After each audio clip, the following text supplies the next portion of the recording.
Okay, ladies and gentlemen, I would like to call the City Council meeting of October 19th, 2011 to order.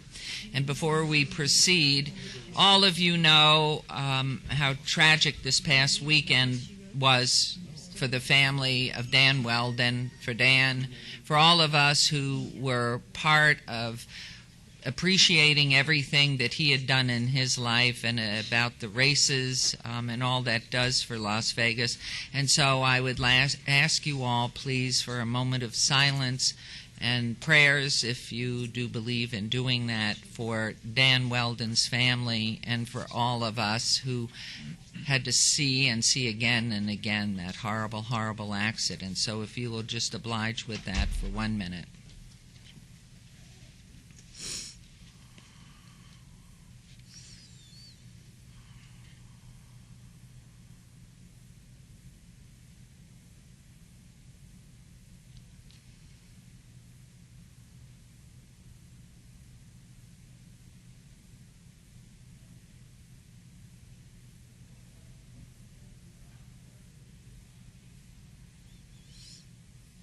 Thank you very much. I will also make mention of how great our first responders were at that time, how quickly Dan was moved and helicoptered to UMC, and the magnificent response of those 20 physicians and support system that they have at UMC.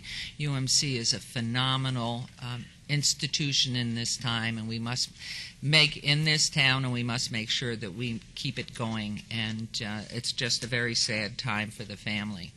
Also, I want to make mention to you that you see all of us here in some sort of form of pink, and that's in recognition of Breast Cancer Awareness Month. I wonder about some of the pink some of my colleagues are wearing, but it's okay. And the most important thing is that we support in every way cancer research throughout the country and the world, but specifically at this time, breast cancer awareness. And the third thing I want to bring up before we get going is, unfortunately, some of us were foolish enough to make a bet with the mayor of Reno that UNLV Rebels football would take on the Wolf Pack and win. And in fact, the mayor, who never gives points up there, gave me 12 points, gave Councilman Ross nothing. And because we lost, we're supposed to be sitting here and wearing all day the Wolfpack jersey. Fortunately for both of us, the jerseys haven't arrived, but you will see us for a whole day wearing a Wolfpack jersey in the future. Did you pay your bet off?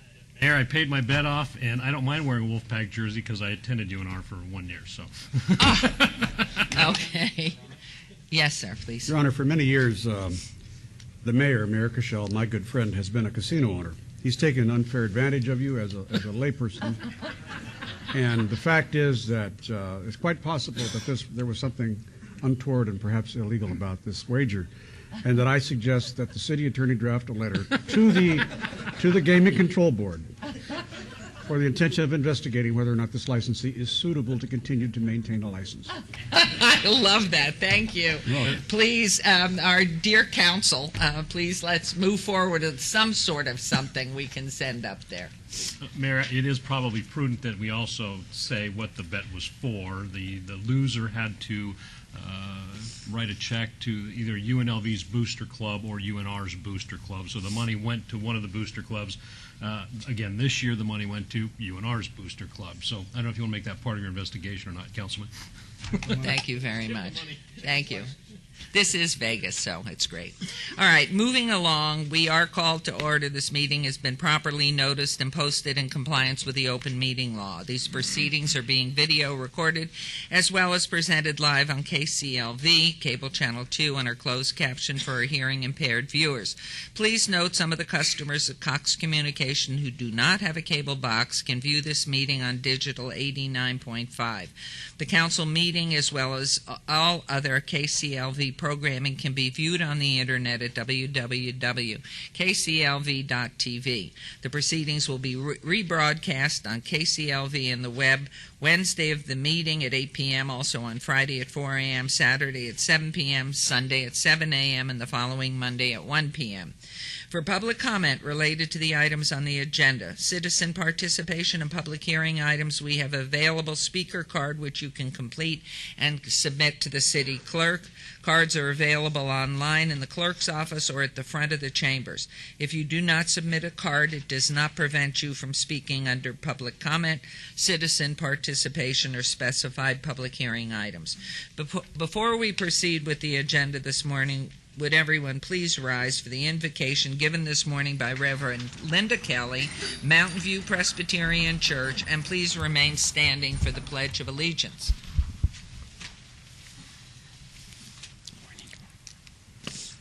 Let us pray.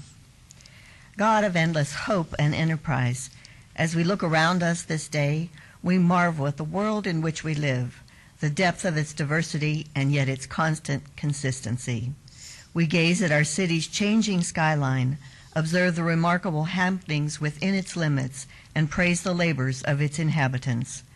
We give thanks for those who dedicate their lives and careers to making our city not only a place of entertainment and activity, but a place of melody and harmony, of medical discovery and technological advance, where children are nurtured and the elderly are treated with respect, where the poor, the sick, and the homeless are met with empathy. This day we ask a blessing upon our city officials as they make decisions that affect the well-being of every resident, guest, and visitor to our city. May they judge not only by what their eyes see or what their ears hear, but by what they know in their hearts to be justice and truth. May they be able to discern the essence of life that elevates humanity to its highest promise. At the end of the day, may they know with confidence that they have acted well in deciding the future of this city we call home. These things we pray. Amen. Amen. I pledge allegiance to the flag of the United States of America and to the republic for which it stands, one nation, under God, indivisible, with liberty and justice for all. Thank you. We will now continue on with the ceremonial portion.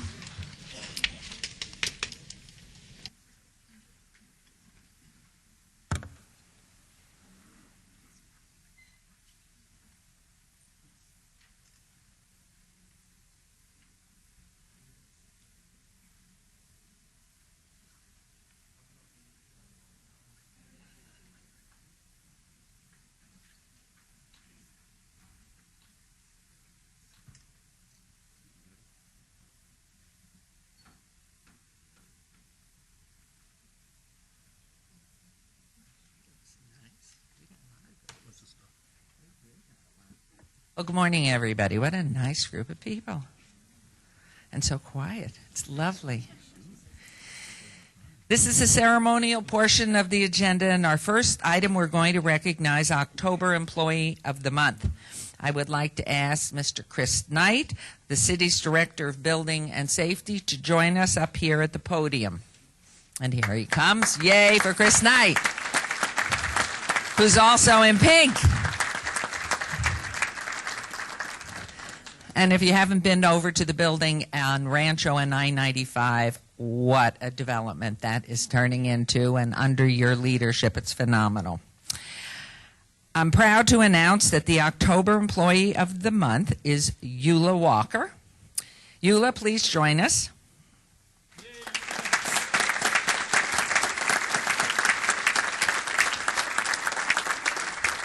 Congratulations to you. Eula has been with the city for nearly 15 years and is an office specialist too. Eula works extremely hard for Chris and all of our employees at Building and Safety. Last year, she processed more than 9,320 transactions, handling more than $7.9 million. She also manages the Desert Conservation Program and reports the results of the program to Public Works, Finance, and Clark County. She excels at her daily duties, but it is her willingness to go above and beyond to help people which really makes her a special part of our city team. For example, on July 21st, when there was a power outage at Development Services Center, Eula was able to help a customer who was on the way to the airport to catch a flight out of town. With the power out, Eula did not have access to computers or to the cashier functions for the customer. So she improvised and ended up processing his transaction by flashlight from her car. I hope she wasn't driving. You did pull over. Oh, it was in her trunk of her car, so that's really good. Another example of Eula showing initiative came recently when Building and Safety was in need of filing cabinets for the city plans repository. Instead of ordering new cabinets and costing the city $3,000, she took a lunch break to hunt through the then closed Reed Whipple Cultural Center and discovered used file cabinets that met the department's needs. We appreciate Eula's professionalism, dedication, dependability, and most of all, her wonderful customer service, to say nothing of her beautiful smile. On behalf of the entire City Council, it is a real pleasure to name Eula the October 2011 Employee of the Month. Along with the certificate, Eula has received a $100 Visa gift card, compliments of the Nevada Federal Credit Union, and a donation of $100 will be made to the charity of her choice by Superpawn. I'd like to ask Chris to say a few words, and then we'll hear from Eula herself. She's one phenomenal lady. Mr. Knight. Thank you, Mayor, members of the council. Eula is one of those employees, and we all have them, that you don't hear a lot from them. They show up to work every day. They do an outstanding job. They go above and beyond, and you'll recognize Eula. She's a lady of few words, but she's a person of many deeds. And we're so proud of Eula and the work that she does. I walk by the cashier's office and wave, "Hi, Eula," and she'll look up and smile and then right back to work like, "I don't have time to fool with you." But she really works hard for our customers, goes out of her way for our customers, and helping bring the cash in. She's one of the important parts. She brings the money in for us, and we are very proud of Eula, and congratulations on being Employee of the Month. Congratulations. Would you like to read this? Does it say something that's readable? Sure. Okay. It says, Employee of the Month, October 2011, Eula Walker has exhibited outstanding performance through productivity, leadership, initiative, or assistance to their fellow employees and the citizens of Las Vegas. And it's signed by the mayor, city manager, and the city management team. Thank you very much. Thank you. We give this to you, and would you love to say a few words? Yes. Thank you. Thank you, Mayor. To the mayor and the council, Chris, all of you in the audience here today, to my coworkers over here who came to support me, thank you. It was over 14 years ago that I was blessed to come to work for the city of Las Vegas. Since that time, it's been my endeavor to just learn all I could about the city's mission and my department, Building and Safety, to better serve the customers there in the building department. Also, I would like to thank my supervisor, Jessica Laramende, and my director, Chris Knight, for recognizing my hard work and my dedication and nominating me for this award. I'd like to also thank all my coworkers who also support me, who always offer me, any advice or anytime I have any questions, that they're there to support me and help me. And I just want to thank all of you, all my coworkers, and everyone here today. Thank you. It's simply beautiful. And the reason our city is so strong despite this horrible economic problem in this country is because of workers and people who are part of the family of the city of Las Vegas. And Eula is a very strong part of that. And we really congratulate you. We're proud of you. We hope you get at least another 50 years here. Thank you. I won't be around, but I still hope you'll be here. Thank you. Thank you so much. Congratulations.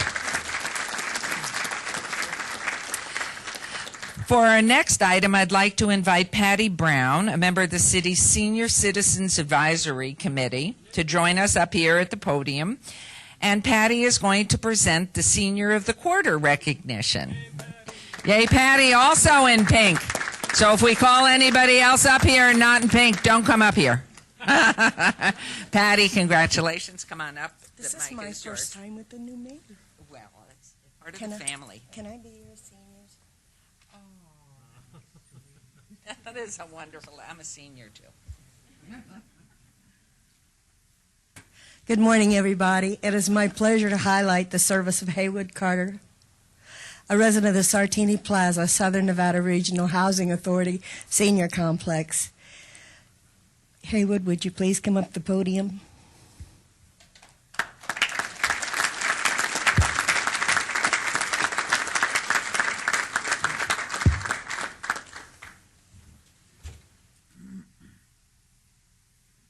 Residents of Sartini Plaza can count on Haywood to faithfully open and close the country store twice a week. More if it's needed, if somebody comes in with a donation any day of the week, or they want a special item, Haywood will open the store for them. He collects donations for the store, tracks sales, and reports the revenue to the resident council. This all goes into our resident council fund to support us seniors. Haywood is known for being a good listener. When one wants to come to the country store, there are 3 or 4 seniors keeping him company and asking him for advice. He also provides coffee and cookies, whether you buy anything or not. Haywood has a very kind heart. He listens and he helps. When Haywood used to drive, his neighbors could count on being provided rides to their physicians, the supermarket, or special errands. The Housing Authority has recognized Haywood's caring spirit with the 2005 Sister Mary Monahan Award and the 2005 Resident Leadership Award. He has served in various positions on the Resident Council. Right now he's parliamentarian. I said it right. He's been a resident commissioner for 4.5 years. At that time, he patrolled our property, other senior properties, to find how the seniors could be helped in all ways. We salute Haywood for his commitment to serve and kindness to share his time with others. It is my pleasure to recognize Haywood as the city's Senior of the Quarter.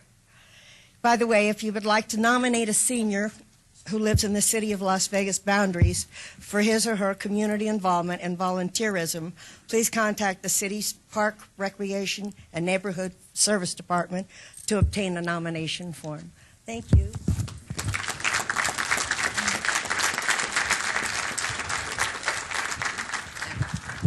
We have an award for you. We are so proud of you, Haywood. The City of Las Vegas Senior of the Quarter, in recognition of outstanding community service, the Mayor and City Council do hereby present this award to Haywood Carter this 19th day of October 2011 with their sincere thanks and appreciation for all that you have done and all that you continue to do. We're so proud, and I know Councilman Ross wanted to say a few words as well. He's frightened. You know, to me, Mayor and council members, he's Commissioner Carter because he served with me for 4 years on the Housing Authority here in the city of Las Vegas. And I want you folks here in the audience and folks at home to know this, and Patty, you already know this. Haywood, you are a man of great integrity and moral fortitude. And I'm just honored to serve with you, and it's about time we got to recognize you up here. So congratulations. You're just good people for the city.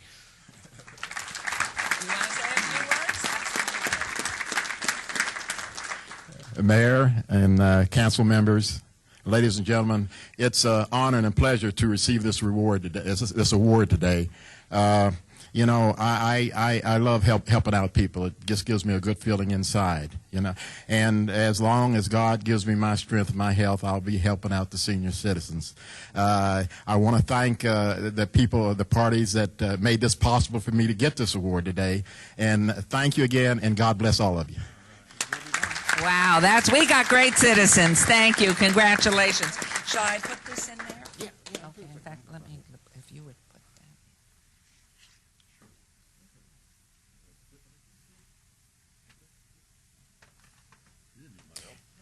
that. Okay, well, I just thought it might fall off there. We don't want that. Thank you. Thank you so much. That's right. Thank you. Thank you so much.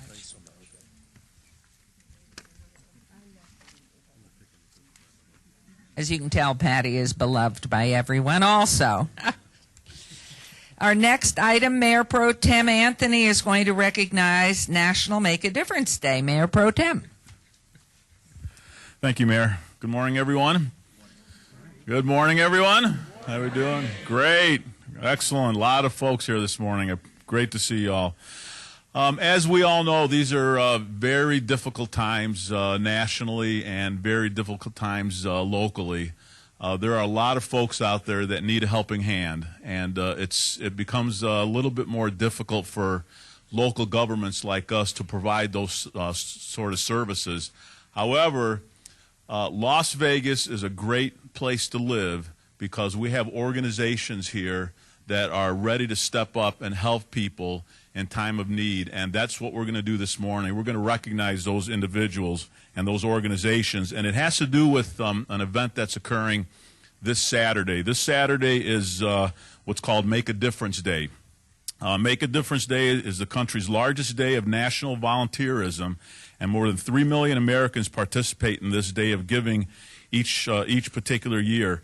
And this year, we're going to have an unprecedented collaboration between some very important nonprofit organizations here in Las Vegas that have going to come together on that particular day, but not just on that day, but every single day until we get through these particular times to help people that are in need in Southern Nevada and in Las Vegas. And myself and the mayor and the city council want to recognize those individuals and organizations for stepping up and doing that, and especially participating in Make a Difference Day, which is this Saturday. I'd like to ask the representatives of the following organizations I'd like to recognize come up here. From the United Way of Southern Nevada, Matt Hirsch, the Senior Director of Community Development. Matt, are you here? Matt? You're not Matt. You don't look like a Matt. Why don't you come up here and give her a nice round of applause, and we'll find out who she is in a minute.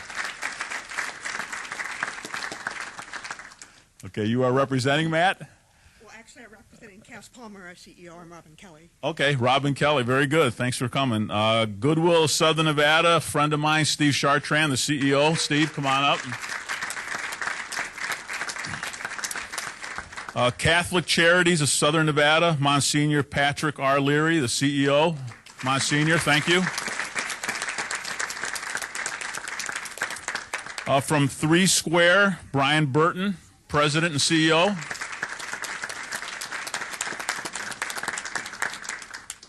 And from the Salvation Army, Captain Bruce Jameson, North Las Vegas Corps Officer.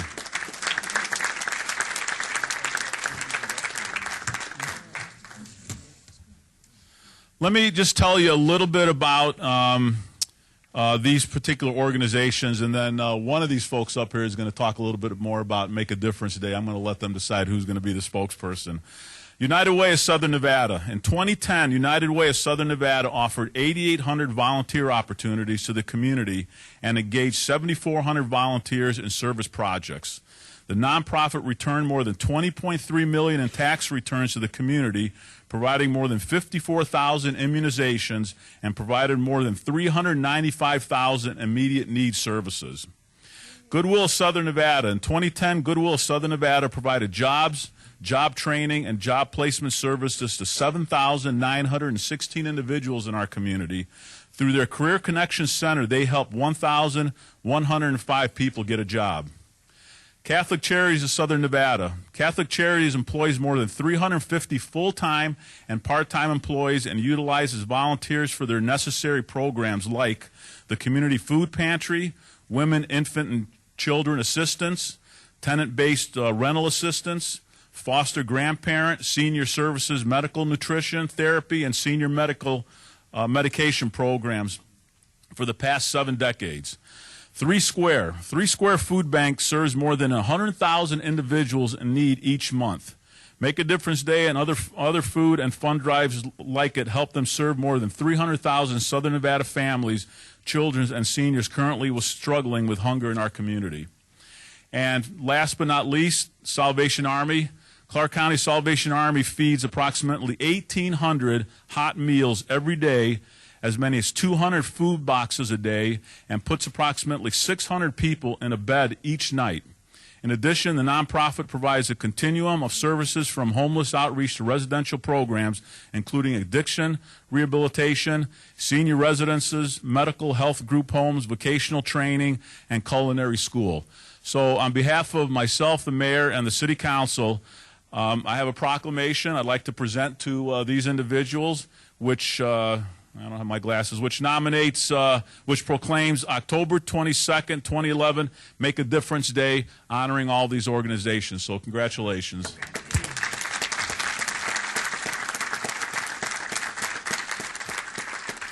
And if I could ask one of you, just talk a little bit about what's happening Saturday as far as Make a Difference. And anybody else who'd like to make a comment, I'd be more than happy to hear from you. Steve? Great. Stavros, Mayor, Council, thank you very much. We all live in this community. We all thrive or we don't thrive based upon how well we are doing. This is an effort to bring together the 5 major charities in one day to show that we are working together. But there's one company that also needs to be recognized, and that's Albertson Save-On. If it wasn't for Albertson Save-On,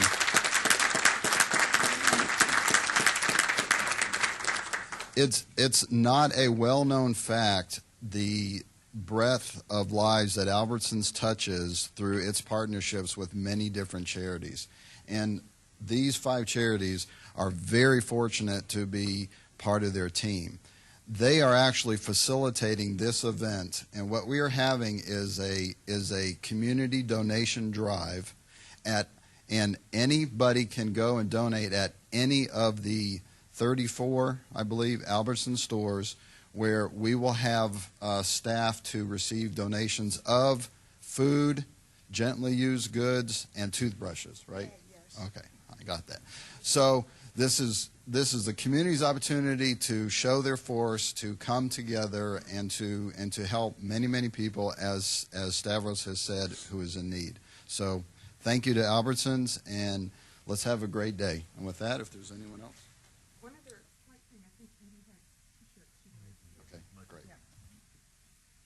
Okay, we have someone from Albertsons. No. Okay. Sure. While you're walking up and whatever your beautiful T-shirt is, I have made a commitment. I will be at the Albertsons on Flamingo. Is it Buffalo or Durango? Durango. I will be there from 11 to 12. Hopefully our council people will be there, but all of you need to come out and get to an Albertsons and bring something, anything. This is a great support, and these organizations are the ones that have their arms outstretched to our homeless and our needy people, our hungry students, everybody. So they really are here for us and for those of us who are really suffering on hard times. Now back to your beautiful T-shirt. Mayor and council members, we would just like to show you our gratitude and hand out T-shirts to you to Make a Difference Day. And a great honor to work with these great charities right now. And who's the head honcho from Albertsons? I'm the representative. You are? Okay. Well, thank you very much for what you've done. I appreciate it. Well, thank all of you, and have a great Saturday. And please support them on Saturday, okay? Thank you very much. Thanks for coming down.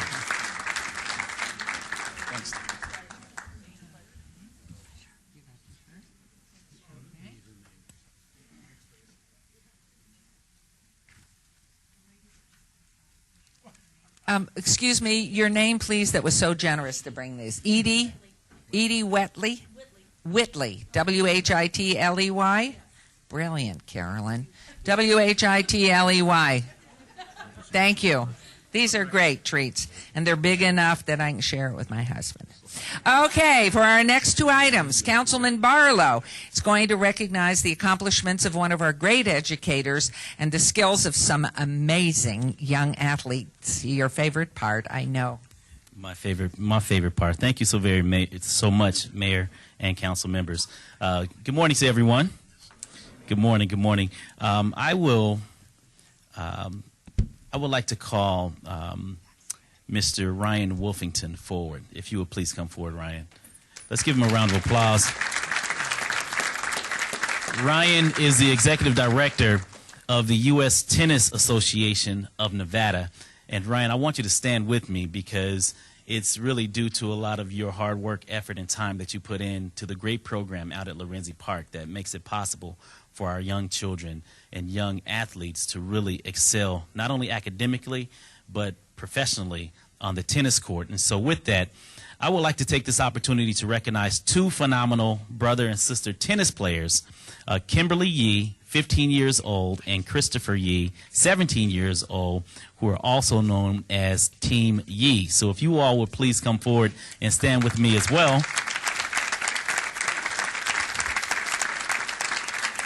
If you'll please stand here. Thank you. And you can turn to the, thank you so very much, and congratulations to you both.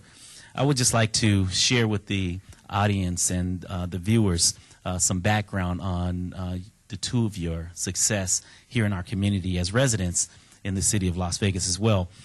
Both of these young people are outstanding students and tennis players who have been trained at the Lorenzi Park Tennis Association in Ward 5 for 2 years. Their father, Adam Yee, where's Adam? Adam, come forward, because you're to be celebrated as well. Is your mom here? Is your mom here as well? Okay, well, come and stand. Please come forward as well, because you're to be commended as well, because it takes great parents to support their children to do these great things as well. So please come stand with us. Their father, Adam Yee, began teaching his children at Desert Palm Tennis Club at the early age of 3 years old. He left his lucrative job in the casino to devote his time to teaching his children as their primary coach. Their mom is an enduring fan who stands on the sidelines cheering and encouraging her children. I would like to also recognize that Christopher and Kimberly have been participating in the tennis tournament for close to 10 years. They are participants of the VegasTennis.com's Marty Hennessy Jr. Tennis Foundation, as well as members of the Lorenzi Park No Quit Tennis Academy. Now, I see some young people out here with No Quit. Are you all a part of? Okay, please stand. Everyone that's a part of the No Quit Tennis Academy, please stand and be recognized. Stand up. Stand up. Because this is what we must do, is encourage our young people to continue to keep up the great work that you all have been doing. Thank you so very much. You may have a seat. Christopher is a world-class scholar athlete. He is a winner of the National Arthur Ashe Essay Contest, which resulted in him having the opportunity to take his mother to the U.S. Open to receive his award. Christopher beat the number 8 player in the country at this summer's Kalamazoo National Championship. While Kimberly was at the U.S. Open, Christopher participated and won the Muter Spa National Tournament here in Las Vegas. Christopher attends Odyssey Charter School, where he maintains an impressive 3.4 grade point average. He is currently being recruited by countless universities. Kimberly is ranked number 1 in the United States in the 12th division. Overall, she is presently ranked number 2 in the United States. Kimberly participated in this year's U.S. Open Junior Grand Slam tournament, reaching the 4th round at only 14 years old.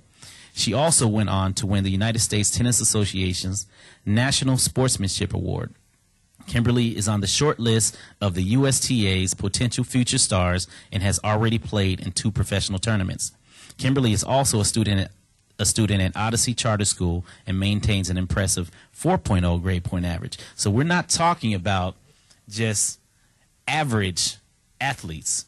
We're talking about individuals who are athletically and educationally talented on all fronts. And so for that, these two are most definitely individuals that we can look up to and be proud of for your wonderful work, but we know that it's not possible without the foundation from your mother and father in the community that embraces you. So at this time, I would like for Ryan to say a few words before we move on with the ceremony this morning. Thank you, Ryan.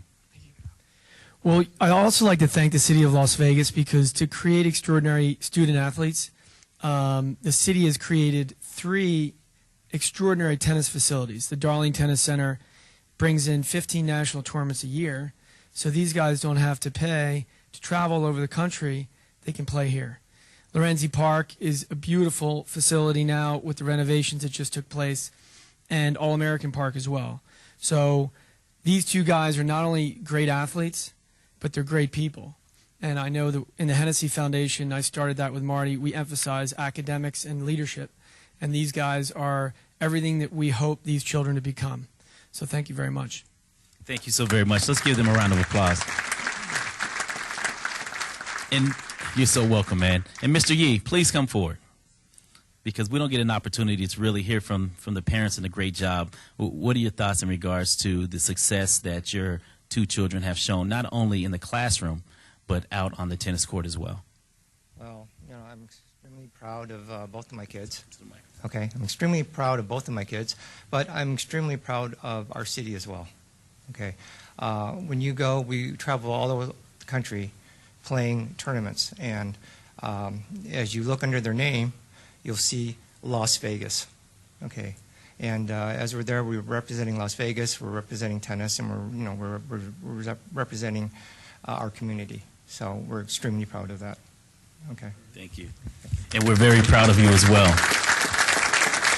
So at this time, I would like to turn the microphone over to Kimberly to say a few words. Kimberly? Well, thank you for saying the nice things, but I couldn't really have done it without my academy, and that they all came out here today was really cool, and they're really supportive of me. So it's really not just all about me and Chris. Like, they all do so many amazing things. So there's more than just me and him. It's like there's a whole bunch of us. All right.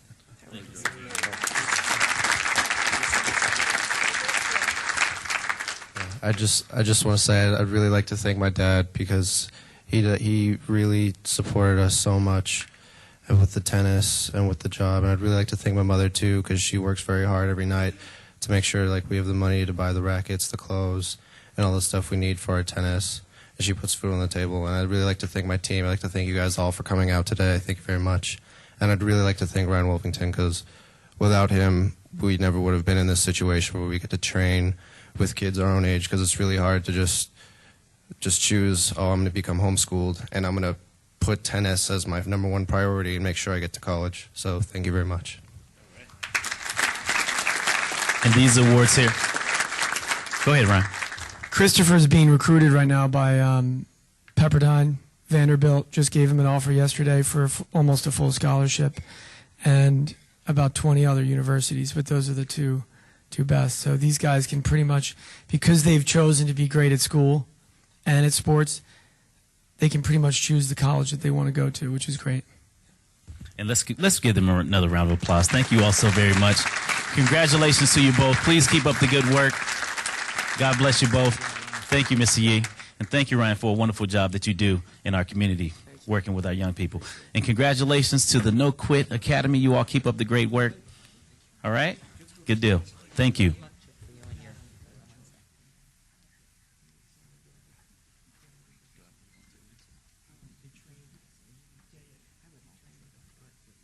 One thing I'd like to notice, I've been in town since 1964 and used to be a tennis player. It was pretty fair in my day. But I have children who also played on the tennis route throughout the city and Intermountain. And one of the friends and players was Jason Muterspa. And both the Muterspa boys played tennis, and unfortunately, they're not with us anymore, and that's why that scholarship exists. So as you go on through life and you are successful, it's very important that you help to support things that made you more successful in life. The Amanda and Stacy Darling Center was supported in part by the Darling family. Stacy was a student at UNLV. She had her little sister, her little kindergarten sister, in her car. And the result of an accident left the funding of what came from that tragic accident to support tennis, because they were tennis players. They were a whole tennis playing family. So it's really important as you move on and succeed, which you all will do. You work hard, no quit. Go for it, that you always remember this community loves you, and there are people that have come before you that have made the scholarships and the places where we're playing possible. So I did want to say that, because we are only as good as our history here. We need to remember it. Thank you, Councilman. And thank you for those words, Mayor, because that is so true. At this time, I would like to recognize an outstanding principal in Ward 5, and I would like to ask that Dr. Archambault please come forward. Let's give her a round of applause as she comes.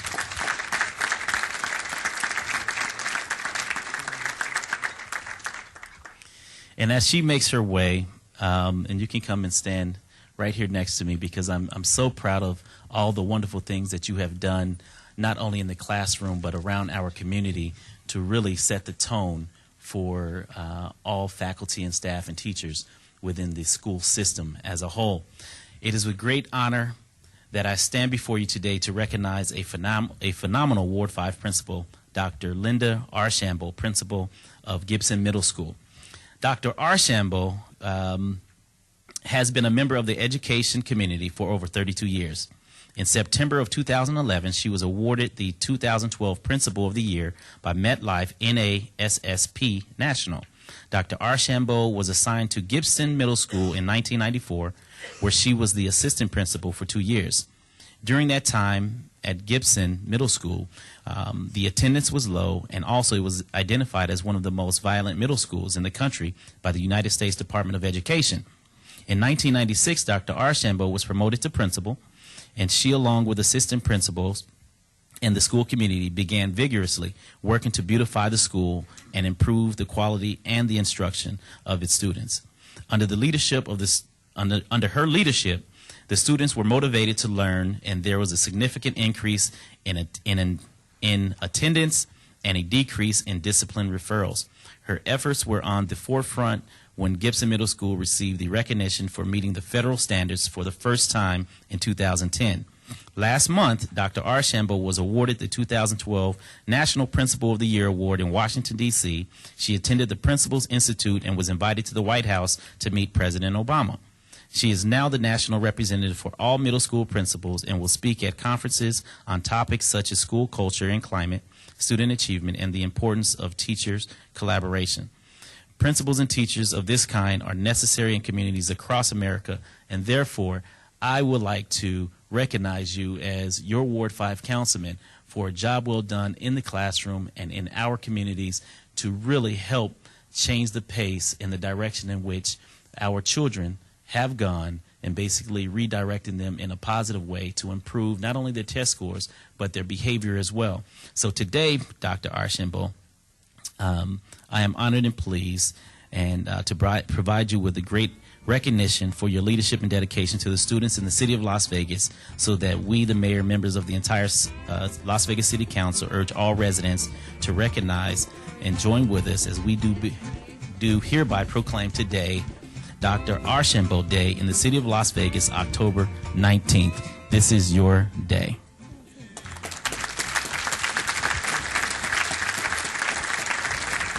Please come forward and stand with her. We have students. We have any other faculty or staff or students from Gibson? Okay.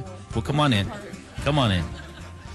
And also, I saw the award that you received from the school district, but I knew that you needed something bigger and better from the mayor and members of the city council. So today, I would like to present you with something that you will be able to really celebrate for being a wonderful, wonderful principal within the city of Las Vegas. And of course, our wonderful mayor is a former educator and also built a wonderful school from the ground up. And of course, we have Councilwoman Tarkanian, who is a former member of the school board, and Councilman Anthony Stravos, who sat on the Board of Regents also. So we have a lot of wonderful educators here and individuals that, and Coffin said he was just a student.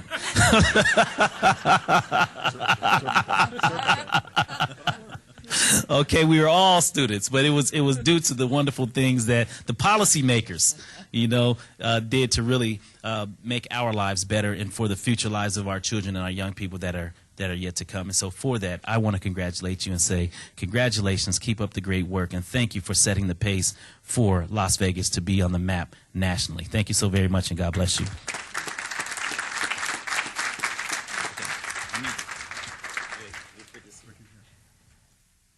I'd like to thank all of you for recognizing me. When I went to Washington, D.C., When I went to Washington, D.C., I accepted the award on behalf of my entire school community because it's the students and the parents and the teachers that have truly made a difference on my campus. And these 3 students are examples of the phenomenal work that they're putting forth each and every day. So I'm honored to represent Las Vegas and Nevada, and I look forward to a very interesting year as the National Principal of the Year. Thanks. Congratulations. Thank you. And Mayor, not to put you or the councilwoman on the spot, but if you all would just please share a few words, if you don't mind. It's an honor. It's everything that our future is going to be in this community and around the world. It's all vested in our young people. And when those of us who have a passion for young people, which should be all of us, take time and make the effort to improve things and take it upon themselves singularly, it's your job, you do it. These are your beneficiaries, and they're your future and my future, and so we're really proud of you. You've also put yourself on the map and put Las Vegas on the map is indeed something of which we're very, very proud. We thank you, and aren't you lucky, the 3 of you? Where are the boys? No boys? Oh, learning. Okay. Just want to say that I'm familiar with her school. I'm familiar with the work she's done. And we all know, don't we, that not many educators want to go to a school as tough as that. And I know what it was like before you got there. It's one of those things that we always hope that our best and our brightest administrators and teachers will go to the schools where they need the most help, where there's the most problems. She did that. She showed the courage. She showed the caring. And we just thank you very much for all you did. Thank you. Thank you so very much. And just as a point of clarification, I don't know why, Mayor Pro Tem, I always twist your name around. This is Councilman Stavros Anthony. I always say Anthony Stavros, but maybe because his liaison, Anthony, and I always... If you were Greek, you'd get it right. Okay, but Right. you're not Greek. I am a member of Alpha Phi Alpha, so that qualifies me a little bit. Councilman Coffin. Call me anything. Just don't call me late for dinner.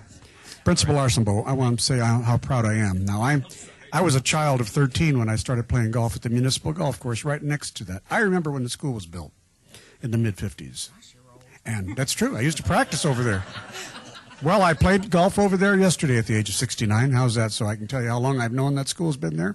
I remember when it was built, how nice it was, a shiny jewel of a school, and how proud the people in the neighborhood were of it, and how well behaved the kids were, because you could tell from the happiness, the cheering and so on coming from the playgrounds. And then it did change over years. It did evolve. And so you could see a decline and something that was wrong. And yet now I drove by yesterday, and it just seems like a world apart. Truly, it's you and the parents of your neighborhood and the other leaders in your school and the community. I know you must be involving the whole neighborhood. Good for you. Thank you.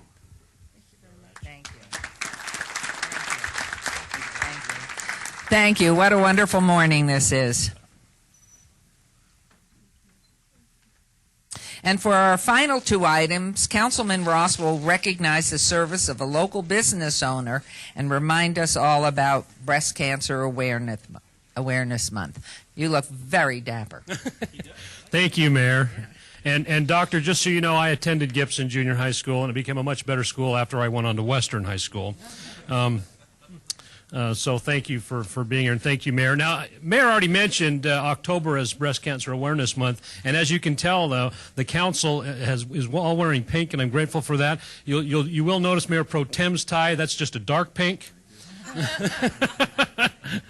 But it's great to see such community support for such a serious issue. Nearly 200,000 new cases of invasive breast cancer are expected to be diagnosed among women in the United States this year. Because of the campaign to increase awareness about this disease, there are about 2.5 million breast cancer survivors living in the United States today. Today, I not only want to express support for breast cancer research, I want to tell you about another disease that is directly related to breast cancer, but is not as well known. Lymphedema. Lymphedema is an incurable but treatable medical condition affecting the lymphatic system, causing lymphatic fluid buildup, which can cause grossly distorted limbs, legs, and arms, and it affects 1.5 to 3 million people a year. Now, the pictures I'm about to show you are very graphic, so you may want to look away. If the disease goes untreated, it can lead to loss of function of the limbs, skin breakdown, chronic infections, and sometimes death. Since lymphedema is disfiguring, it can lead to lifestyles becoming severely limited, which can result in psychological distress also. Unfortunately, Medicare does not currently cover the compression garments and the bandages used daily in the treatment of lymphedema. Patients get worse and worse because they cannot afford these garments or bandages. Currently, there is legislation introduced in Congress, H.R. 2499, which will offer coverage for Medicare beneficiaries of lymphedema. So hopefully help is on the way. Now, this morning I want to introduce to you someone who is a 2-time breast cancer survivor and someone who also experienced the pain of lymphedema. Cynthia Judge, would you come up here, please? Give Cynthia a round of applause.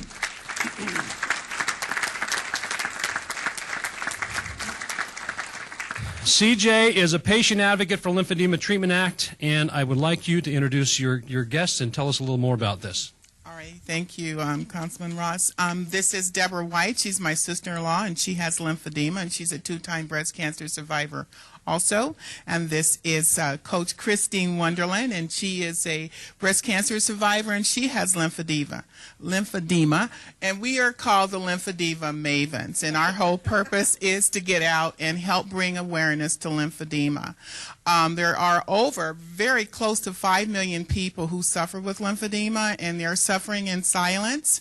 I am the advocate from Nevada for the lymphedema-treatment-act.org. And I am traveling here very shortly to Washington, D.C., and I will be speaking with Senior Majority Leader Harry Reid and his Senior Policy Advisor. I'll be speaking with Senator Dean Heller and his Senior Policy Advisor, and I'll also be meeting with Congressman Shelley Berkeley. We need the bill passed. It's difficult getting treated for lymphedema. Most doctors don't understand it, and they shy away from it. We have so many people who are suffering in silence. I've had it since 1980. It went untreated until 2009. Fortunately, I was blessed enough to be treated for it. I wear my trademark sleeve and glove, and I'm a walking billboard. Ask me about lymphedema, and I'll be happy to do that. I want to thank the councilman because Congress helped me here. Steve helped me with this. I called his office. I asked to piggyback on the Breast Cancer Awareness Day, and right away it was taken care of. I'm so happy that you did that. It is a truly, truly big blessing for us to bring awareness. I don't know if any of the folks saw the article in the Review Journal about the gentleman with the scrotal lymphedema. That's how bad it can get. It can kill you. It can make you very ill. But we're here to bring awareness to lymphedema. It's nothing to be afraid of. It never goes away, but you can learn to live with it like I do. I'm a diva. Yeah, right. We're divas and we're mavens, and so we want to thank you once again, Mayor and council members, for giving us this proclamation. It's the one big step forward, and next I'm going to see Governor Sandoval. Let's do it for a month, and how about all year long? Okay, thank you so much. Thank you, CJ. Give them a round of applause. And I told CJ she goes to visit the governor that you tell her Las Vegas did it first. Oh, absolutely. And he'll listen to that. Now, with that, I do have a proclamation somewhere. Yes. Okay. If not, we'll just make one up. No. I'm just kidding. Here's your proclamation. I'd like to present this proclamation to you in recognition of your efforts being made here in the city of Las Vegas to increase awareness of this disease, and it proclaims October 19th, 2011 as Lymphedema Awareness Day in the city of Las Vegas. Thank you very much for what you do for this community. Give them a round.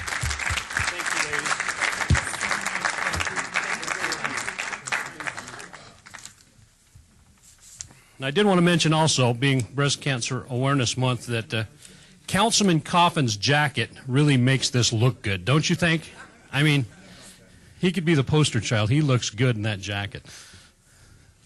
I was picking on you, Councilman. And I would add, you lovely divas, watch out for my husband. He's looking for new showgirls. That's a perfect fit right there. Now, I'm going to introduce someone, too, that's very special to me, and certainly in the Northwest in Ward 6. Leticia Gardia was born in Mexico City, Mexico, and immigrated to Las Vegas in 1964. Her career in the Las Vegas community spans over 25 years and includes development of affordable housing and education, working for local and national nonprofit organizations that represent underserved minorities, and becoming the first community outreach diversity director at the Venetian Hotel. Although Leticia had no formal culinary training, she always had a dream of opening her own restaurant so people could experience the real taste of Mexico. To fulfill her dream, Leticia worked hard to create opportunities to cater for families, community friends, associations, organizations, and private parties. On October 17, 2009, Leticia opened Leticia's Mexican Cocina, and today the restaurant is celebrating its second anniversary. Before I go on, Leticia, come on down here and say hello to everybody. Now, Leticia's Mexican Cocina won the Best Mexican Food of Las Vegas 2011 Editor's Choice from the Las Vegas Review-Journal. Voted People's Choice to have the best tacos in Vegas at the 2011 Tacos and Tequila Festival at Lake Las Vegas. Voted, boy, you're just on fire, girl. Voted Best Margaritas by People's Choice at the 3rd Annual Margarita Festival 2011, and I didn't even know they had those. Leticia was also featured in the first edition of the Crave Las Vegas book, which I attended that night at your restaurant. This book highlights 50 successful female entrepreneurs and promotes women-owned businesses. Leticia's biggest success in her life has been raising her 2 beautiful children. She currently has 5 wonderful granddaughters. Congratulations.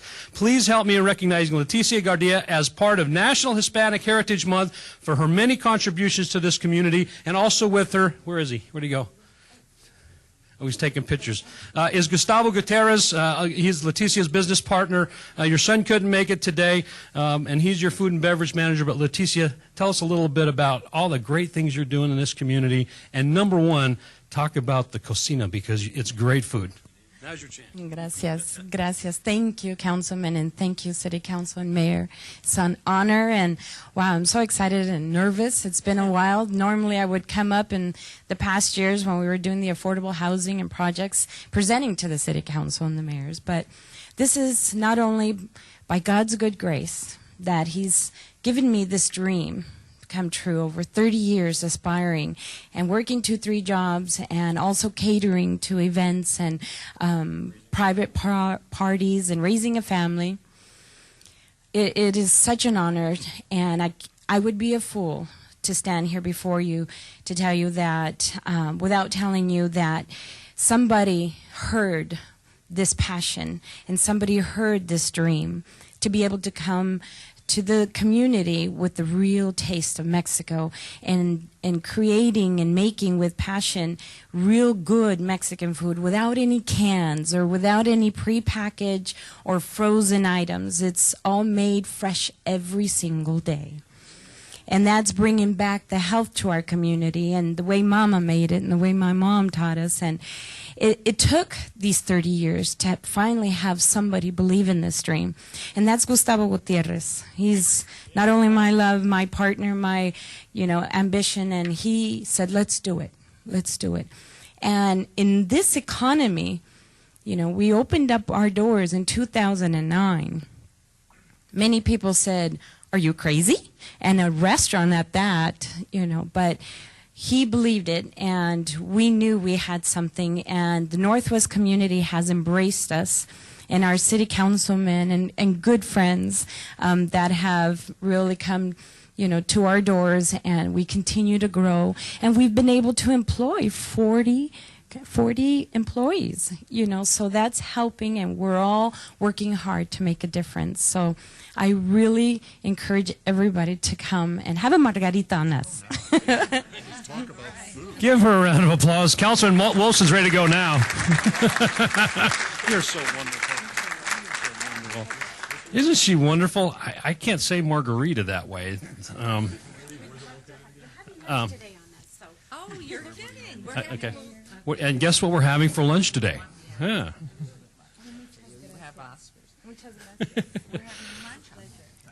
Leticia, before I give this to you, tell everybody where your wonderful, fabulous, absolutely incredible restaurant is. Absolutely. It's in the Northwest community. You go 95 north and you exit Durango to the right, and we're right across the street from Albertsons. Okay, in the village of Centennial Springs. And if I may take advantage, we're having on October 30th our hallowed Dia de los Muertos Trunk or Treat. It's a community-free event, a classic car show that the children will be able to trick or treat out of the classic cars' trunks, and their costumes will be judged as well as adults. We have the taco bar outside and all the great food, and we'd love for you to come down. We have some great prizes and fun, ongoing cultural entertainment, etc. So, muchas gracias y bienvenidos. We look for you soon. She's awesome. That's just great. Leticia? The City of Las Vegas, Mayor and City Council present this special recognition for your contributions to our community and wish you continued success in your future endeavors and have a great time. Folks, if you haven't been there, go eat because it's the best Mexican food in town. Thank you very much. Thank you, Leticia. You're awesome. Okay, it's going to take us 2 minutes. We are going to take a 2-minute break, and we will be right back with the rest of the morning's agenda. Thank you. That was a nice morning. Yeah, that was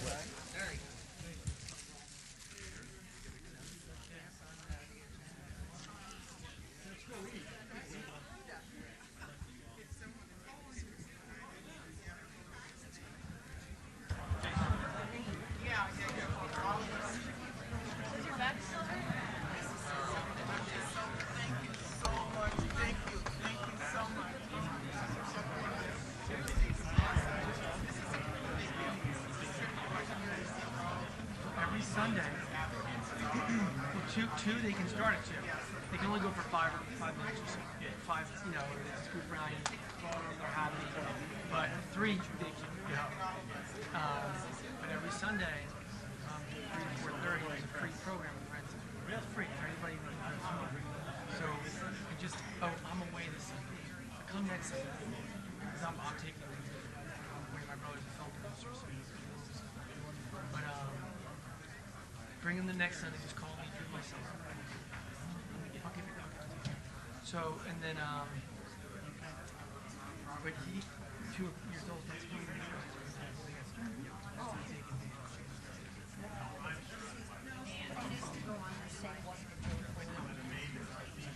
every kid is smart. No exceptions.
Hey, brother.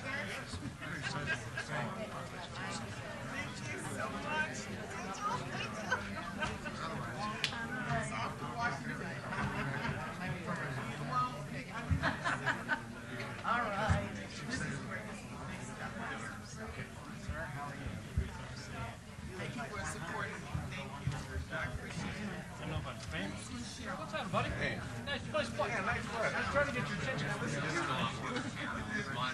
They want to get me on a podcast. Yeah, we talked to Tuesday. It's going to be October 27th. Okay. Oh, okay. Yeah. Are you Michelle? Thanks, dude. Yeah, it's 10 minutes is all we need. 10 minutes. It'll be on our first segment, so we'll get it in quickly. And this is such a great day for us. Over 5 million people with lymphedema that no one really knows about. This is just. My arm was 6 inches. before I Okay, used it. ladies and gentlemen, if you'll take your seats, we will reconvene after that brief hiatus. Public comment during this portion of the agenda must be limited to matters on the agenda for action. The amount of time any single speaker is allowed may be limited. All comments made will be cross-referenced to those specific items. If anyone submitted a speaker card or wishes to speak under this portion of the agenda, please come to the podium and state your name for the record.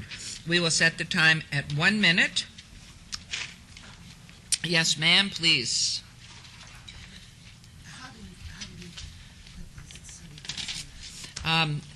Can you lend some for a display? And is your microphone on there, City Clerk? Good morning. And will you state your name, please? My name is Margaret Ann Coleman, and I'm showing you a few items before I get started on my 1 minute. This is the WIN viewing picture that I'm showing you.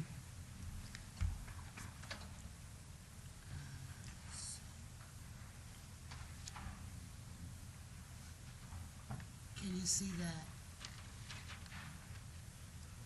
We saw the first picture only, and remember you have a minute, so you may have to come Okay, back up later. these are some more pictures. This is my living condition in an apartment complex where I was injured with an open ceiling, whereas I developed a disease called the mold disease, whereas it went and gulped into my system.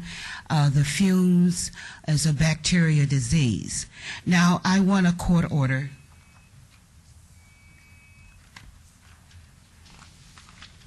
Okay, that is the end of the minute, ma'am. If you'll Okay, come well, back I still on it. like to And say what I have to say.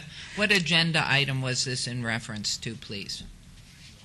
This is public comments concerning money, credit, and due. This court order in which I'm presenting to you right here is worth $3 million workman's compensation.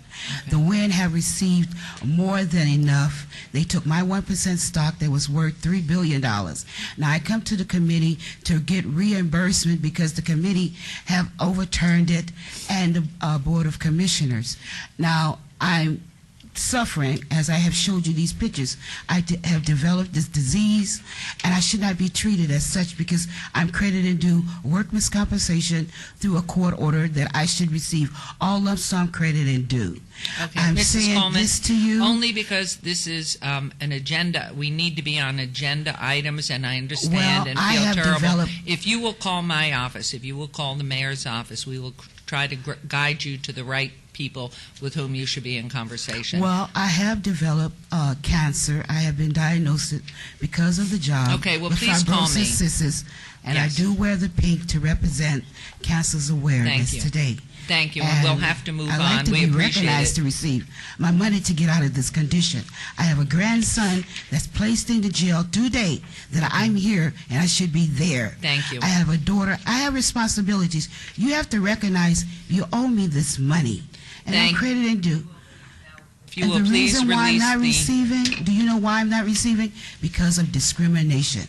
Discrimination. Okay, we will continue on to the next speaker, please. Please state your name. Todd Farlow, 240 North 19th Street. On item number 17, there was a sound issue on the last time, and we had an elderly gentleman that came and complained to the people that was there, if you remember, Councilman Barlow. And they were rude and condescending to the gentleman, and we don't need that this year. Do you remember that? On item number 17, on the Eldorado, when they were holding it over here. the sound, and there is like 2 o'clock in the morning, and he asked him on the base, and if you would ask him, to address that issue, I'd appreciate it. On item number, on 2 items, I have a question. On items number 44 and 45, are the trails are they going to do the trails when they're putting in this system? And is that part of 48? Is that what 48 is about? Thank you. Thank you very much. Next, ma'am, please. Hello, my name is Crystal Glass. I live at 1008 Sir James Bridge Way. Councilman Wolfson, I am in your ward. Yes, Ward in the City of Las Vegas. You didn't have your microphone on. I just wanted to introduce myself. I am actually a mortgage loan officer at Southern Fidelity Mortgage, and I am a representative of the Occupy Las Vegas group. And just quick statement, we are an unregistered nonprofit organization of Clark County community members in solidarity with the Occupy Wall Street movement. We are a nonviolent issue-based organization designed to bring attention to the social and economic problems currently facing the lower and middle class. I just wanted to be here today to introduce the group to the council and let you know that we are planning more events, and we appreciate the support, and the mayor's assistant has been helpful in getting information to all of you and so forth. And we have been working with the county commission also, trying to be one of the best Occupy movements in the country. So I want to thank you for your time and ask if we could get on the next agenda. If we could get on the next, get a place on your next council meeting agenda. You will have to speak to the clerk, Absolutely. please. All right. Thank you very much. Yes, sir. Oops. Good morning, Mayor, members of the City Council. My name is Brian McAnellen, M-C-A-N-A-L-L-E-N, and I'm the Vice President of Government Affairs with the Las Vegas Chamber of Commerce. And I'm here today for the first time in this new capacity to talk to you about item number 58 on your resolutions discussions agenda, which is regarding a resolution declaring the city's intent to publish certain information, budget information on the city's website. And I just wanted to let you know today that the Chamber has had a long-standing tradition and history of advocating for more public transparency of issues. We really appreciate the fact that you would bring this resolution forward and try to open up greater understanding for the community as a whole, for the business leaders and residents to understand the budget process and really be able to drill down on the individual items that that the city will adopt as a budget issue. I know that this was a legislative issue during the last session, and the Chamber was supportive of that. I just wanted to let you know your staff has always been phenomenal answering questions that we may have on specific items, and I would ask you to adopt this resolution. Thank you very much. Thank you very much. Mayor, before he steps down. Councilman Ross? Back up a minute. You got to plug the chamber. Now's your chance to plug the chamber. I'm going to ask the mayor for permission to give you 30 more seconds. Granted.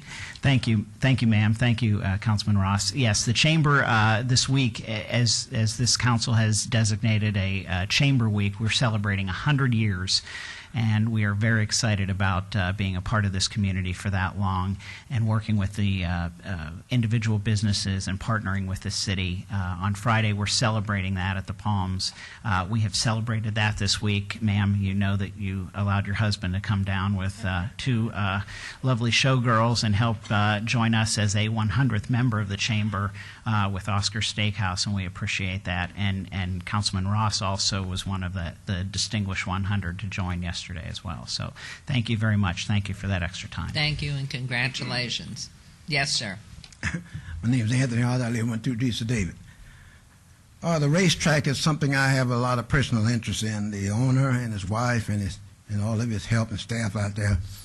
And I'm sorry about what happened, but it's part of the destiny of life. The young man, he's gone, and he left a wife and 2 children. But what I'm saying is, destiny, that's where destiny is. And sometimes we all, because I lost a son, he was 28. He was very young. But we was born on a certain day, we die one day. And when your destiny comes, it comes. And sometimes it's kind of horrible how it takes place. But I'm not kicking that part. But the objective is I'm very saddened. But when the young lady, the only woman there was racing, which is my personal interest, and when she escaped, then that was good. But I know that the Indy car should have been on that track. It just wasn't big enough. But I love the owner and everybody. So I just want, along with the city and everybody else, I'm very saddened about the situation. Thank you very much. Anyone else? Thank you. We'll move on to item number 13. Business items for possible action. Any items from the morning session that the council, staff, and/or applicant wish to be stricken, tabled, withdrawn, or held in abeyance to a future meeting may be brought forward and acted upon at this time. Pro Tem Councilman Anthony. Thank you, Mayor. I have 3 items. Item number 38, beer wine cooler off sale license, applicant owner Cecilia Tamillo, DBA Says Mini Mart, 5100 West Charleston Boulevard. Staff has requested this be stricken. Item number 40, special event alcohol beverage license for Heads Up Entertainment Las Vegas, LLC, 450 Fremont Street. Staff has requested this be stricken. And item number 60, member appointments of the City of Las Vegas Citizens Advisory Committee to the Las Vegas Redevelopment Agency Wards 1, 3, and 5. Staff has requested this be held in abeyance till November 2nd, 2011, and that's all the items I have. Okay, Councilman, I think I have something else. If you'll just give me 1 second, please.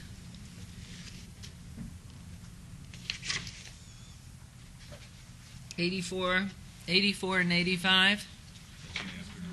Oh, this is all morning. Thank you very much. So hearing no others, that will be my motion. There's a motion. Please vote. Please post.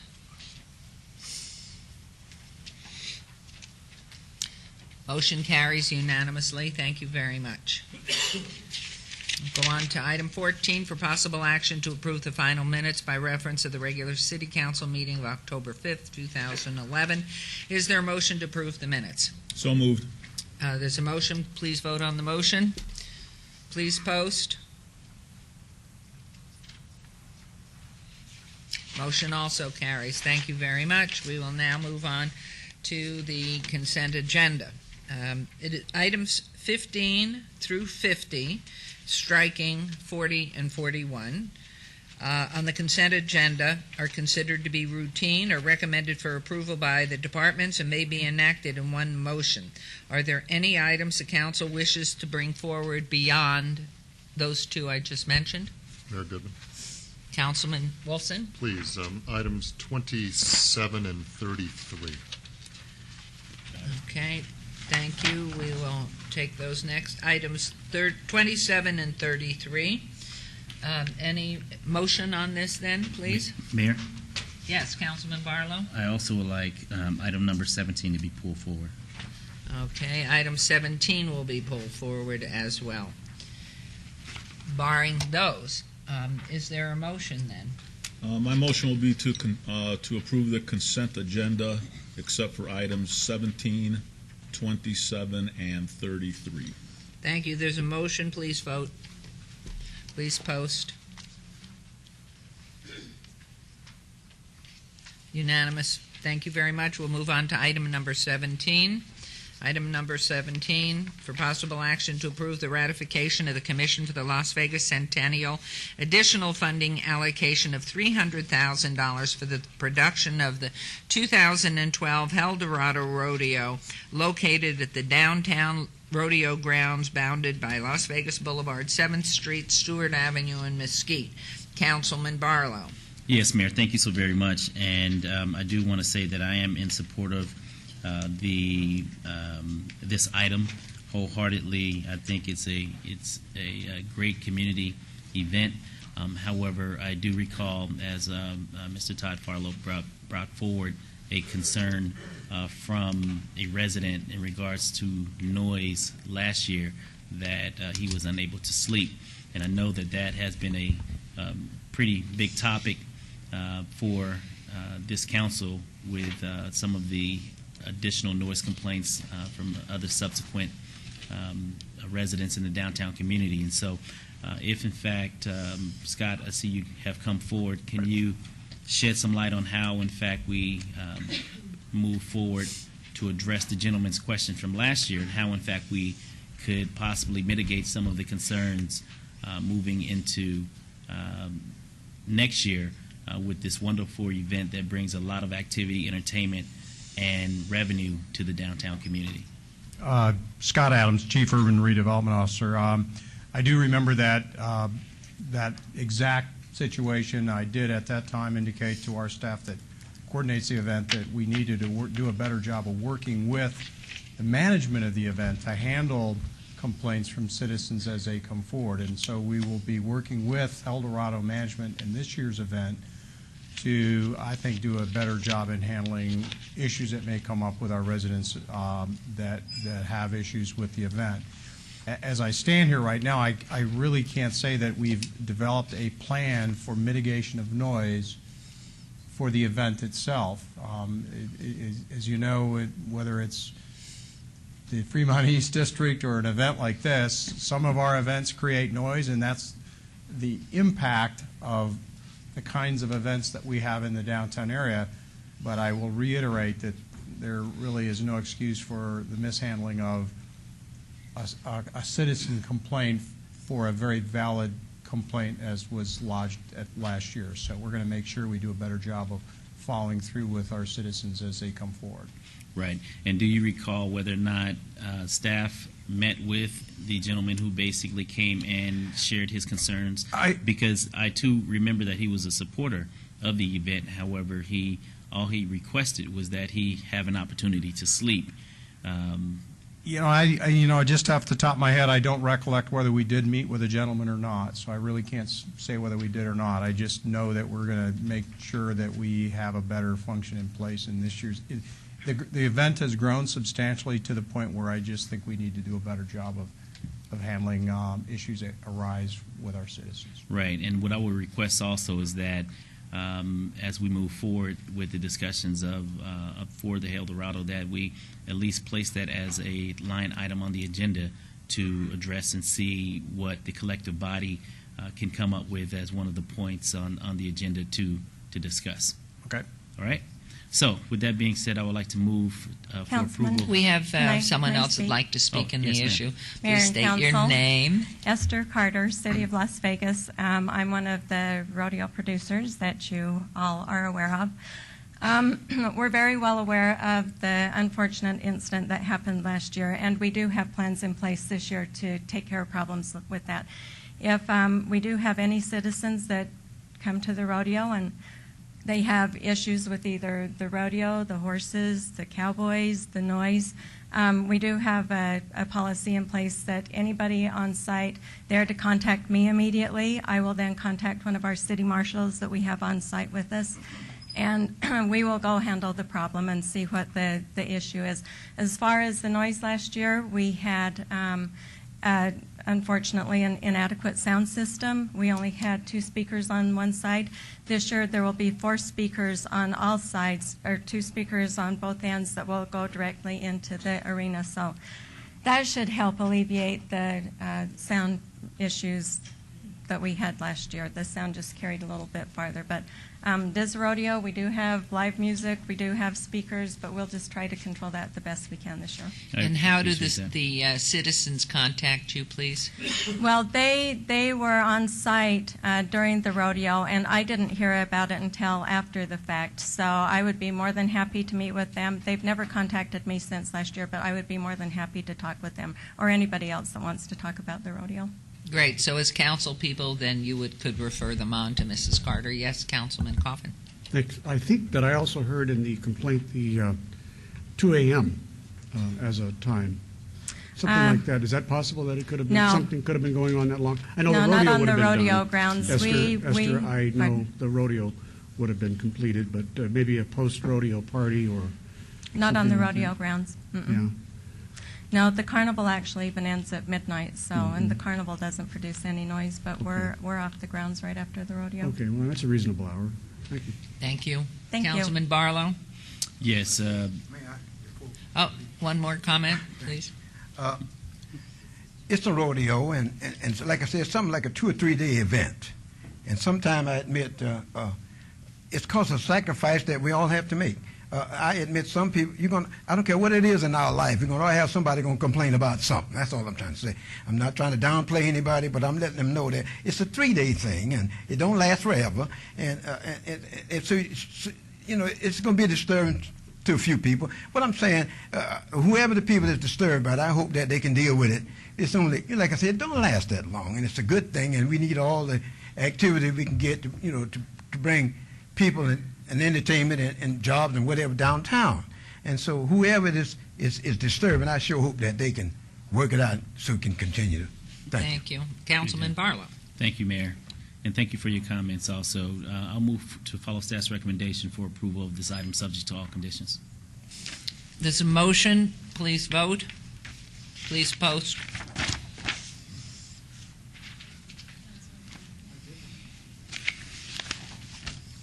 What we're doing is going through. Motion unanimously carries. And looking to my left and looking to my right, I see some additions to our council dais. And I'm wondering, Councilman Barlow, if you would care to introduce that handsome young man to your left. Well, I would be pleased to do so, And tell Mayor. us who he is and what he's doing here. Mayor and Council, I've been a part of the Partners at Las Vegas program for approximately 5 years now. And the students from Las Vegas High team up with the various careers in which they are interested. And this year I have the opportunity of having another intern for the semester to be with me on every Wednesday throughout the school year to shadow myself on the council. And so at this time I would like for my student intern to introduce himself and share with you all his future interests. Hi, I'm Edain Rodriguez, and I'm a student at Las Vegas High School with the Partnership at Las Vegas program. And I'm very happy to be here with Councilman Barlow and the mayor and all the other council members. And I am very interested in government, so I picked this job site. And I'm very glad to be here today.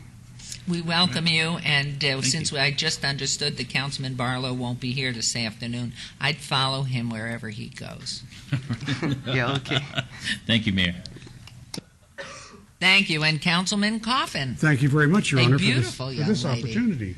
I did not introduce Melissa Becerra at the first meeting she attended, and consequently, you have helped me overcome some of my etiquette mistakes. I do want to introduce to the council members and the audience a good person who helps me a great deal. Intern Melissa Becerra is a junior at Las Vegas High School, and she's part of the Partnership Las Vegas program. She's going to say a couple words and say hello, probably to her mom, and thank her teachers, those who referred her to us. So, Melissa Becerra, here you are. Well, thank you. This is thank you for this wonderful internship that I'm with Councilman Coffin. It's a wonderful internship that I'm gladly taking and helping Councilman Coffin, and I just really, I really appreciate this, and all my teachers that recommended this. Well, thank you, Melissa. Melissa is not just here as an ornamentation, although you recognized her great beauty. She's been helping me prepare for these meetings. She helps me get these volumes together so that I can study them on the weekend before a council meeting, so I'm not scrambling around at the last second. So for her, I'm very grateful. Thank you, Melissa. And we welcome you both. This is wonderful. Wonderful indeed. We will now, at the request of Councilman Wolfson, go to item number 27, for possible action to increase the funding of the conservation energy projects in General Capital Project Fund by $18 million and to increase the sidewalk replacement program in the Public Works, CPF, by $1 million, affecting all wards. Thank you, Mayor Goodman. I think the policy of the council in the last year or two has been whenever we're dealing with millions of dollars, we don't like to have the things necessarily on the consent agenda go unaddressed. So I don't remember who it was at our briefing. There she is, Candace Falder. Candace, if you could just come up and give us a brief explanation of what this agenda item is about. May I make a little quick clarification too? This is a companion item to item number 69, which is on the discussion agenda. Okay. Good morning. This item, all right, am I on? Item 27 is asking for your approval to increase funding for 2 projects. They were authorized projects on the current CIP list. The companion item that Betsy referenced will allow us to issue the medium-term obligations to provide the additional funding to these projects. The first one is the conservation energy projects. It was originally funded at $5 million. It's the replacement of the street lights with more energy-efficient lighting. We're asking to increase it by $18 million that we'll sell the bonds for. We also have the sidewalk replacement program. A lot of our sidewalk areas, especially in the downtown area, Public Works has made an inventory of those areas that need sidewalks. So we're requesting to add $1 million to what we already had, $4.5 million, on that project. And it's as simple as that. Already authorized projects by this council, and we're asking to expand the scope on those 2 projects. Sure. Thank you for your explanation. I'm satisfied, and I'm ready to make a motion for approval. Could I have a question? I just wanted to ask a question, and I brought it up at our CMO briefing about other places in need. And after that meeting, I did a senior citizens meeting last night, and there I was told about a sidewalk that's upraised near a bus stop. Now, that sidewalk is the responsibility of the city, right? Yes, as far as I know, it is. And I know that. I'm not sure that that's a totally accurate question. It depends on what the situation is. What we've been trying to do is actually go through a sidewalk replacement program so that we're meeting the ADA requirements and to do some infill in areas that up to this point hadn't had that reinvestment. Well, so some sidewalk enhancements are the responsibility of the property owner. What we've been trying to do is accommodate them when we can with the funding that the council's allocated to be able to address problematic areas in addition to this systematic approach to updating and replacing our sidewalks. So if these questions come up to me, to whom should I refer and let them know? They need to go to Larry Haugsness in operations and maintenance. Okay. And Jerry Walker is the primary manager responsible for those types of requests. Okay, so either to Larry or Jerry. Or Jerry. Thank you. Yes, ma'am. Thank you very much. Thank you. And Councilwoman, we are looking into the ramp that you talked about yesterday as well. Thank you. Well, my concern was last night this lady told me she fell on it, and it's been there for over years, so I just didn't know our liability either. Thank you very much. Thank you. And thank you for getting on the ramp. Thank you. Anyone else? Any comments, questions? Councilman Wolfson. As to item number 27, my motion is for approval. There's a motion. Please vote. Please post.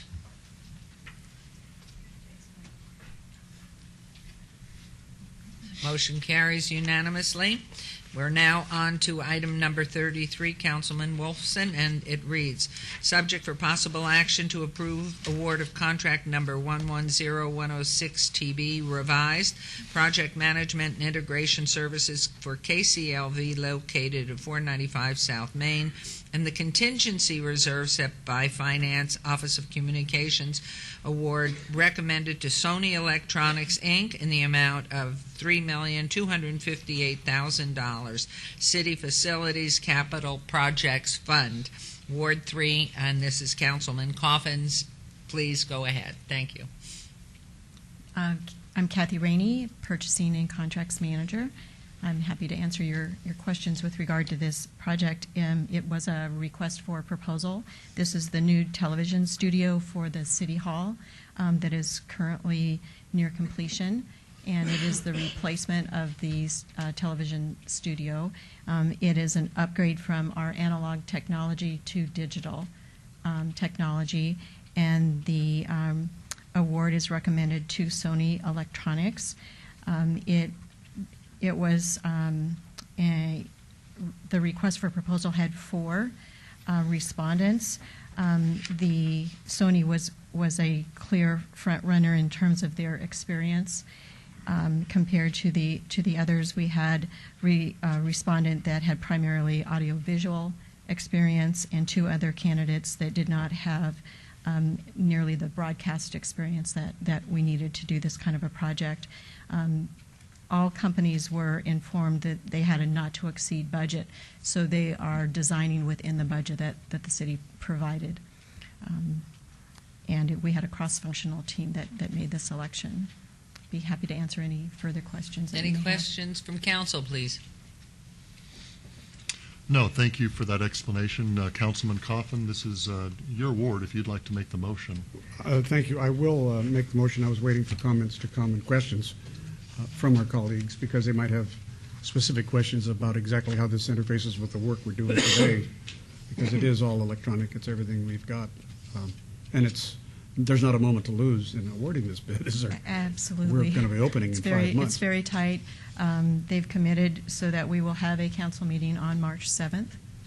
Well, then let it be written. Let it be done. I move for the approval of this item. There's a motion to approve item number 33. Please vote. Please post. Motion carries unanimously. Thank you very much. And we will now move on to item 51, correct? Yep.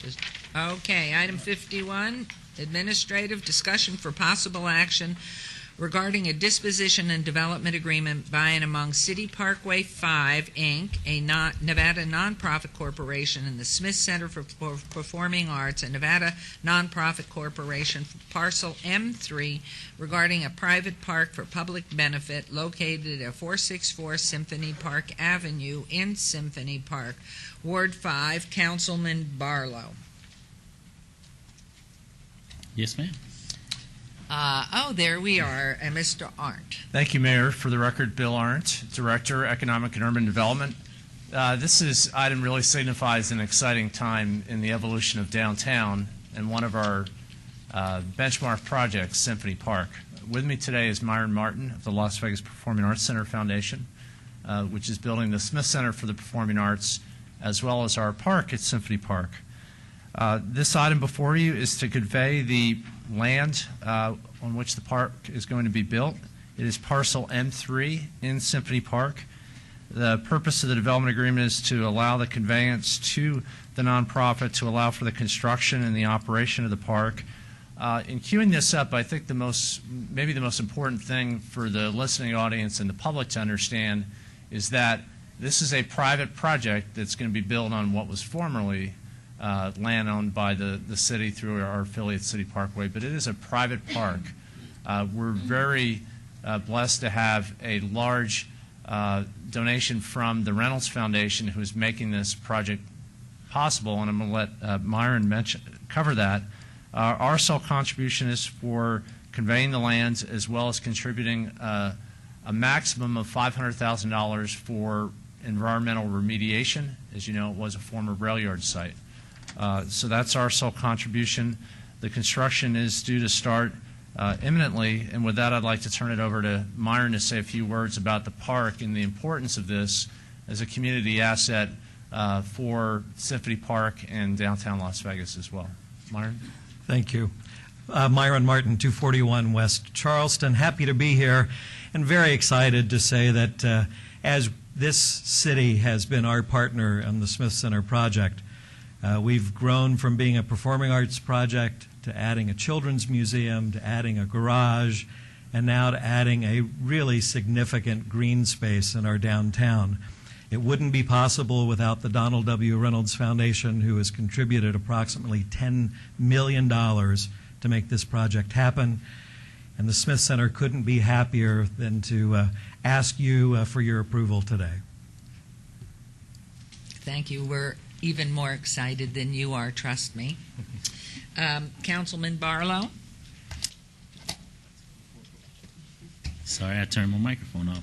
I would like to move for approval of this item subject to all conditions, and also state the wonderful job that has gone into all of the developments, specifically throughout the 61 acres Symphony Park community. And I'm looking forward to the grand opening of the Performing Arts Center, as well as the Children's Museum that will come online shortly thereafter. And I'm still looking forward to purchasing my season tickets to all of the great shows that you have lined up, and just thank you for everything that you've done. I was going to say hurry up, too, because we purchased ours at least a good month ago. You're probably up in the balcony in the last row if you've the waited peanut this gallery. long. But as long as I'm in the house, I'm fine. So thank you so very much. And so that would be my motion at this time. There's a motion. Please vote. Please post. Unanimously carried. Thank you so much. Thank you. Can't get my tongue out of my mouth. We're thrilled. Okay, moving on to item number 52. Discussion for possible action regarding a settlement agreement between the City of Las Vegas and the Las Vegas City Employees Association, LVCEA, and other items related thereto, all wards. And reading the item, the City of Las Vegas will go dark closed the week of December 26th, 2011. The planned closure will settle a dispute between the City of Las Vegas and the Las Vegas City Employees Association. December 27th will be on paid status, with December 28th and 29th employees using vacation or time in lieu of TILO. Essential public safety functions such as fire and rescue, city marshal services including animal control, parking enforcement, and the jail and sewage plant operation will continue as normal. City parks will also remain open as normal. You're to say your name, please, Mr. Tarwater. Good morning, Mayor and Council. Thank Dan you. Tarwater, Human Resources. Basically, that says it all.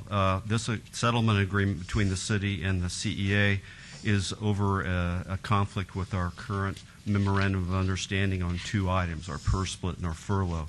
This resolution, which you just read, would remedy that, and we have signatures from all of the current board members, and we have our leadership board here in attendance today also. Thank you. Any comments, questions from our council? I would entertain a motion then, please, to approve this item. Motion to approve, Mayor. Thank you. There's a motion on the floor. Please vote. Please post. Motion carries. Thank you very much, Thank you. Mr. Tarwater. Moving on to item number 53, report for possible action regarding an economic development strategy update, all wards. I'm to read the item. As a major component of Economic and Urban Development Department's EUD business strategy, EUD staff has been tasked to develop a comprehensive economic development strategy by the end of fiscal year 2012, actually June 30th, 2012. Vision is to grow 5,000 jobs in 5 years in non-core industries, thereby diversifying the economic base by expanding key industry clusters through proactive public investment and coordination with the private sector. Mr. Arndt. Thank you, Mayor. This item before you, I think, is really important in the evolution of the city's economic development strategy, how we're interacting with the private sector, to build on what's working. And in queuing this up, gave it some thought. How are the best business strategies planned? They're usually not planned in a vacuum. They're usually not just done by the staff that's going to be executing the plan. But one of the most important things when you're preparing a business plan is that you have to engage your customers. You have to know your customer. You have to get feedback from the customer, what you're doing well, what you're not doing well. And so I'd like you to keep that in mind as we're embarking on this process to do a strategy. I have a PowerPoint today that I'm going to move through fairly quickly, and I'm going to cover a few things. Wanted to first cue up what's happening with what's happening in the region and why this strategy is so important for the city to get done. One of the things that is happening in the region, as you know, is the last legislative session, the state passed Assembly Bill 449. And the significance of that is that at the state level, the state is restructuring how it does business for economic development. And so what's happening at the state level is that they're actually looking at, there's a couple things that are happening. One is the state is actually looking at its leadership, and the Commission on Economic Development, the board of directors, if you will, for state economic development, they're actually replacing that board, and they're going through a transition phase where the commission that sits today will be replaced at the start of next fiscal year. So that's something. So one thing that's happening is the leadership's changing, the board's changing. Another thing that's changing is the staff at the state are changing. The outgoing economic development director for the state, Mike Skaggs, is being replaced by Steve Hill, whom I'm sure you all know has been a vital member of our business community, been very active with the chamber, and think that it shows that the state and the state leadership is trying to get private sector representation on the board and leading the state's effort. Another important thing that happened is the state recently appointed Terry Janison, whom you all know is former president of the school board and is a great community builder and a great person that helps build consensus. So Ms. Janison's working at the state level and is replacing Frank Woodbeck, who's been a great partner of ours. We work with Frank all the time on working with business prospects. Frank is actually moving on to head DETR, Department of Employment, Training and Rehabilitation. So you may be asking yourselves, why does this matter? Well, how the state does business is very important because, as you know, in a state where we're a Dillon's Rule state, all the taxes are essentially controlled by the state controls the purse strings. And that's important because the state controls the incentives, most of the incentives that are targeted to business. Not all, but most of the incentives. We, of course, at the city have incentives packages that complement the incentives that are available at the state. So now what's happening, what is the state doing, what's the plan, what's the strategy? They've hired a consultant by the name of SRI that's doing what I would call a top-down study. They're looking at clusters. This is something you hear all the time about in our field. And there's an interim report that will be finalized, we're expecting later this year in November, that's going to be identifying 7 industry clusters. And you see the clusters up there on the screen. I've highlighted 2 of them, health and medical services, as well as IT and business services, because I think those are very important to what the city is doing for its strategy. Moving on, what's happening in the region.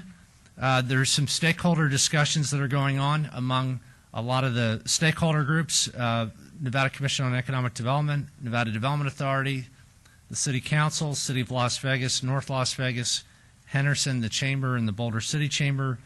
There's a desire from the state to have that study done in November, as I mentioned. Well, one of the issues is that this cluster strategy is a study, but it's not really a strategy. It doesn't tell you the how. It doesn't tell you how are we going to grow business in this city and in this region, whether it be growing from within, growing our existing businesses, or attracting businesses from outside the region. And so the city really needs its own strategy. We want to build upon what's already working. The city is not the region. I'll give you an example of that. The city has 10% of the industrial space in the Las Vegas Valley. That's numbers based on the second quarter of this year that we get from Restrepo Consulting. And compare that with the city's market share of retail and office space, each of which is 35%, which you might expect. We're the central city. We have downtown. We have a growing office district. We have a lively entertainment scene with entertainment venues, with a lot of restaurants moving into the city, some of which we heard about this morning. And so we're a little bit different than the whole metro area. And so a lot of cities around the country, and we're recommending that the city be one of them, not just look at what the region's doing and piggyback on a regional strategy or a regional approach, but we need our own business strategies that are tested both with our clients and our partners on what they're doing, as well as tested in real-world data. How are we going to compete for these industries? How can we compete? What is the business case that we can make to businesses either already here looking to grow or new businesses looking to locate here? And the main point I want to hit is that our cluster studies are not strategies. So we need a strategy moving forward. Now what happens? Well, cluster analysis tells us where we've been as a community compared with the U.S. and did a bubble chart on the next slide, which shows this is a bubble chart map from actually a new website that is sponsored by the EDA and Harvard Business School. Michael Porter is considered the originator of this cluster idea and this theory of describing how businesses grow in a community and why do they grow in some communities and not others. And this is a real busy slide. I'm not going to go through all the technical aspects, but the 2 things that are important on this slide are, you see that black trend line. Any industry that's above that line means that we have a disproportionately high share of those businesses in our community. And as you might imagine, to no surprise, you see the real estate construction and development, although that's fallen off. This shows numbers from 2009. We were high in that, local hospitality, and then the retail industry. Then you see what falls below the line. Moving from left to right, to the extent that the bubble is on the right side of the chart, that simply means that that industry is growing. So you see some growth in those industries. But that doesn't describe, well, that really just is kind of a static look at how do we compete today. It doesn't describe how we're going to compete in the future. The next slide and the next point I think is incredibly important. I'm not going to read it verbatim, but I am going to read what's highlighted there in yellow because I think it's incredibly important and something that we have to focus in on in a city, and it's going to be something that we're looking to do moving forward. This is a quote by the president and CEO of the Kauffman Foundation, which is considered the leading think tank for entrepreneurialism in the country. In the last 30 years, all net new jobs have come from firms less than 5 years old. Let me repeat that. In the last 30 years, all net new jobs have come from firms less than 5 years old.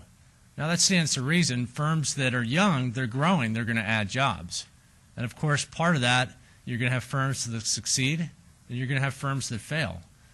But it stresses the importance of innovation, the importance of not forgetting that as a city and as a region, how do we jumpstart entrepreneurial growth? How do we support innovation? How do we support young firms that are growing? A great example of that, of course, is Zappos, and we've watched their growth in the community. How do we focus on the next Zappos? And what does the city need to do? What is the city's role in that? What is the city's business strategy to make sure that happens? That's incredibly important.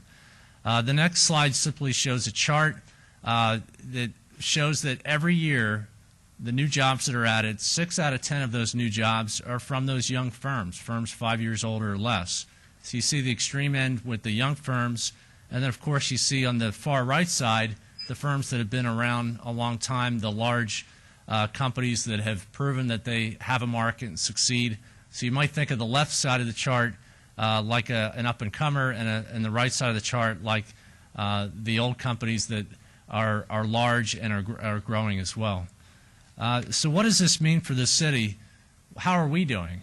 The next slide speaks to that point that in the first half of this year, from a source that tracks venture capital funding, they reported that only one Las Vegas company received venture capital funding in the first half of this year, $7 million compared with $14 billion nationwide. So of course these young companies, they need money to grow. It's not traditional bank financing. You don't go to your bank to get a startup loan. That doesn't exist. There are some microenterprise programs from the SBA and some other programs as well, but this is incredibly important. So how do we nurture this culture of innovation? The next slide is a ultra confusing chart, and I'm not going to even attempt to explain it, and I don't have the knowledge to explain it because I don't operate in this industry, but it's a chart from Luma Partners which shows where do all these firms get their money. Technology firms operating in information communications technology, alternative energy firms, where are they getting their money? Obviously it's not a single source. There's angel investors, which are part of the discussion, venture capital, equity firms. All this is to show that it's a complicated world out there where these firms get money, and we need to make sure that the culture of innovation, the talent that is needed by these firms is here, so when these firms choose a place to locate, they choose here. So the money isn't the critical driver. I would argue, and in having discussions with Zappos, and the next slide shows this, that even though we haven't had a lot of venture capital funding in this community, we can change that. It's time to bend that trend line. Place matters. We have a great entrepreneur in Tony Hsieh at Zappos, which is really a family of entrepreneurs. They have an incredible amount of innovative ideas. I know that they've shared some of those with you over the last several months. And place matters. A couple examples. In San Francisco, south of Market, anyone who's a San Francisco fan and has been to the city, south of Market Street in years past is where you didn't go. Yet tech firms have moved in there, They've moved in there because place matters, and they've turned the vacancy upside down to where it was as high as the rest of the city. Now the vacancy in South of Market in San Francisco is hovering around 5%, while the vacancy in the whole city is close to 4 times that amount. So place matters, and these firms do like to co-locate. And we see an exciting trend with Zappos and the entrepreneurs coming to downtown. How does the city nurture that? What are the city policies that we do to nurture that? What are the city policies that we have which may impede that we need to look at changing? The next slide, in the past 5 years, healthcare has grown a lot around the country. In the next few slides, moving on to the next slide, it's grown from 6% to 8% as far as what is the industry mix of the Las Vegas metro area. We intentionally look at the whole metro area, not just the city, because we are really one regional labor market.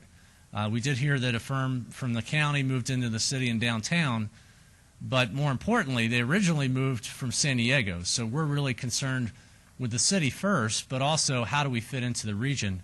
And as a region, healthcare has been an important part of our community. It's been growing rapidly. You see there 6%. I pulled out the slice of the pie with construction. This is toward our peak. You see the construction trades employed over 11.5%. Now you see the slice of the construction pie employing under 5%. That's a dramatic shift from what we've looked like in the past. We've been a growth community, and the composition that was in 2005, we don't expect to return to that anytime soon. We expect the industry mix to look more like, I would argue, what it looks like today in 2011. You see healthcare has jumped up, I highlighted in red, to over 8%. And you see there the other major industries, of course, the hospitality industry there in orange. You see retail in red. And you see information and communications technology, which is a green sliver you can hardly see, is 1%. So cluster theory would say, well, don't go after IT because you don't have it. But we want to flip the side of the coin and say, well, how can we get it? We need to compete for that, and we can compete for that. And Zappos has shown that we can compete for that. So how do we compete for that? How do we bend that trend line, not just for IT, but also for healthcare? Healthcare has grown from 6 to 8%. The next slide shows some bar charts showing how that's grown over the last 10 years or so. It shows the employment in thousands for the metro area. You see that we're approaching 70,000 employees in the healthcare industry. So it has a huge employment impact, yet it's still a small portion of our economy. How do we grow that? And of course, we got a great partner that in the Cleveland Clinic, and it's time to bend the trend line. We need to engage Cleveland Clinic. We're doing that. The mayor, Betsy, and I are going back to Cleveland in December to continue the dialogue with Cleveland Clinic. How do we help you expand here? What are the things that we need to do? Put it all out on the table. We need to help you grow. So finally, in concluding, wrapping up the next steps, we have a lot of studies that we have that are on the books. We've done a summary of those studies, and we're going to be making that available to the council, including that regional study that I mentioned. The other next step is that, again, as I set up the presentation, the best business plans aren't done in a vacuum. They're done not only with your management team, your board, so we're certainly going to be engaging you, but also our customers. We've laid out a plan to lead some focus groups, and we're going to engage leaders like Maureen Peckman from the Cleveland Clinic, like Tony Shea and some of his colleagues at Zappos, to help test some ideas that we have, but we're not operating in those fields. We're not in the trenches. We don't know the industry like our own industry experts do. There's been a lot of momentum in the last year and a half on economic diversification being really important, and that we need to diversify our economy. We need to grow industry. And there's some value in hearing from outside experts, hearing from models that have worked in other places. But the most important thing is we hear from our own experts, because they're here operating today. They know our market. They know what is impeding growth in the healthcare industry. They know what is impeding growth in the IT industry. And we need their ideas to formulate business strategies.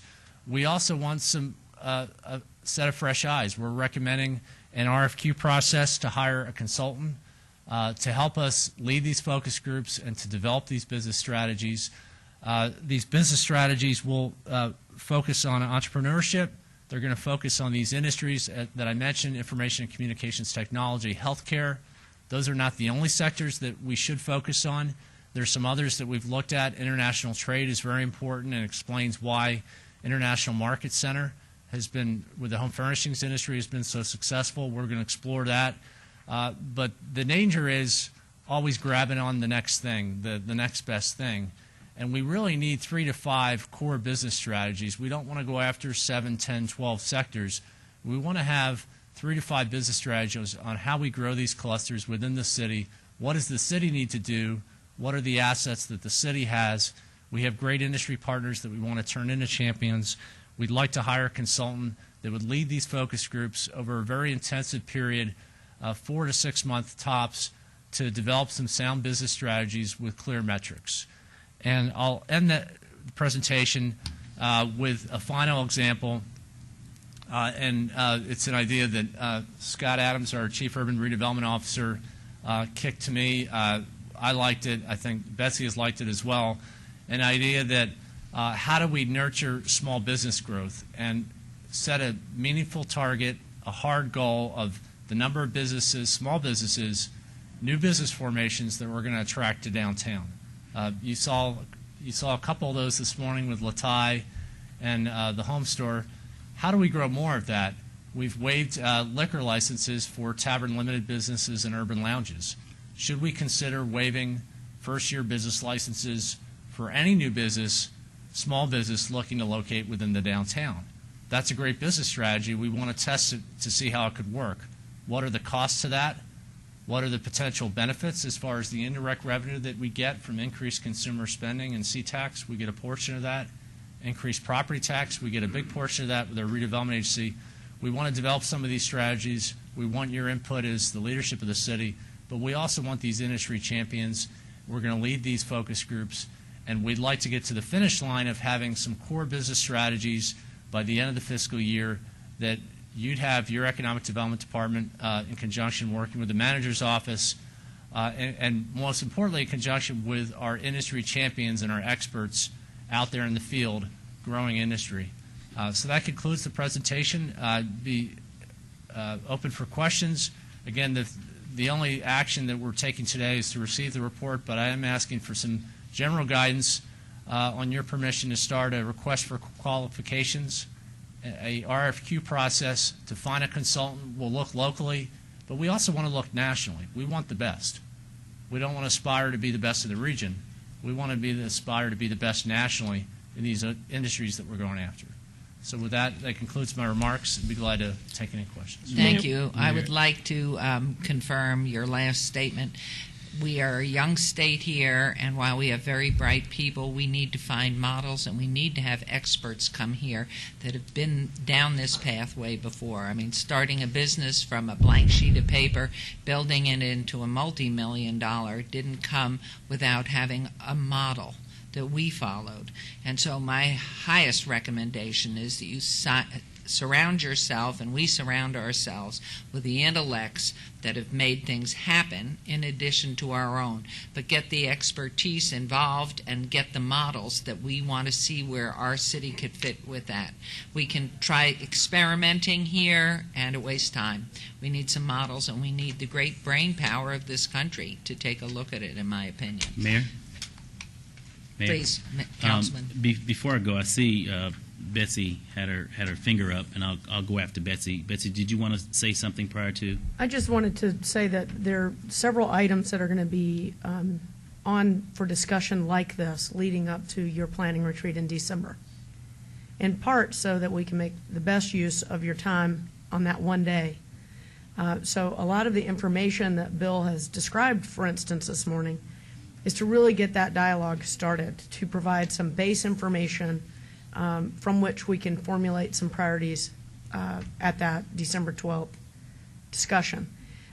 It's also an opportunity for you all to talk about what you found important in this dialogue this morning and in this presentation, so that if there's more work that we need to do before that retreat to frame some of these ideas up, like Bill's discussion of a small business incentive program, that we have an opportunity to maybe more fully explore that between now and then, so that we come with some really crisp ideas, so that your priority can be clear and clean and precise, so that it helps us focus quickly. So I just wanted to put this item in perspective with where we're going with this, not just as a part of the state and the region and the local economic development strategy, but as it relates to your overall reevaluation and discussion of your priorities as a city council. So thank you, Councilman. Thank you, Betsy, and thank you, Mayor, for the opportunity. And Mr. Arndt, you are dead on. Listening to your deliberation here today, it takes me back to the conversation that we've been having for a couple years now, the public-private partnerships, and having the opportunity to really diversify the economy.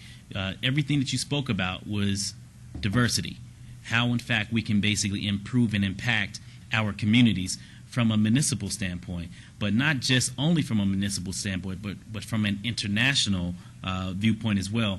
There are gobs of industries out there that fit perfectly within the scheme and the fabric of Las Vegas and Nevada as a whole.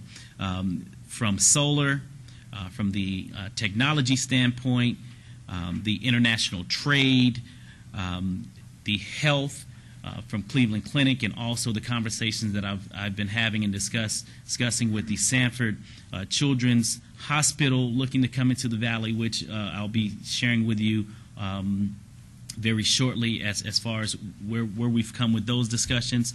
And also from a venture capital standpoint as well. If you will, go back to the venture capital slide, because I have some questions in regards to the $7 million that the state received from all of the billions of dollars that went across the country, and Nevada only receiving $7 million of that. If you'll go back to that slide, I have a question for you in that respect, because I know that Ernest Fountain from New Ventures Capital had major concerns in regards to this as well, which he had a number of conversations with our federal delegation as to asking the question why Nevada, being one of the strongest states on a federal level, specifically with our leadership that we have, that Nevada only received $7 million of the billions of dollars that were distributed. And so I wanted to really get your feedback and see what we can do as a body to really increase that number, because there's a lot of money out there for the small businesses and the startup businesses that are looking to come into our community, and those that are already in our community looking to expand. What is it that we can do from a business standpoint to really pull those venture capital dollars into our community to help grow our economy, being that we're number one on the list for unemployment nationally. We're number one, or I should say number 50 on the list for education. And so, if in fact we don't have businesses and opportunities and training opportunities and apprenticeship programs to really educate our young people, educate our community to improve our skill sets, to move on into these other areas of diversity, we're going to continue to be last in the bottom of the list. So what is it that we can do today to plant some seeds in order that we may, the future generation at least, will have an opportunity to harvest from what we put in place today? Thanks, Councilman. An important question, and I have to apologize. I'm clickerless, so I'm kind of hoping maybe the guys in the back, I think it's slide 10, that showed, that's it. This shows that you mentioned something really important, that there's a lot of innovation finance money that's coming out of the federal government. New market tax credits is just one of many, and we're not getting our fair share. And so we're working with our congressional delegation. You and I have had discussions about this. This is something that I'm going to bring up at our regional stakeholder meeting Thursday, that how do we change that as a region, not just for the city, but for the whole region? We need to drive some of that federal money. It's tax credits, it's innovation money coming in as well. This is the other side of that coin, though. This is the private money. And so while the public money plays a big part of it, the private sector kind of moves on its own. It's fluid. There's a lot of money out there.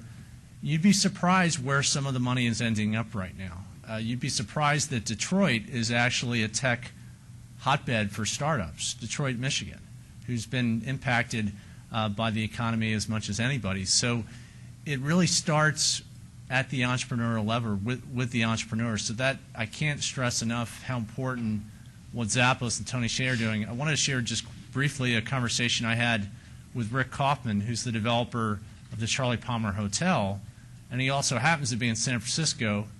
And being a smart businessman that he is, he also happens to own office buildings where some of these firms in the city in San Francisco are locating. And he pulled me aside, grabbed me by the arm and said, "Bill, you don't understand.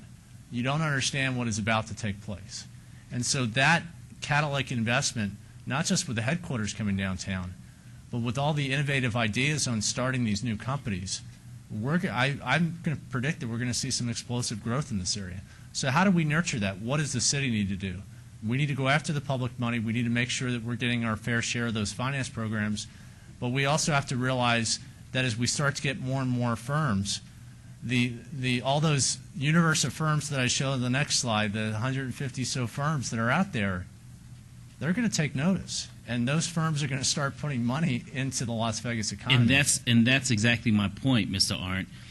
We, as a municipality, must position ourselves, place our flag, if you will, in position ourselves to receive all of these businesses that are out there looking to land and plant their flags in various communities around the country, if not the world.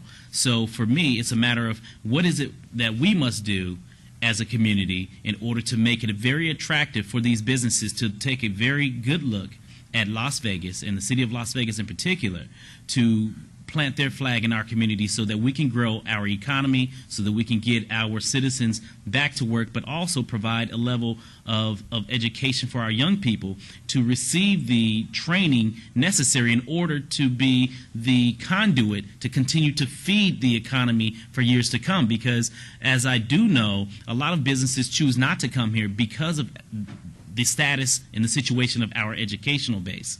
And so there's a lot of things that we must do simultaneously in order to balance all of these nuances in order to make our community a more attractive place, for the long haul, not just for today, but for many generations far after this mayor and council are gone. And so what is it, in your opinion, or within your professional experience, and maybe this is something that I should hold off and ask the new consultant that we're basically bringing online to see what are some of those things that he or she can provide to answer those questions so that we're laying a clear and precise foundation for us to stand upon years to come.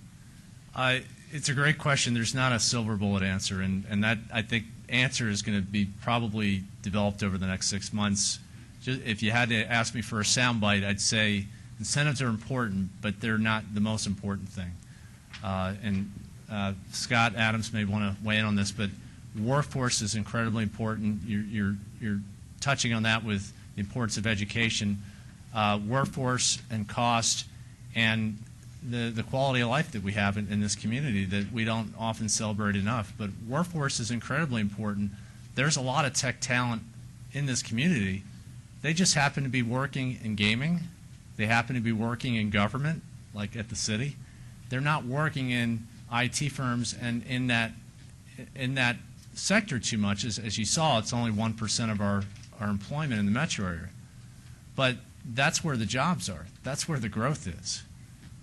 Social media is just helping that to explode, but it's been there all along. The number one market cap company in the country is Apple. They've overtaken ExxonMobil. They've overtaken Walmart. It's a mega trend that's only going to continue. So how do we as a community build on that? We can't just throw it in the towel and say, well, we have 1%, and it'll always be 1%. We need to go after it. Because it's not good enough. It's not good enough for the future generation of Nevadans as an economy as a whole. We must diversify our economy. And something that comes to mind is when my colleague, Councilman Wolfson, constantly talks about the new employee, changing the way we do business as a municipality. There must be a new element of the new employee. I would like to add on to that and say that there must be a well-diverse economy. We can't be the one-horse town that we've been in the past. We must diversify our economy so that we can avoid, to the best of our ability, for future generations to land where the economy is today. And we do that through making sure that we have a number of areas to pull on, from the tech, the solar, the gaming, the retail, you name it, across the board, and having a corporate structure within our community to help offset a lot of the nuances that are taking place today, specifically in the areas of unemployment and low qualified employees and a very antiquated educational structure that we have in our community. I want to change all that, because as a native of this community, this is where my seed was planted. And I want to make sure that the future seeds that are coming after me have a better community than what I'm living in today. And so I'm a part of that solution. And so I'm looking forward to helping to find the solution to the problems of today. So thank you so very much for sharing that with us here today. Mayor Goodman, may I? And thank you, Councilman Barlow. I want to bring up something that you kind of segued into, and that is we probably have dozens and dozens of companies, whether they be individual persons or larger companies, that come to Southern Nevada to try and seek out and determine whether they want to move their businesses here. Do we have any idea, number one, do we keep statistics on that? Are there databases? Is there information so that we know who's coming to Southern Nevada, whether it be the county or the city? I mean, we're all Southern Nevadans. And frankly, I don't care if a business comes downtown or across the border. If they're coming to Southern Nevada, it's good for all of us. We prefer downtown because that's our loyalty and our obligation, and downtown is the place to be. But whether it's in Southern Nevada in any particular area, I don't think it really matters. But my question is this: do we ever do any follow-up work? Meaning, if a company contacts us and does some due diligence to determine whether they want to move their business here, but they choose not to, they choose somewhere else, do we do any follow-up work with that company to ask them, why didn't they choose Las Vegas? I think that would be really important and really valuable to know, well, here's the third company in a row that didn't move their business of 200, 500, 1,000 employees to Southern Nevada. Why not? So that we can make those changes so that in the future we can get that business the next time. Do we do anything like that? We're doing that. It's actually in my department's business plan. We're going to report on that, and it's actually in one of my personal goals as far as business recruitment and the number of businesses and the number of jobs that's going to yield during the course of the year. One of the important steps is getting them here to visit. It sounds like a trivial step, but it's really important, because once they're on the ground, they get a better feel for our community than from the outside looking in what's here and what's not. A great example, we had a major IT third-party services company, some would call it a call center company, that was interested in a location. They're still looking at both the city of Las Vegas and Southern Nevada. They haven't pulled the trigger yet, but I and Rich Atkins on my team met with them, met with their team, toured them through the community, provided them a ton of workforce data and information. They actually came here, their first step wasn't to look at real estate, look at sites. They wanted to know about our workforce. So we answer the questions. A lot of questions come up. There's no one single reason why not. It's usually not cost. Obviously, we're cost competitive. One of the reasons is workforce for small businesses that are very small firms. Sometimes it's a perception of quality of life issue, and that's where what message we're putting out to the business community, as well as the potential tourists that are coming in for vacation or for entertainment. We can't send a mixed message. We can't say that we're the party capital of the universe, yet at the same time we're open for business. How do you merge the two? Orlando is a great example of a city that has merged the two, and they have a tagline now that shows what they are, the importance of tourism with Disney, yet they also show why they're serious. Coincidentally, they're actually working on a huge medical campus, much like we're doing with Cleveland Clinic. So there are a lot of analogies there, and to the mayor's point, we do need to learn from others' mistakes, what best practices are out there, but then we need to take it and make it our own. Who are the who are the champions in our community that are actually going to make it happen. It's certainly Cleveland Clinics from the outside, but the champions that are here day in and day out that are working at the clinic, they're the industry experts. One of the items I might mention, too, is in the medical field. We've had a great deal of difficulty getting top-notch doctors to come here and move here for the simple fact, and it goes back to what we all know so well, it's the educational hook. And people who have children, whether they're a workforce or whether in the medical field, whatever field they're in, look to us and say, I want to put my children in public school. And your public schools are not where they need to be in order for us, one, to get the workforce, and two, to enroll our children. And I know this is fact because in speaking, and when you asked for some statistics, in April I spoke to a group of about 225 financially involved people, some from Southern California, and I spoke to the educational element as critical. A piece, not it all by any means. And when I was through speaking, a gentleman stood up from California and he said, within the past months, 147 businesses left Southern California. 5 came to Nevada. The singularly most important reason was education, the quality of education in Southern Nevada.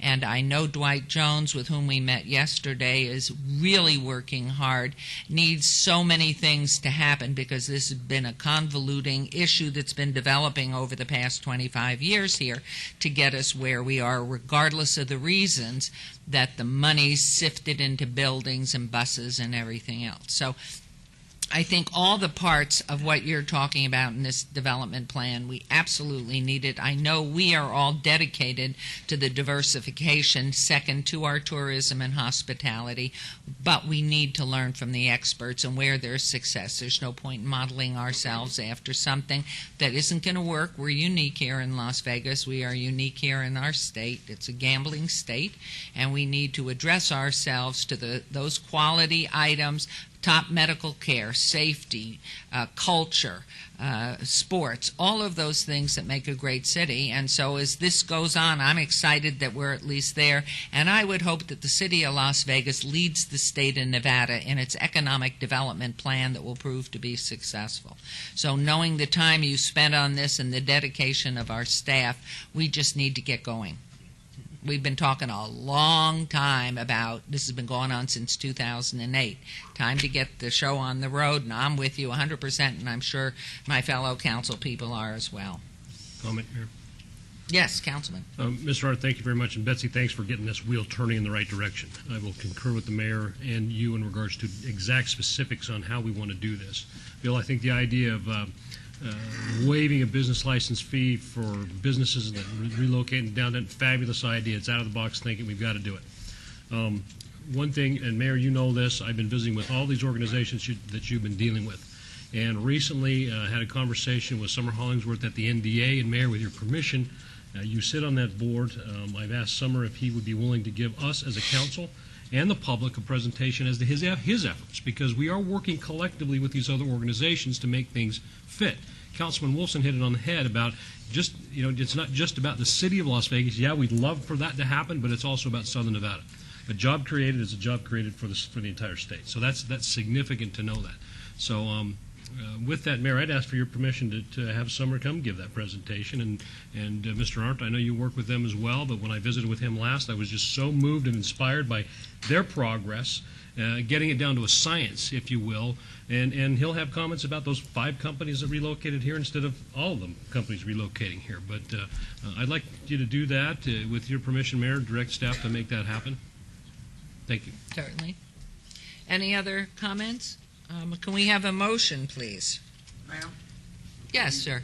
Vote on the motion. May I address the board? Certainly. Come forward. Please state your name. My name is Joe Maviglia. I've been in this town for 40 years. I've done everything you can think of in regards to work, construction, plumbing, cement, and I have 40 years of learning, talent on how to do things, how to get jobs done. I worked in, for example, the city of Detroit. when they were in the process of rebuilding sidewalks in that city. And I was able to get on to what they called a crew. And the first part of the crew was the demolition crew. 6 or 7 men with dump trucks and jackhammers and loaders. They went and they pulled the sidewalks. The setup crew came behind them, and they set up the forms. The finished crew came behind them and laid the cement and finished the sidewalk, and bang, bang, bang, all in one day. Fast, inexpensive. Now, I'm sitting monitoring your council home, and you almost knocked me off the chair when you talked about $5 million to repair sidewalks in this city. What you may or may not realize, that you have more humans with talent in this city that can get this city back on its feet, from the prison system to the parole system to the employment system, for people to get off their butt and go to work and be counted, and create an economic structure so that they can afford to live. It's all there. The only thing is if you coordinate everything and get the right people on board and use existing contractors, and I'm talking about small contractors that work their butt off to get their license, and they're out there struggling, trying to make a dollar so they can afford to live. Thank you. We are really about involving the community, I and I understand. can assure That's the you, reason. as That's the you have reason. ideas for this. Unfortunately, we have such a long agenda. I know that, and I don't want to take up more of your okay. time, other than the Appreciate fact it. that all I want is the opportunity to work with this gentleman and you and this staff and you people. If I come forward with plans that show the feasibility to save this city money. We love it. Absolutely. Now, Thank you. the bottom line is, work with me. I want to work with you. And if I can show you the process of the way of getting it done at a cost-effective way to put people back to work, We would welcome your suggestions and your input. I thank you. Thank you. And did you read Thank that you. letters that I gave you? I don't have any letters. You Well, and I- I met. I came up and visited you, Yes. and I left you a couple of letters of You our... must have left them with staff. When you left my office, there was nothing. But please, let's not take up the time here. Okay. Come back on upstairs, okay? Absolutely. Okay. Thank you. Thank We you welcome for your allowing me to input. speak. Thank you. We'll get it done. Okay. Thank you very much. Could we have a motion, please? Thank you, Mayor. My motion will be to accept the report and also to authorize Mr. Arndt to go ahead and do the RFP on a consultant. But the one thing I want to add is I have to echo the mayor's comments. I mean, these are very interesting times right now all over the country, and there are businesses out there that are just looking to make good economic decisions for them. And if we can put a plan together to tell them Southern Nevada is a place to be, they're going to move here. So I'm assuming that's what this consultant is going to be looking at. So that will be my motion. Thank you. There's a motion. Any other comments before we move on it? Just quickly, I think our staff has done such a great job in putting this ahead of everything. They've done this continually, and I think that's why we are where we are. We're on the cusp of all of this, and this just is another indication of how forward-looking you've been in this area. So. Thank you, Mayor? Councilwoman. Mayor, Yes, before the- Councilman Barlow. Before the motion goes through, one question that did not come out, Mr. Arndt or Betsy, is the cost of what we're looking at approximately to pay the consultant, because I think that is something that the public needs to be aware of as far as the cost, and they have had an opportunity to understand why we're moving in this direction, but also at what cost to the taxpayer would this basically be an impact? Sure, Councilman. We don't have a set number in mind, and I mentioned RFQ, request for qualifications. It's kind of a hybrid of an RFP process that a city normally does, and I mentioned that for a reason, that we want to open it to the best ideas. And so a study that is one price versus another study and a proposal that may get us lead to better results, better strategies, may be 30% more expensive, but we might want to hire that consultant. So what we're going to do is an RFQ, take qualifications and proposals that are not price specific, but more scope specific. How are they going to help us do this? And I'll give you an example. There's a kind of touches on what Mr. Maviglia mentioned, that there's a lot of talent in this community, and we need to know what our assets are. We need to do an occupational analysis. How should that be done? We want the consultants that are the experts in this field tell us how to do it, tell us why it's important, how it translates into business strategies.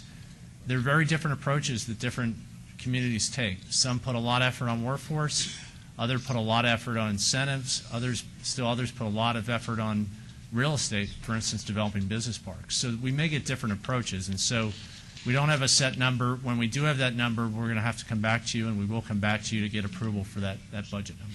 Okay, and so in addition to that, with the number of RFQs that are turned back into the city of Las Vegas, who will evaluate those applications that basically come in? Will it be this council? Will it be a subcommittee? Will it be your department? Because I believe that the council should have an opportunity to look at a number of variables that come forward to make sure that it's in alignment with the direction in which we will be setting and resetting during the meeting coming up in December, right? Is that correct, Right. Betsy? Let me take a stab at that. Typically what we would do is we would put together a scope. We would brief you all on that scope. Gives you an opportunity to give us feedback about the direction that we're embarking upon. We also share with you dates and distribution lists and all those things that we typically do when we go out for this kind of request for qualifications. As Bill indicated, it's a little bit of a different animal than a traditional bidding process, for instance. And then typically what we do is when we get those back in, we weed them out. These are qualified, these are not qualified, these people hit the mark, they didn't. Then we typically come around and brief you again. We do usually have a staff evaluation team, and we can certainly talk about that with you guys in the briefings when we scope this out. So that would be my recommendation, is that let's go through the basics, which is figure out what we're asking for, figure out who we're going to distribute it to at a minimum, and then talk about what process we want to use to winnow it down to find the right contractor to meet those objectives. Okay, so with that being said, then help me understand this, Betsy. Specifically, as we move forward into the strategic planning session coming up in December, the dynamics of this council has changed. So that means I'm quite confident that some of the vision that come forward and some of the direction in which we were going in the past may shift somewhat. And so how will you be able to align the scope of work for the RFQ up with the direction in which you could be sent come December after the strategic planning meeting with the mayor and council? Because it sounds like to me that the cart is coming before the horse. Well, I think your wording shift is probably a really good descriptor of probably the nature, of the discussion. What we would do is we basically would craft an RFQ based on what you heard today, unless you said, hey, look, you guys, you missed the boat. We really want to focus in on business park development, and that's all we're interested in, by the way, which I didn't hear from you. Then we would adjust based on that direction today. So basically what we're saying is we want to pursue the ideas of developing this economic development strategy using the help of a consultant in a very inclusive manner based on the information that Bill presented today and a lot of the conversations that we've had in private briefings and as other items have come before this council over the last several months. We will bring that scope of work back to you in a briefing so that you'll be able to see it before we get there.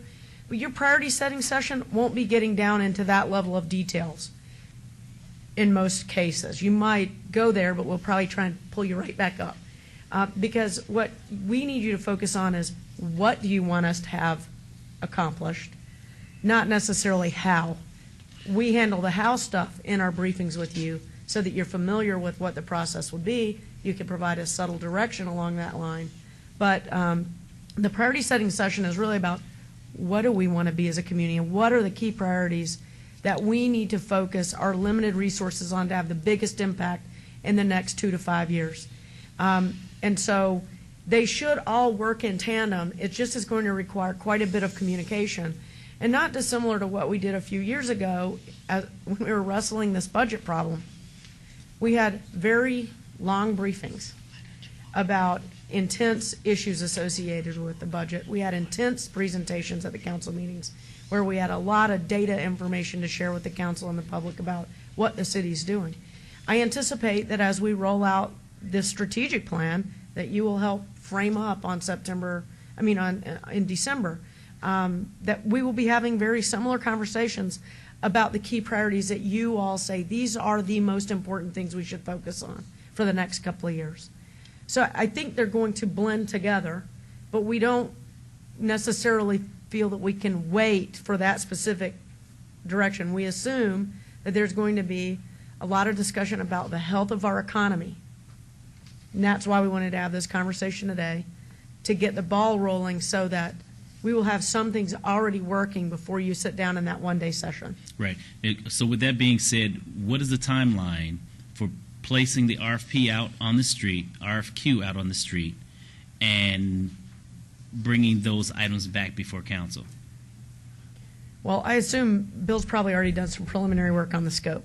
Okay. And so usually it takes, depending on how complicated the scope is, let's say we get the scope finished in the next couple of weeks, then it will probably take us a little bit of time to get it out and distributed, and then it requires some time for people to actually formulate a response. So I would say maybe 6 to 8 weeks. Is that reasonable, Bill? Yeah, which basically puts us deep into the holiday, Right. which more than likely this item will come back before the council sometime after the new year. Probably. Okay, so As in the form of a contract, yes. in the form of a contract, Correct. which basically aligns with the strategic plan in December, which will give you an opportunity, and this council an opportunity, to make the appropriate adjustments Right. prior to the council meeting in January. Right. If Okay. I may, Thank you. Councilman, I would like to add, too, obviously you're going to be working with the county and with the state reps because they're doing the exact same thing, and we should confine ourselves really to the city and what we see for the city. We do fit in with the whole, but this is really our job is to take care of the city. And so I would like to see the city specific, but that you may hire the same consultants or look to vet the same consultants that either the state's using or the county, or maybe joint venture with them somehow to save some money, but have the best coming to our state for this. So it's really twofold, that we really concentrate on the specifics of the city. We are part of the county and part of the state, but our job is the city. Absolutely, that's the focus, and we think the schedule fits in very nicely with what the state's doing as well. Thank you. There was a motion on the floor, I think. Yes, there was. Okay. Yes, there was. Here we come. Just in time, the gentleman that made the motion, we're about to vote. Okay, please vote on this. Thank you, Mr. Arndt. And please post. And it carries unanimously. Thank you very much. And we will now go on to item number 54, discussion for possible action awarding an appeal of work card denial for Jared Aiken, DB at TSI 955 Del Webb Boulevard, Ward 4. Councilman Anthony is the applicant present. And here's Mr. Flynn, please. Mayor and members of Council, Flynn Fagg with the Department of Planning. The applicant, Mr. Aiken, has been employed as a fire sprinkler technician since 2005. The company that he works for was acquired by a burglar alarm company just recently, requiring employees to have work cards. Mr. Aiken's employer has submitted to us a letter of recommendation, and also I would like to offer on the record a letter from his employer stating that Mr. Aiken will only be employed as a fire sprinkler technician with the company.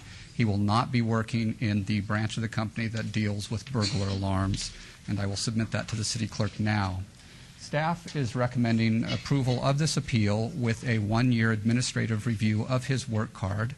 I have Sergeant Donegan with me from Metro if there are any questions, and then the applicant and his employer are also here in attendance today.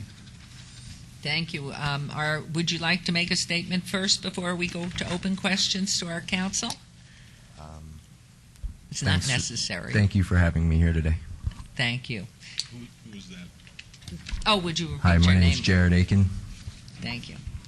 My name is Horace Smith, the President and CEO of Total Safety Incorporated. I think our timing is excellent. It's a great chance to make a difference. This young man is going to be a father in December of a boy, and best job interview I ever had. He said, I just want to go to work. I made some mistakes, but I just want to go to work. I can tell you right now, we're a people business. We're trying to accomplish everything you just talked about. This young man here, you're going to make a difference in his life with a yes vote. I'll promise you he'll be nothing but the best. His work record for the last years as a fire tech has definitely indicates that from the other company. His supervisor worked with him at the other company. I've been in education for 30 years, know Dr. Tarkanian really well, have coached a lot of young men, and Jerry and I did pretty good with guys like this, so I want you to know we're highly recommending a yes vote. Thank you. Thank you. What a great recommendation. Are there questions from council? Yes, Mayor. I'm sorry. Councilman Ross Bingden first, if it's all right, please. I just had a comment for Coach Smith. Coach, that coming from you, I mean, I was at Western when you were at Western. That coming from you for this young man is one heck of a recommendation. I just want you to know that. Well, once a warrior, always a warrior. You got it, Coach. You know what I stand for, and I don't do. stand with anybody that's not going to. Young man, you're in good company. Remember that, and don't forget this. He's a good man. Thank you, Councilman Barlow. Yes, I would like to know the scope of work that the young man would be doing from a sprinkler tech standpoint, and the difference between the installation of the alarm systems and the sprinklers. If you can break that out for me so that I can actually see a clear, defined separation between the two. Be very glad to. Our business involves a mechanical side of it where you change sprinkler heads, repair pipes, work on risers, flow water, that kind of thing, and then a monitoring side of it, which includes our burglar alarm side of it. Jared would be involved only with fixing pipes, doing sprinklers, repairing fire hydrants, testing those, backflow preventers, that kind of stuff, the actual mechanical part of it. He would have no access to any databases, customer information, any of that kind of thing. He'd be assigned on a daily basis to go replace a sprinkler head, a pipe, a fire hydrant, those kind of issues. Okay. Yes. I appreciate that. Thank you. Any other comments? Is there a motion? Thank you, Mayor. So just so I'm clear on this, the reason why these gentlemen are here is because Mr. Smith is taking on a burglary alarm portion of his business, correct? And that's why the work card is required for Mr. Correct. Aiken? Okay. And Mr. Smith, you already put it on the record, Mr. Aiken will be only working on sprinklers. Yes, that's his expertise, and that's what our company has him assigned to, and he will remain assigned there. That's all he wants to do, and he's very good at that. Okay. And the conditions I saw in the book are that this is a site-specific work card for this business. Is that correct? I believe so, that it is correct. That's what I read in the background. So it's a site-specific work card for this business, and there'll be an administrative review 1 year from now done by you, not the city council. You'll review it, and if there's any issues, it'll be brought back to the city council. Is Exactly. that correct? And you're okay with those two conditions? Absolutely. Okay, then my motion will be to approve the work card with those conditions. Thank you. There's a motion. Please vote. Please post.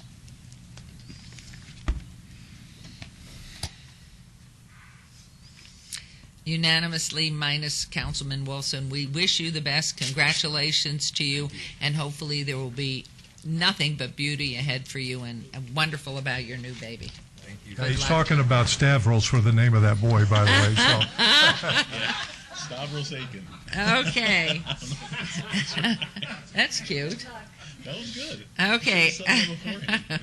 Item number 55, resolutions. Are 44-2011, discussion for possible action regarding a resolution consenting to the undertakings of the City of Las Vegas Redevelopment Agency, RDA, in connection with a commercial visual improvement program agreement, CVIP, between RDA and ALLO LLC, owner and CVIP participant, located at 1119 South Main, to be in compliance and in furtherance of the goals and objectives of the RDA. Ward 3, Councilman Coffin, note this item is related to the preceding RDA item 5, RA 92011. Yes. Your Honor, I see no need for further explanation. The council has seen this in its entirety in the Redevelopment Authority agency hearing. I therefore move for its approval. Heads up, love it, you're the best. There's a motion on the floor, please vote. Please post. Unanimous, except for Councilman Wolfson, who has stepped back. Thank you, Mr. Arndt. Is there something you wish to say about that one? No, it's Your fine. Honor. Thank you. We're moving right along. Item number 56. R45-2011, discussion for possible action regarding a resolution consenting to the undertakings of the City of Las Vegas Redevelopment Agency, RDA, in connection with the Commercial Visual Improvement Program, CVIP, agreement between the RDA and T-UPR LLC, owner and CVIP participant, located at 1 Main Street, to be in compliance with and in furtherance of the goals and objectives of RDA. This is in Ward 5. Councilman Barlow. Note this item is related to item 6, RA 10-2011. Do we need to read this item? I will do it anyway. This is related. This is a related item to discussion for possible action regarding assisting T-UPR LLC, CVIP participant with the cost of exterior improvements to the property located 1 Main Street, APM 139-34-101-006. Approval will adopt findings that CVIP is in compliance with and in furtherance of the goals and objectives of the RDA and redevelopment plan. Mr. Arndt. Staff recommends approval. Okay. Thank you. Is there a motion, Councilman Barlow? Your Honor, before the vote. Prior to the motion, Brad has a question, Mayor. Actually, I just have a reminder that even I'm though you made abstaining. But you don't have to abstain, but you do have to disclose at a I minimum. have to disclose again. The even same though I did it disclosure, this even though you morning, did it before. That a restaurant's being named after my husband. He has no interest in the restaurant. He does not own the restaurant. Right. And our advice to the mayor has been that she can vote on this item with that disclosure because the mayor has no pecuniary interest and will not benefit in any financial way from this vote.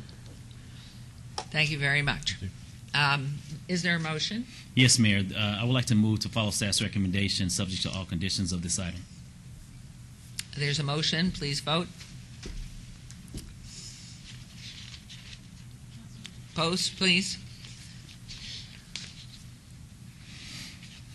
Motion's unanimous. Thank you very much. Moving on to item 57, R46-2011, discussion for possible action regarding a resolution consenting to the undertakings of the City of Las Vegas Redevelopment Agency, RDA, in connection with the Commercial Visual Improvement Program Agreement, CVIP, between RDA and T-Brio 2 LLC, owner, and Latai LLC, tenant, and CVIP participant, located at 523 Fremont Street, to be in compliance with and in furtherance of the goals and objectives of the RDA Ward 5.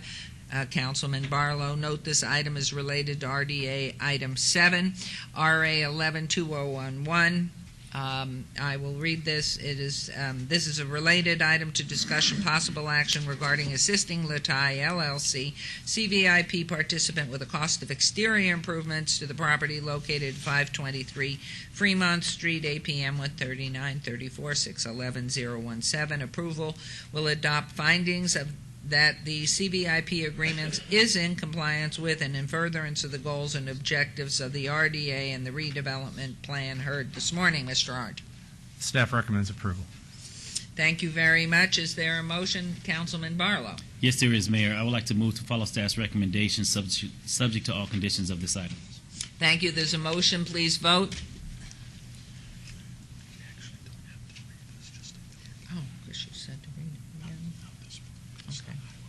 Okay, there's a motion. Please vote. Do you have everybody? Please post. Oh, wonderful. I punched it once. Motion carries minus Councilman Wolfson.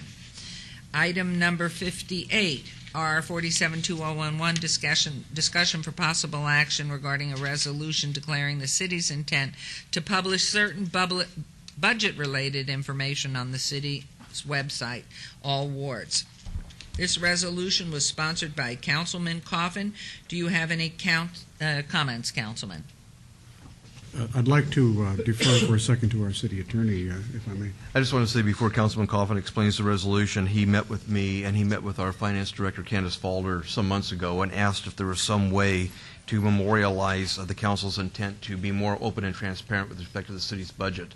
That resulted in conversations about having quarterly postings where the public could see updates, augmentations to budgets where monies were being spent in real time. The councilman had originally suggested he would like an ordinance. I suggested a resolution to that effect, but because resolutions don't have sponsors, I wanted to make it clear that it was Councilman Coffin's idea, and we didn't do it in ordinance form for those reasons. Thank you. Thank you, Councilman Coffin. Thank you, Your Honor, and thank you very much, Mr. City Attorney. I think it's important to know, of course, that the city hasn't been hiding anything. It's just that what I feel like is important is, although there are a relative handful of people who actually truly read the in-depth line-by-line items in budget, they are, in fact, the most influential people in our town in certain circumstances. They are opinion shapers and makers, and I think it's important that we show it all out there. I'm used to that as an old budget hawk in the legislature. So I don't want to belabor this except to say that the chamber has already stood up and spoken, and it's in the first public comment, and maybe they have a couple of additional comments to make on this. I'm pretty sure we have the support of the Nevada Policy Research Institute, NPRI. We do have the support of the Nevada Taxpayers Association in this endeavor. Ms. Villardo and I spoke. We worked together for a quarter century in the legislature. They watch us, and they want to know more about what's going on. So rather than having to beg for information, if we just put it out there and let people see it, and I think what we do is we eliminate any kind of talk about people saying we hide things. Our budget is a much more dynamic budget than the state's budget. It is in motion constantly. The state only approves it once every 2 years, and then perhaps in 8 or 9 meetings in the intervening 2 years modifies these budgets in very small amounts. We, in fact, have a budget that moves a great deal more than that, and that's before we have budget hearings. So I brought this forward. I'm so happy to see it. I hope that the council will support it, and I hope that it is the beginning of additional work in this, and I know the council always supports these things, but someone's got to bring it forward. So thank you, Your Honor. And thank you. Are you going to make a motion here? Well, I don't know whether anybody else is going to speak on it. Anybody would like to comment? I would just like to say one thing, Councilman Coffin, that I am in support of this item. I think it's something very good for the entire community, specifically for those that would like to keep up and learn about how, in fact, we make the moves that we do and where the monies are coming from and how the monies are expended. And being transparent is something that can only improve the quality in which the city of Las Vegas moves forward. So I commend you for bringing this forward, and I'm most definitely supportive of this item. And I would say more transparent, because I do believe we have been transparent. I'm very happy you put this on, and I just want to say the same thing. I fully support what Councilman Barlow has stated. Very important.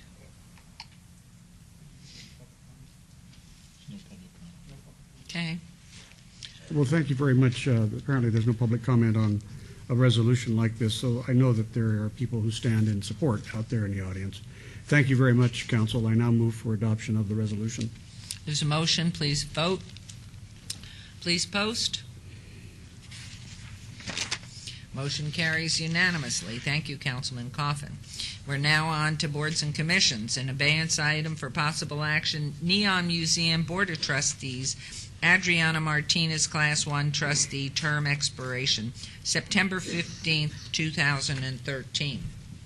Procedure for this board requires appointment by the City Council. Options are appoint a new Class 1 trustee. Is there a recommendation? Yes, Mayor. Thank you. Would you like to make that in the form of a motion? Yes, Mayor, I would. I would like to nominate Mr. Shondell Newsom from Newsom Marketing. Shondell has been a longstanding businessman in this community and very active in a number of boards and committees and with the city of Las Vegas as a whole. And for that, after speaking with other board members on the Neon Museum Board and staff, they most definitely are in support of Shondell coming to be one of the newest members on this board to really take the board to bigger and better heights with his talents and professionalism. So that would be my recommendation for item number 59, Mr. Shondell Newsom. Is Mr. Newsom here by any chance? No, but I'm pretty confident he is watching, Mayor. Okay. There's a motion on the floor. Would you please vote? Please post.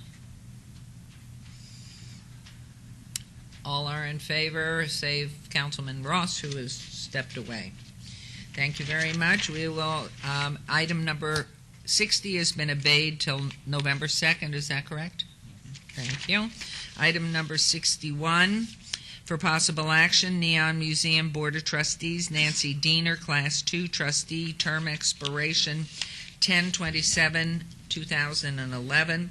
Procedure for this board requires appointment by City Council. Options are reappoint Nancy Diener or appoint a new Class 2 trustee. Is there a recommendation, please? Yes, Mayor. Councilman Barlow. And after speaking with Nancy Diener and the wonderful job that she has done to establish the Neon Museum from its inception to what it is currently today, I most definitely support her remaining on the board and being an active member to the board and all of the great things the Neon Museum is yet to become. I believe that she will be delighted to be reappointed by this board moving forward as one of its members for the Neon Museum. That would be my motion. That is a motion. Any discussion here? Any questions? Anything? There's a motion on the floor. Please vote. Please post. Unanimously approved. We are now on to item number 62 for possible action, appointment of members to the Community Development Recommending Board. Procedure for this board is appointment by the City Council. The Department of Parks, Recreation, Neighborhood Service recommends the following appointments and reappointments. Reappointments: Mike Aker, Audrey Asselin, Libby Birchke, Verlia Davis Hogard, Lou DeSalvio, Rodney Jordan, Pam Hartley, Phyllis McFadden, Tom McGrath, Carmen LaShawn Miller, Dev Under Pappas. New appointments: Yolanda Cervantes and Roxanne McCoy. And that is my motion to move this forward. Would you please, is there any discussion, questions, additions, changes? If not, please vote on the motion. Please post.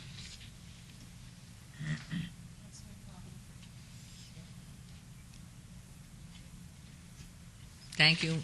Motion carries unanimously. And we are now on to recommending item number 63. Recommending committee bill eligible for adoption at this meeting, bill number 2011-32, tabled item. Councilman Barlow, do you wish to have the bill read? Yes, Mayor. Thank you, Your Honor. Thank you, Councilman. Bill number 2011-32, in order to extend the boundaries of the city to particular described land to be annexed, to make this habits subject to the laws, obligations, and benefits of the city, and provide for other related matters. Love it. Love it. Love it. Sorry. Mayor? Yes, sir. Just quickly, I'll decipher that. Thank you. There was some confusion at the last city council meeting in regards to this annexation of the Gilcrease Nature Sanctuary. I'd like to recognize Helen Mortensen here in the audience, and of course others with the sanctuary. I did clear up that confusion for myself and visited with Mr. Bill Gilcrease on Saturday last, and had a wonderful conversation with him, and grateful we can move forward with this item. Wonderful. Please state your name. Good morning. My name is Joe Hahn, Hahn Tech Civil Engineering Company. This application was submitted under the previous board for annexation into the city of Las Vegas for several reasons: to help the Gilcrease Sanctuary for their future development plans they have for the project, and also it helps the city in bringing a new amenity into the city, and of course gets rid of a county island. The current board also is in support of this application. That board has submitted a letter to the council. Council Ross has also seen that letter. He's also met with Mr. Gilcrease at the Gilcrease, as he said, on Saturday. We are in support of what the staff recommendations are, and we're open for any questions. Thank you. Any questions up here? What a wonderful place it is. Councilman Barlow, do you wish to have the bill read? It has already been read. I'll put it into a motion, Mayor, if you don't mind. Okay, please do I'll that. move for approval subject to all conditions, and also want to thank Councilman Ross for addressing this issue because it has come before the recommending board with some concerns from interested parties. And so for that, I'm glad to hear that things have been worked out. And so for that, I move for approval of this item. And thank you so very much. And look Thank forward you. to the expansion and the future expansion of the Gilchrist Sanctuary as well. Thank you. I noticed our wonderful Thalia Dondero was here. She had to leave. Please tell her that we welcomed her back. We're delighted to see this happen. There's a motion? And Mayor Tick Sagerbloom was also on the board, was here also. Okay, At the I end miss of seeing it. him. And I have one more comment. I like the way he said getting rid of a county island. Good job on that. And so there's a motion, and please vote. Please post. Motion carries unanimously. Thank you very much. We're moving on to item number 64. Items 64 and 65, bills 2011-36, 2011-37 are eligible for adoption at a later meeting. We will move on to new bills. And so here we are at number 66.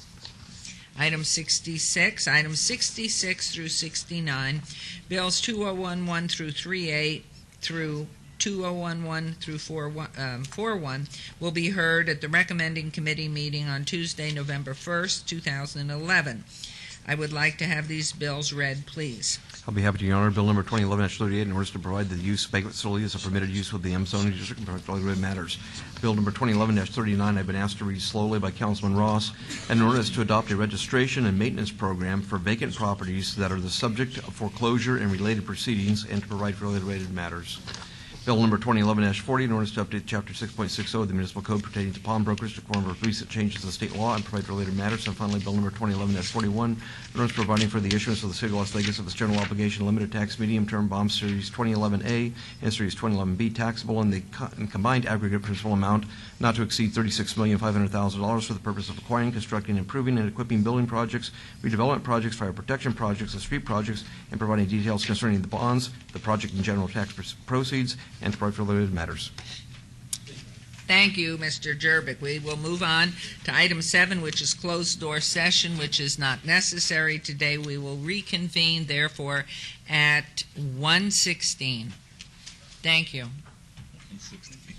That's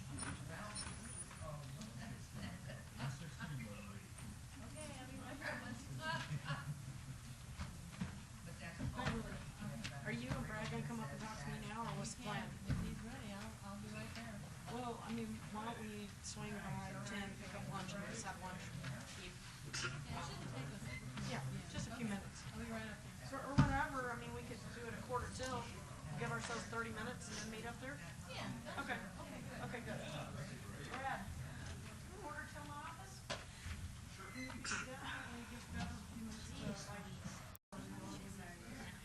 There's at least $3,192 of hard costs out there.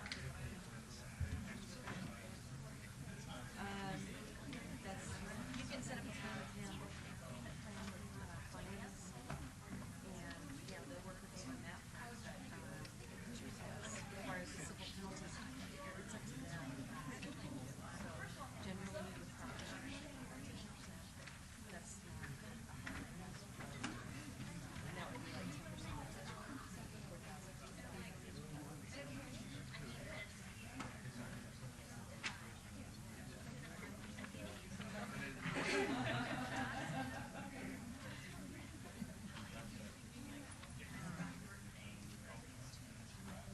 Thing is like, when we send out notice, I know that my officer sent it out to every Maria or address. Trying to find her.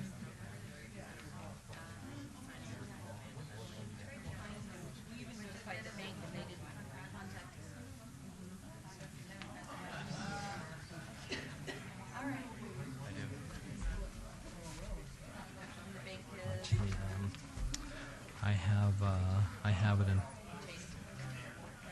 I have it in many different ways. There's 8.5 by 11, and I'm gonna, this is not the one. Let me find the one that I'm going to give to This is the one that I'm going to put up here at the top.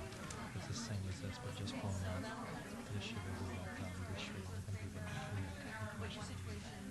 Not only unprepared the first time, I prepared the second time. So they just reached out and said, hey, what do we do here? And on my last Thursday, someone over said, we continuously slow down. Some of the side of the comments that we can do with us. So just the last couple of days, I tried to pull this together, met the neighbors, the people in protest, I went knocked on the door and talked about it. But Steve says, well, email me this so he can talk to you, but I'll give you both of these. And then I can submit it for public record when I come through. I'll submit my copy to you. At least you have it. You can, have it at your fingertips. Okay. Wonderful. Thank you. See you. That's where you start.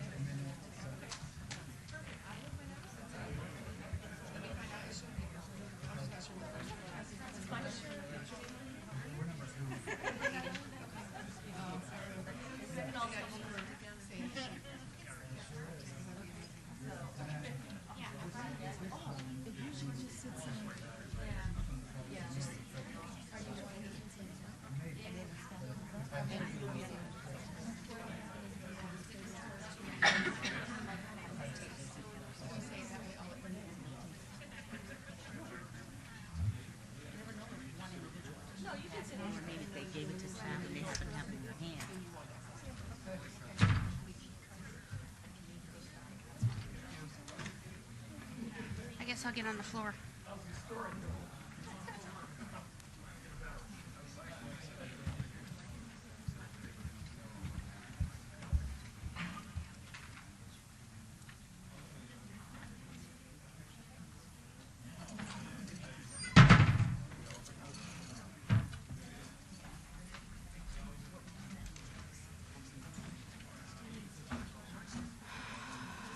What's up? Put a new one in there. In where? Presentation. Look at you. But I'm taking it after the meeting. Oh yeah, start home. Okay. I know. That just.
Excuse me.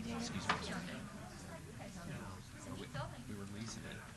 That's why we moved. Is that our lease was coming to an end. We needed more space, so that's one of the reasons.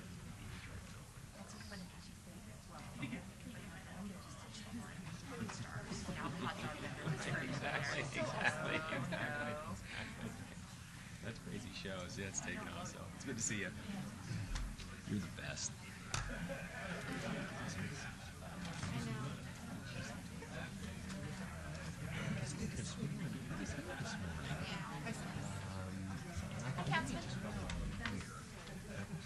Because she had that item. I think she may have taken it. Yeah. I replaced Yeah, exactly. receivers are on PC underneath, Mhm. so I just replaced that. Okay, thank you. Thanks for doing that, Christine. I really appreciate it. Poor Bill, he had to get up here and write out this thing this morning, and he did good. I mean, they handled it well in the back, but I didn't test it though. I mean, how many people tested with? So. I don't know if, I'll tell the guys in the back that we've got a new clicker out here, but I don't know if it's what's working. Oh, thank you. So that was 94. Okay.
Item 80. So this is the city council meeting, or planning commission rather, and he wanted a couple of references from this. Is that possible? Mrs. City Clerk, are we revisiting this one? Councilman Anthony's going to recall it. Okay, thank you. And then. Okay, I would, Okay, how are you? Good afternoon. Just give me 1 minute. Okay. Okay, I said 116, we are going to make it 118 to give our staff time. 63.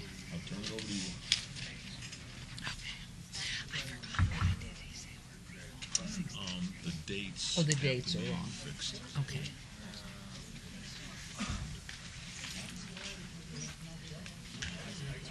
Oh, thank you. So we put in.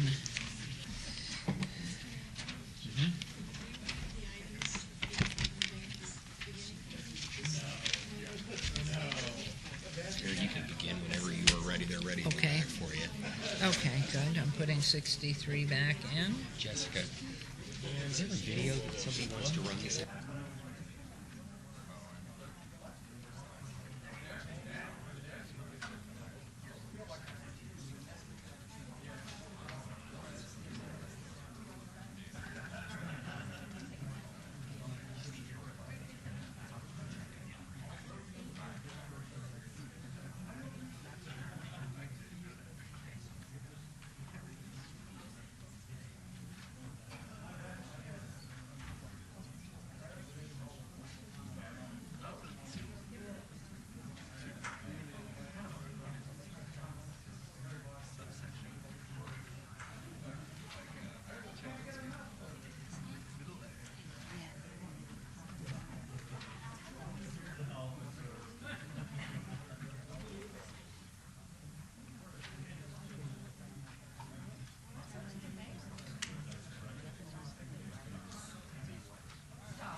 Hang in there, everybody. I wish we had a movie to show you, but sadly, you're just going to sit and have to talk to each other.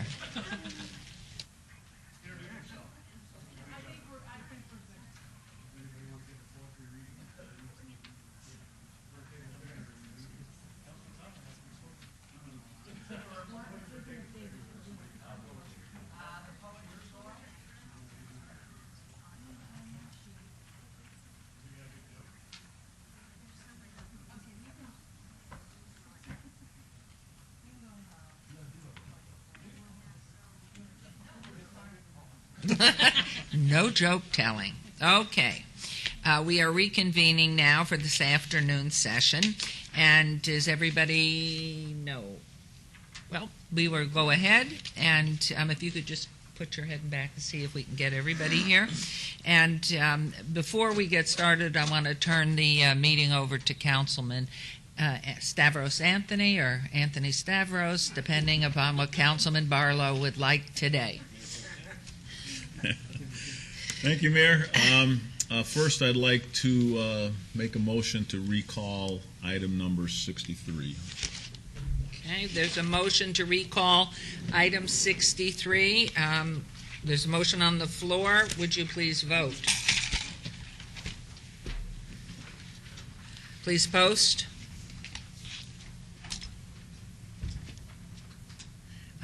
That motion has passed. Councilman Barlow is not be back, Councilwoman Tarkanian also, but it passes, so please proceed. And I'd like to turn it over to Councilman Ross. Thank you, Mayor Pro Tem and Mayor and council members for allowing that item to be recalled. We need to change some dates on that annexation. I'll turn the time over to Val Steed. Thank you. This bill was read this morning, and I don't believe we need to read the title again, but it does need a First Amendment. In sections 4, 5, and 6 of the bill, there is a date that represents the proposed effective date of the ordinance. That date is passed, and so we would recommend that the date in each of those sections be changed to October 28, 2011, and that it be passed as a First Amendment. That being said, Mayor and council members, I would move to approve agenda item 63 as amended. Thank you. Any other comments there? There's a motion. Please vote. Please post. Item passes. Thank you. Are we still without seeing the vote out there? Can you see the vote? No. That was, except for Councilwoman Tarkanian and Councilman Barlow, it passed unanimously. So now we are moving on to 71? Okay, for possible action, any items from this afternoon session that the council staff and or applicant wish to be stricken, tabled, withdrawn, or held in abeyance to a future meeting may be brought forward and acted upon at this time, and starting with Councilman Anthony.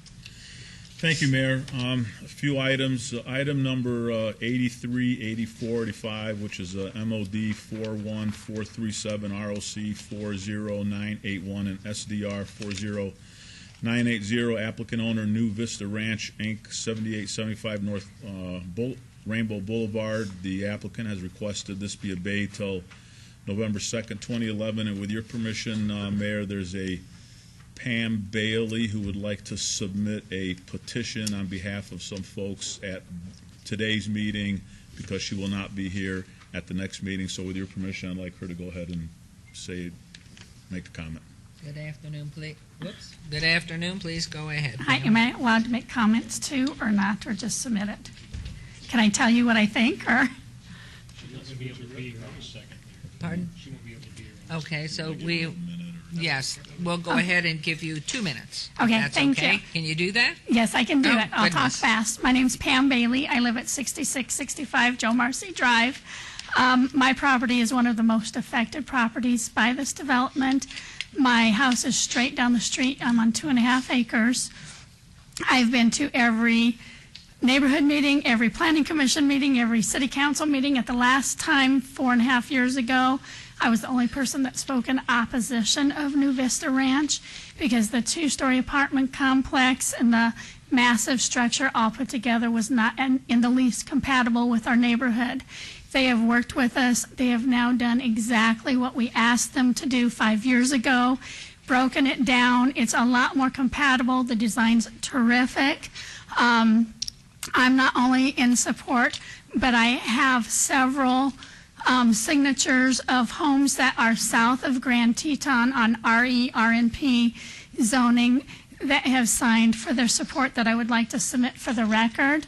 And I also want to add, when I bought my property in 1988, I received a disclosure statement then about New Vista's intentions, and I made copies for the council members and the mayor so you can see what in 1987 their vision was.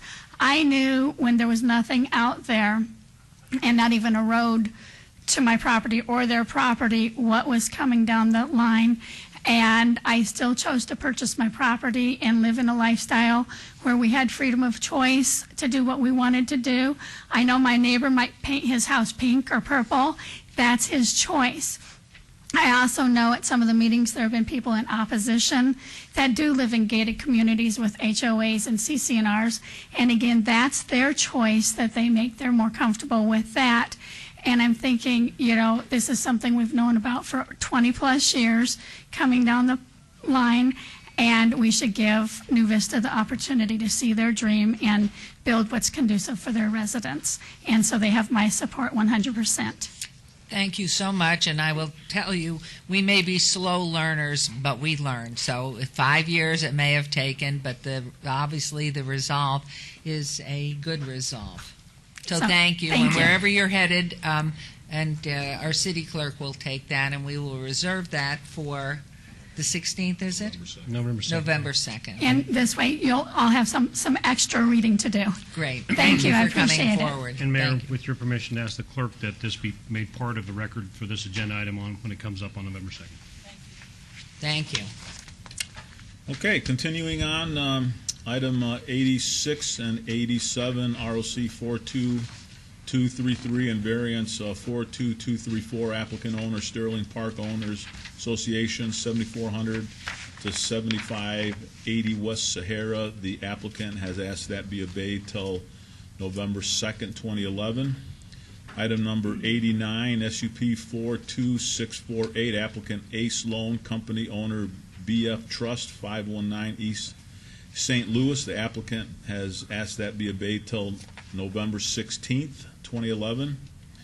Item number 93, SUP 42678, applicant Planet Hyundai, owner TCP Real Property, 7150 West Sahara. The applicant has asked that be obeyed till November 2nd. And the last one is going to be the last one is item number 95, EOT 43097, extension of time, non-conforming use, public hearing, applicant owner Bank of America for possible action on a request for an extension of time for a non-conforming tavern at 4061 North Rancho Drive, Councilman Ross's ward.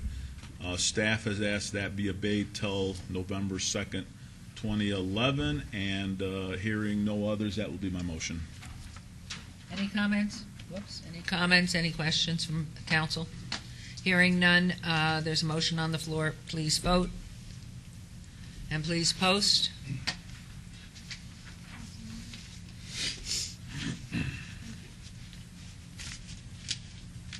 Unanimously carried. Thank you, Pro Tem.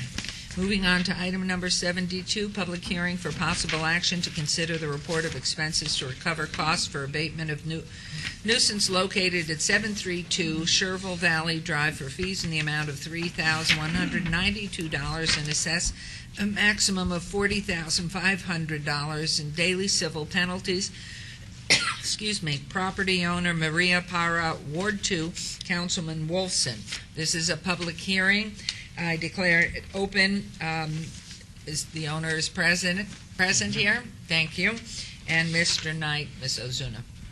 Good afternoon, Mayor. Chris Knight, Director of Building and Safety. Ms. Ozuna is going to be presenting our items this afternoon, but with your indulgence, just before she does, I want to point out to you that in the audience this afternoon is Mr. Mike Baus, who is our new manager of code enforcement. He is here observing that. Mike comes to us from a stint with the International Code Council and 12 years with the city of Henderson, and he's observing and will be making these presentations in the future. So just wanted to point Mike out to you and let you know that he's here. Could you bring him up to the microphone so we could see him, please? You betcha. So we're very fortunate to have Mike. He comes from a Well, lot he's of- come down from lot the of hills to experience. the land of the living. Yes, ma'am. And we welcome you. He has come over from the dark side. Welcome. Thank you. I'm sure we all welcome you, and we know you'll have a grand time here. It's exciting to be part of this great movement in this great city, so thank you. So please proceed. Vicki Ozuna, Senior Code Enforcement Officer for City of Las Vegas. Mayor and Council, the item before you today is a public hearing to approve the report of expenses for a nuisance abatement performed at 72 Chevrolet Valley Drive. A code enforcement case was opened on May 24, 2011. Code enforcement issued a notice and order to the property owner, Maria Pera, on May 31, 2011. A total of 9 inspections were completed by code enforcement on this case. The abatement was completed by contractor on August 29, 2011. We removed high vegetation, refuse, and waste from all areas of the property. Application of herbicide was applied, and the open doors and windows were boarded to secure the building. Code enforcement completed their case on September 12, 2011.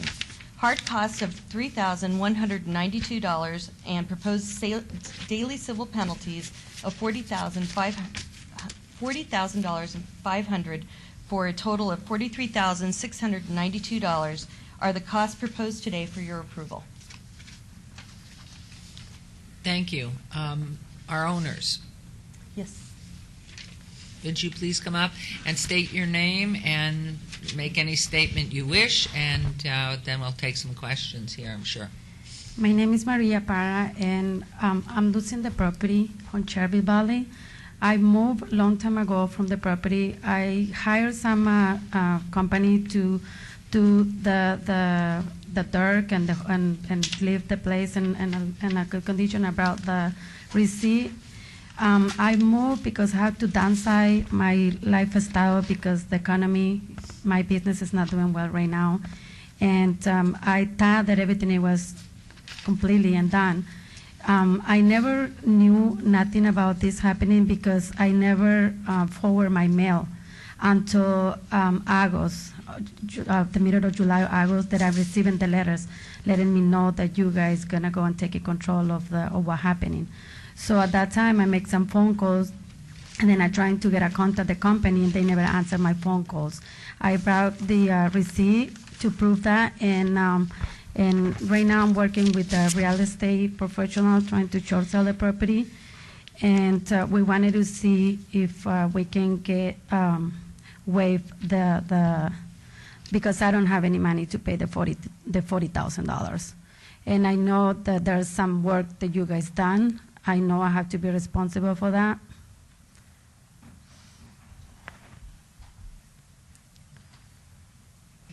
Okay, please. Councilman Wolfson.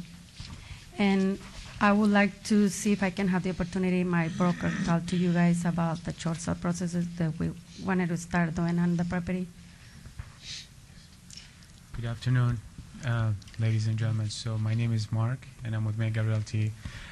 What's your last name, Mark, please, Mark for the Casey. clerk? Mark Casey, and I'm with Mega Realty, and I'm assisting Maria, the homeowner of 732 Chevrolet Valley, with the short sale. And right now it's really difficult to get approval from the banks. It takes longer, a long time to get a response.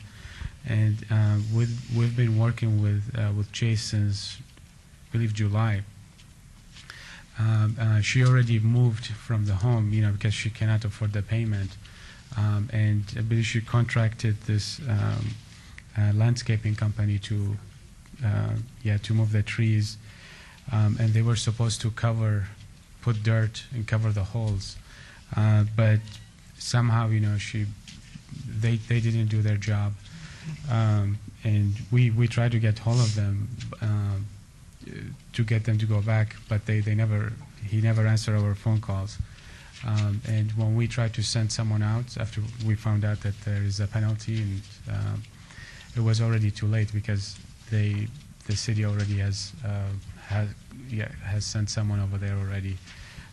So, you know, she's cooperating right now with the short sale. She doesn't want to let it go to foreclosure, so she's trying to do her best to save it. She already tried to do 3 loan modifications, and she tried with 3 different companies, and it didn't work out. So now she's working with us on the short sale, so that way she doesn't get a foreclosure on her credit. And you know, with the fines, the banks are really, you know, they don't agree to pay the fines, so she would have to pay whatever fees out of her pocket. So we're asking if we can work out, you know, on your hard cost, if we can work out some kind of payment plan. She can pay on a monthly basis, and so that way she can continue with the short sale on that property. Okay, thank you. So, thank you.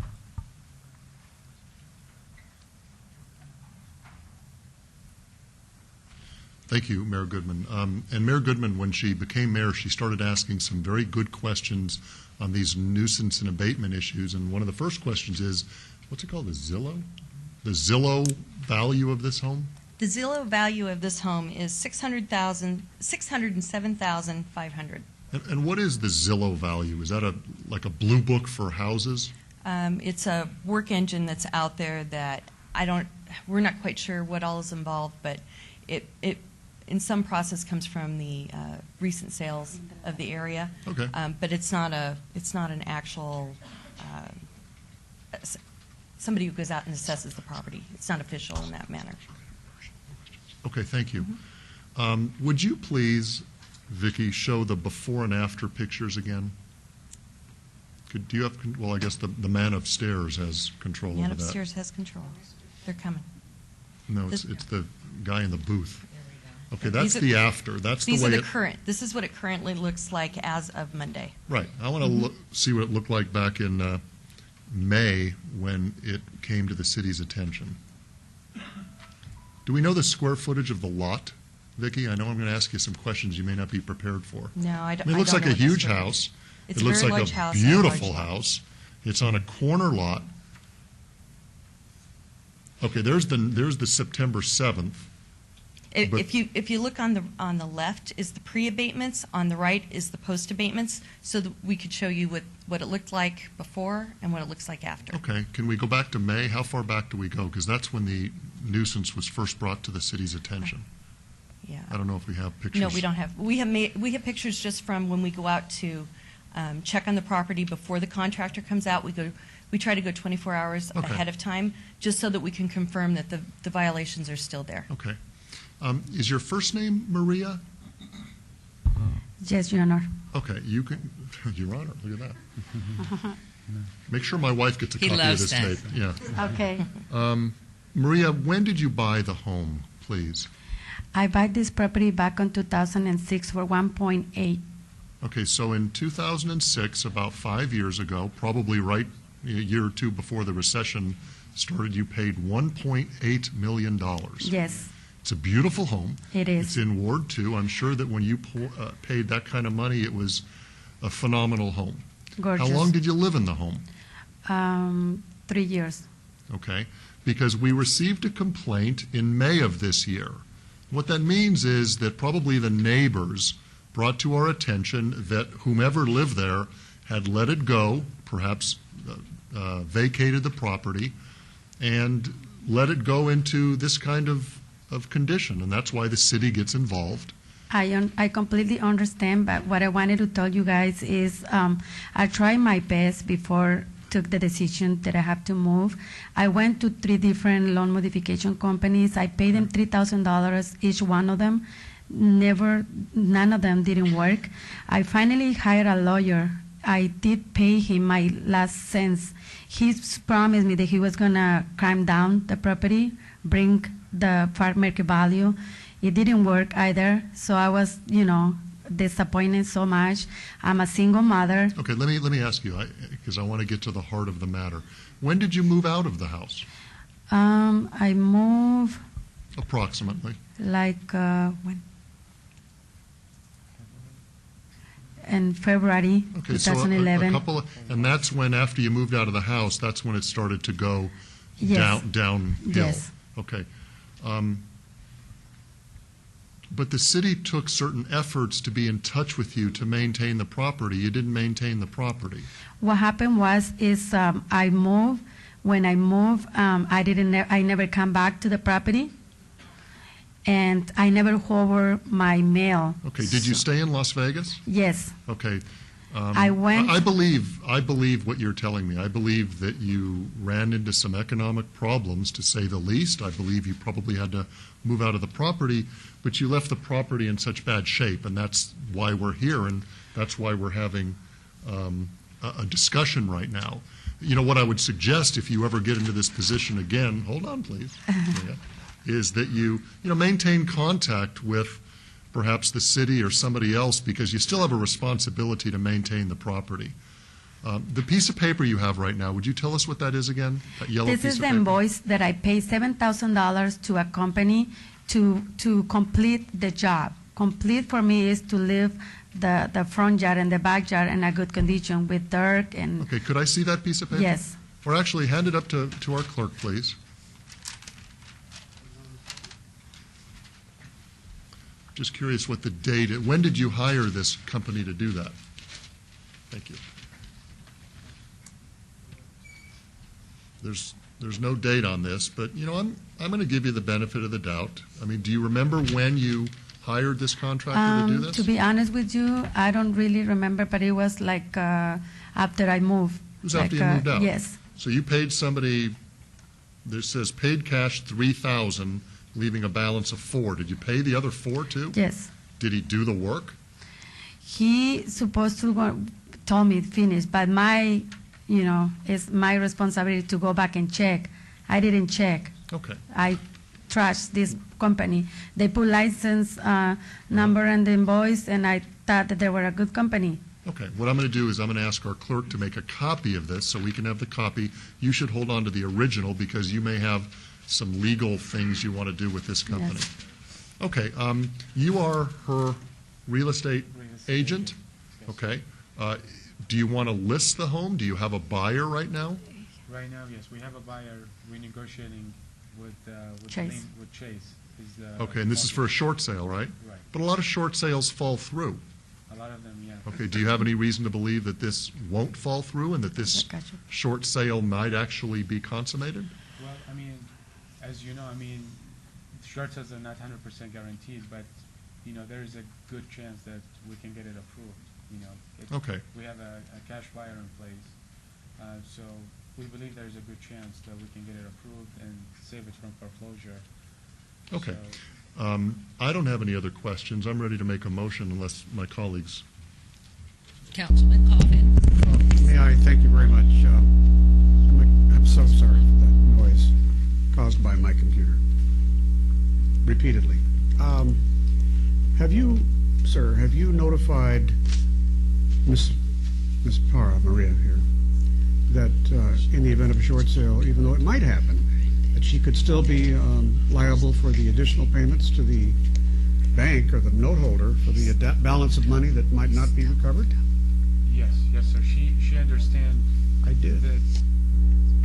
That she still might be responsible for some of the debt, and that's part of the negotiations. So, in the bank, Chase, they have the final decision on that, but she understands that she might have pay some of that debt or go on a payment plan.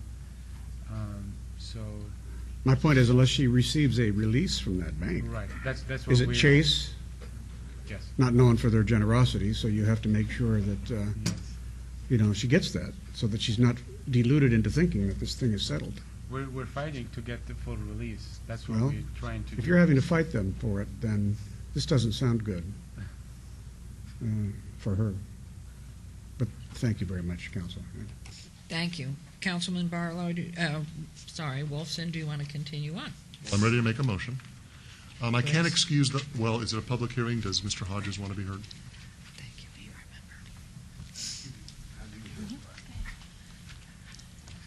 remember. This sounds like one of Your those name, deals. please? Oh, name's Anthony Hodges, 1 Teresa David. This sounds like another deal. When these banks get hold of these properties and the short sale to people, now they got something out here lately that the banking, even after they sell the property, they can still stick to people with that balance down the road.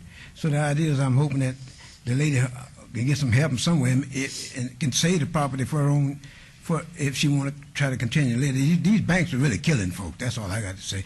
And this sounds like a case that the poor lady's going to come up on the short end of the stick, don't care how it turn out. That's all I got to say. Sorry, ma'am. Thank you. Yep.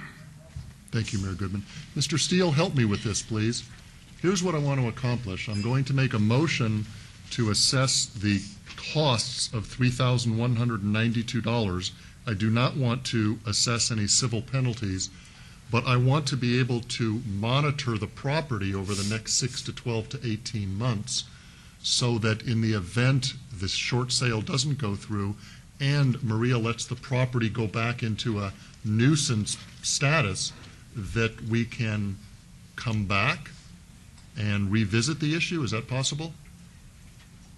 Councilman, I think the better course of action would probably be to act on this particular item and direct staff to continue to monitor the property. If problems or issues arise, they can issue a new notice and order and initiate the process. And I had a feeling that was going to be your answer. Okay, I'm sorry I have to assess the cost, but it really was your responsibility. Even though you tried in good faith to maintain the property, it's still your responsibility.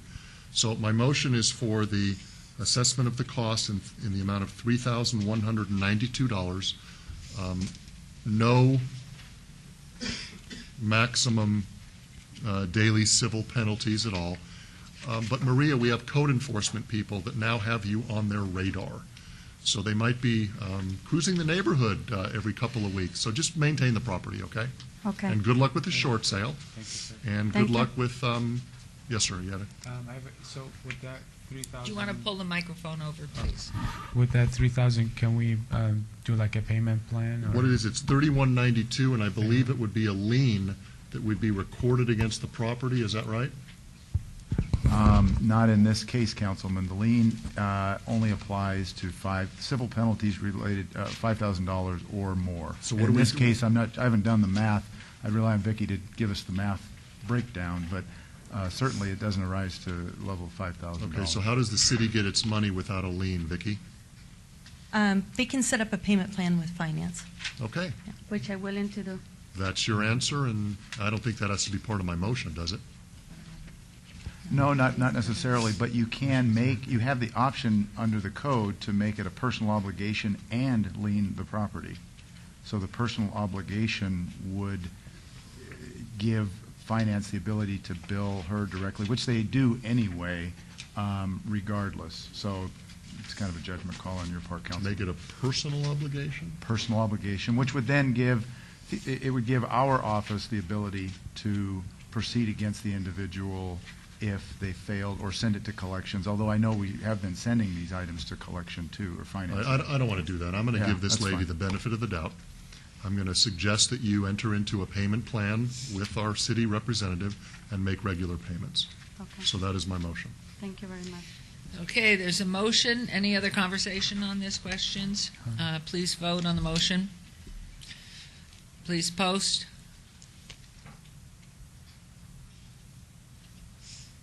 Motion carries. Thank you very much. Good luck to you. Thank you.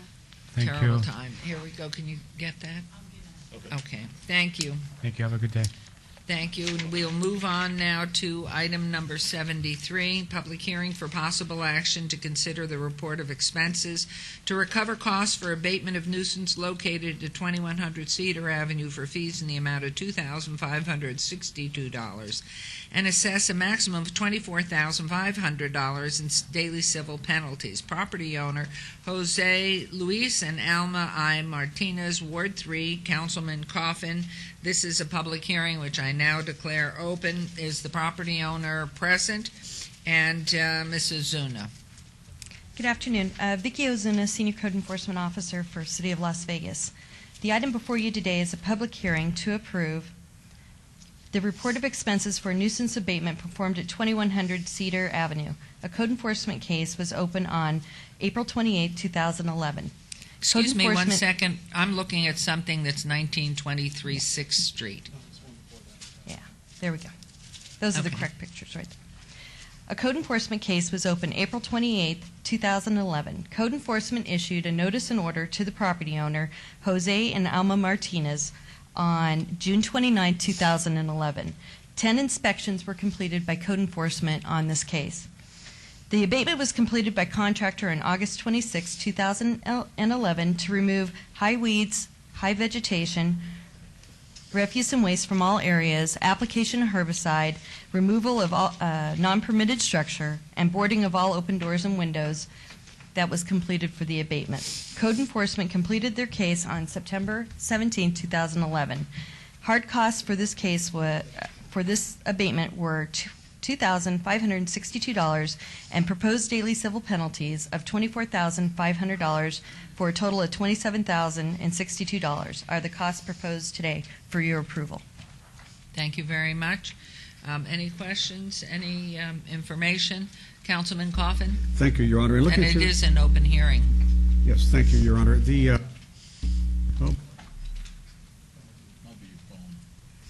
It's something that's plugged in. It's the...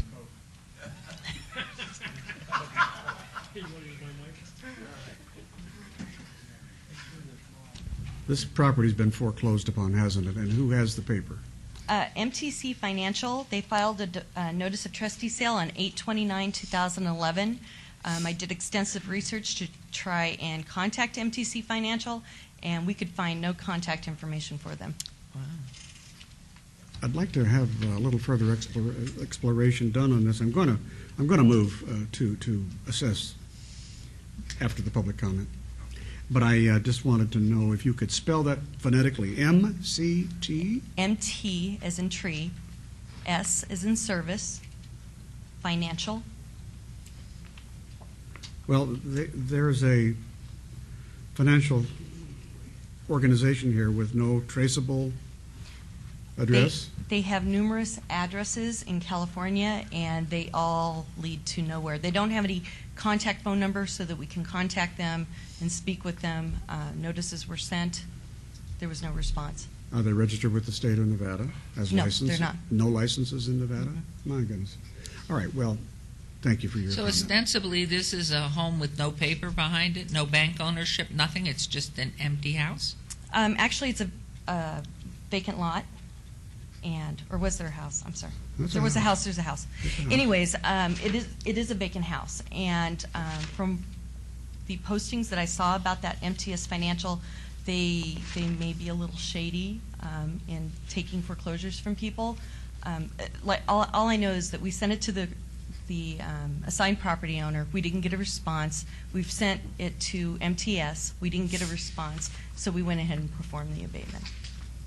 And we have not found out where Jose Luis or Alma Martinez live. No, we do not know that they're still in southern Nevada or in Nevada or anywhere here. No, we always research to see if we can find other applicable addresses, and if possible, we send it to them so that they can get notification.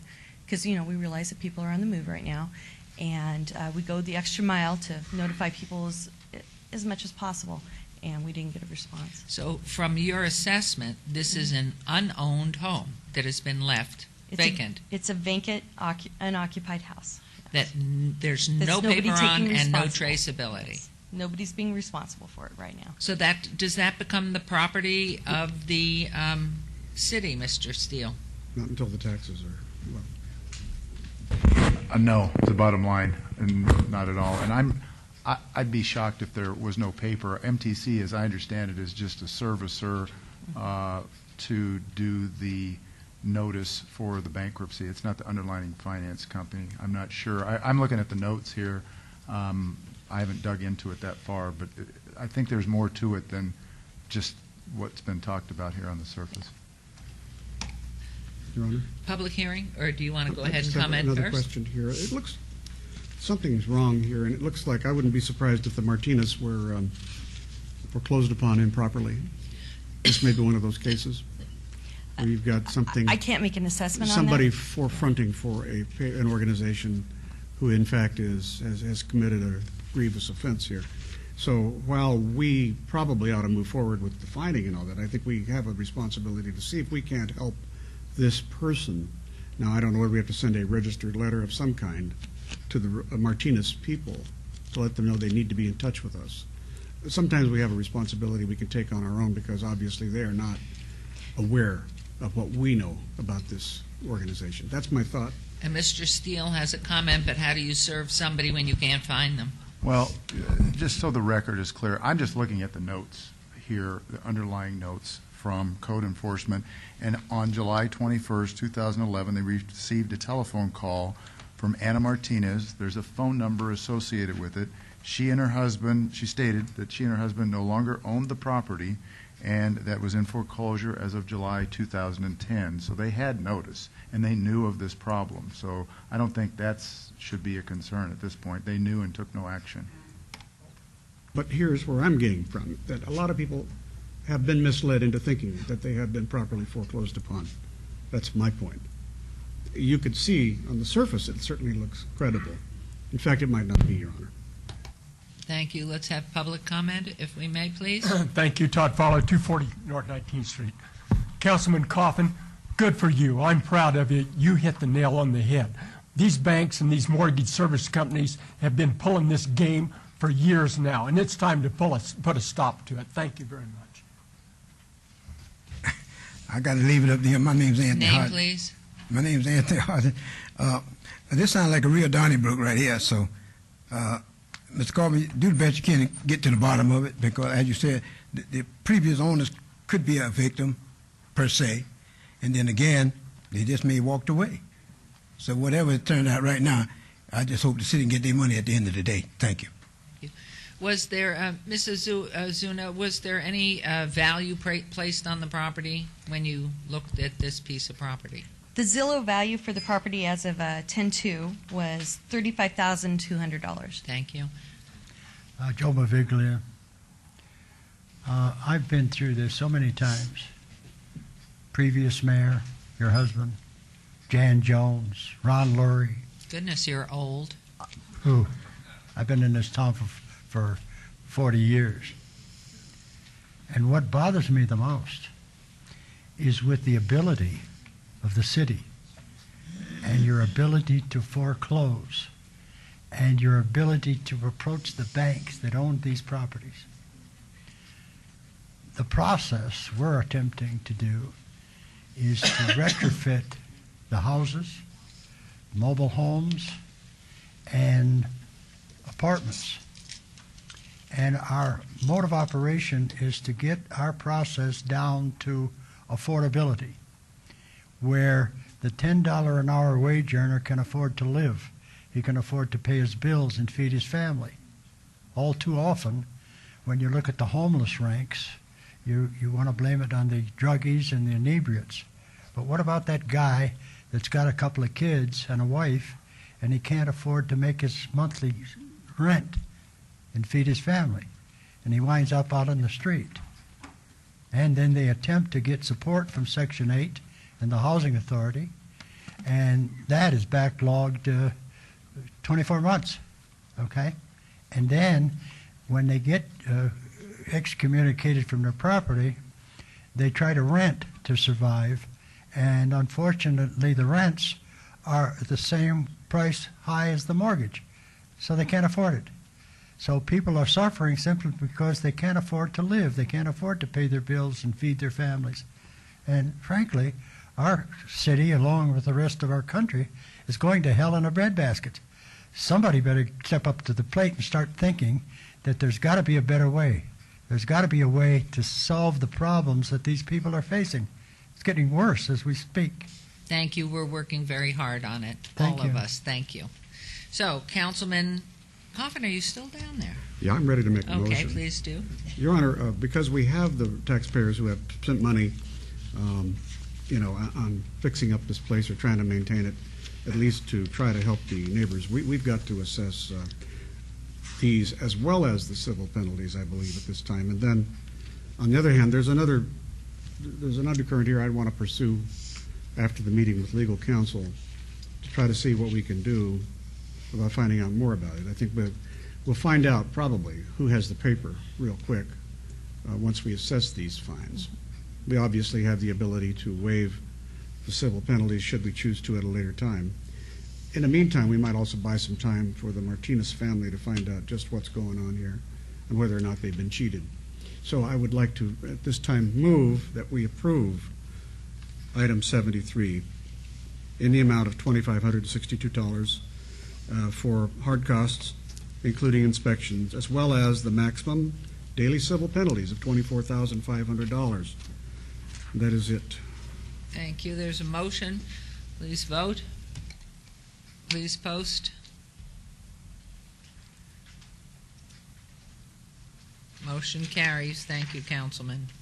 Moving on to item number 74, public hearing for possible action to consider the report of expenses to recover costs for abatement of nuisance located in 1923 South 6th Street for fees in the amount of $2,381.25 and assess a maximum of $42,000 in daily civil penalties. Property owner Peter C. Altman, Jr., and this also is in Ward 3, Councilman Coffin. This is a public hearing. I now declare it open. Is the property owner present? Mrs. Zuna, you're on stage again. Vicki Ozuna, Senior Code Enforcement Officer for the City of Las Vegas. The item before you today is a public hearing to approve the report of expenses for a nuisance abatement performed at 1932 South 6th Street. A code enforcement case was opened on April 13, 2011. Code enforcement issued a notice and order to the property owner, Peter Altman, on June 1, 2011. A total of 8 inspections were completed by code enforcement on this case. The abatement was completed by contractor on August 30, 2011. Removal of high vegetation, painting of all boards, removal of an old dead mulberry tree was completed in this abatement. Code enforcement completed this case on September 7, 2011. Hard costs of $2,381.25 and proposed daily civil penalties of $42,000 for a total of $44,381.25 are the costs proposed today for your approval. And could you tell us the Zillow on that one, please? And the Zillow on this one is $130,200 as of 10/2. Thank you. Is there anyone wishing to be heard on this item? Please come forward and state your name. Yes, thank you, Todd Farlow. Councilman Kaufman, can that tree be saved, or is it too far gone? It looks like a pine, and they go down to the water table. The water table sufficient to maintain a tree like that is about 9 or 10 feet. So it's got if it is a pine, it's got a taproot that's easily in the water. Is there a neighborhood association around there that could water that? I think, Your Honor, we've got to get back into order here. So when it's time for a motion, I can answer that question. Okay, anyone else wishing to be heard on this item? Hearing none, we'll move on. Is there a motion, Councilman Coffin? Your Honor, undoubtedly there is a neighborhood association, maybe a member of that association, Southridge probably, made the complaints. Looking at the list of calls, and our inspectors have spoken with an unnamed bank here twice, once in July, and then they called us again. So we know there's a bank involved. I don't know Mr. Altman. I don't know if he is still around. But I think we've got to continue to maintain this property at the expense of Mr. Altman until we hear from him. And so therefore, I think the only way to hear from him is to assess these hard costs and civil penalties, and the full amount is stated in the agenda. So I move for approval of that agenda item, the full amounts, item 74 at this time. Thank you. There's a motion on the floor. Please vote. Please post. Motion carries. Thank you.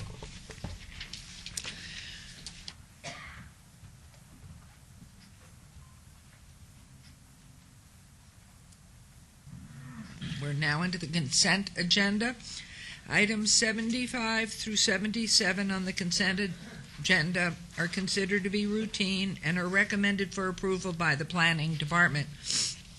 Do I have a motion to approve the consent agenda, items 75 through 77? So moved. Thank you. There's a motion. Please vote. Please post. Motion carries. Thank you very much. Items 78 and 79 may be considered in one motion, one vote. They are considered routine public hearing items with no condition changes. Any person representing an application or a member of the public or a member of the council not in agreement with the conditions and all standard conditions for the application recommended by staff should request to have that item removed from this portion of the agenda.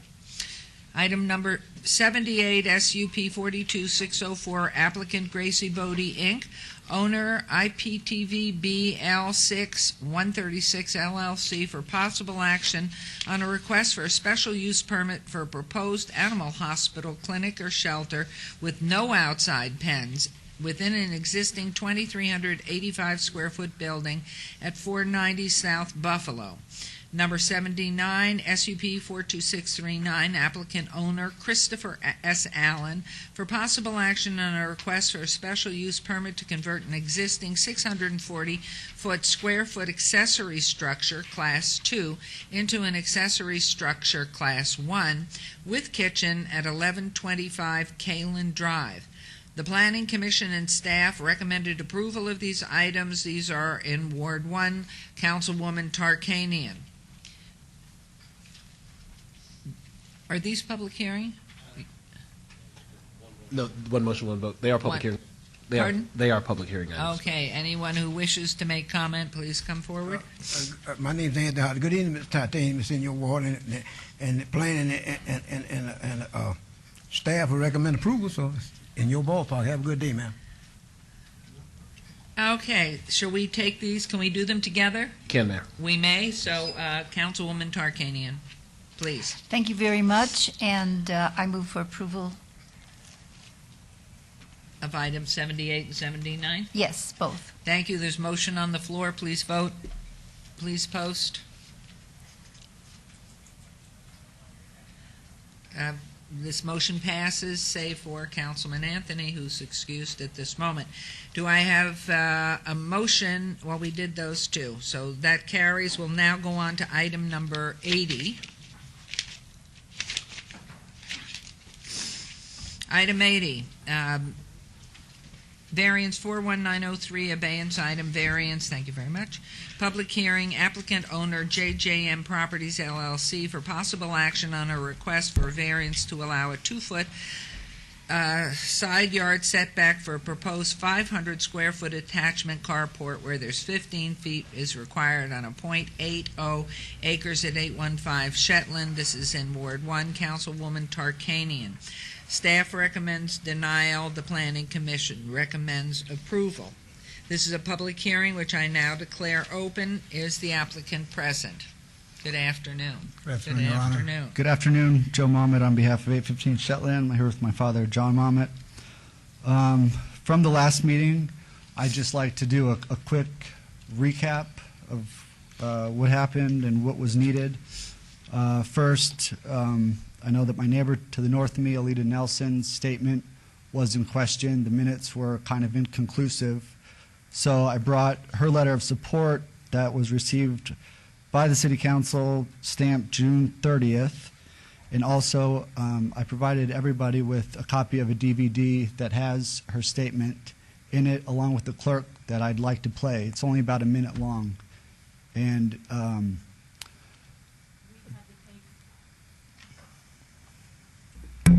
we had the tape checked by Channel 2, and it won't play on our in-house system.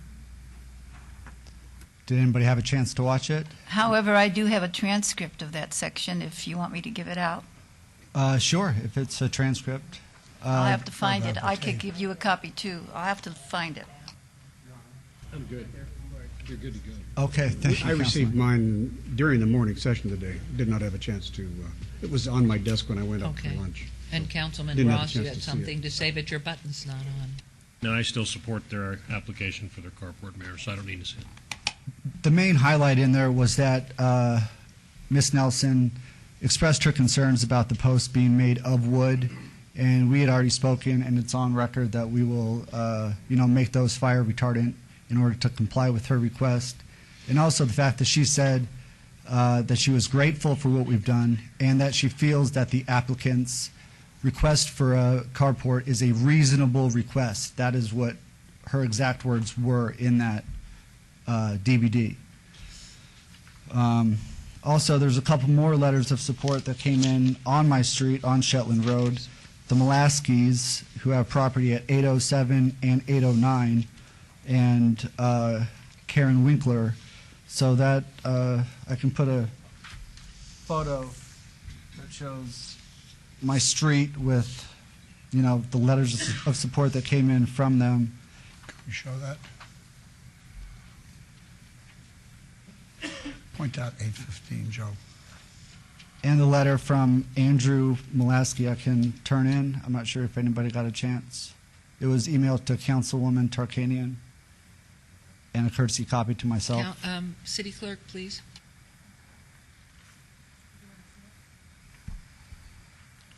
Is this up on the monitor? This is 815. Is this up on the monitor? Yes. It's on this monitor, Joe. Oh. Okay. This is 815.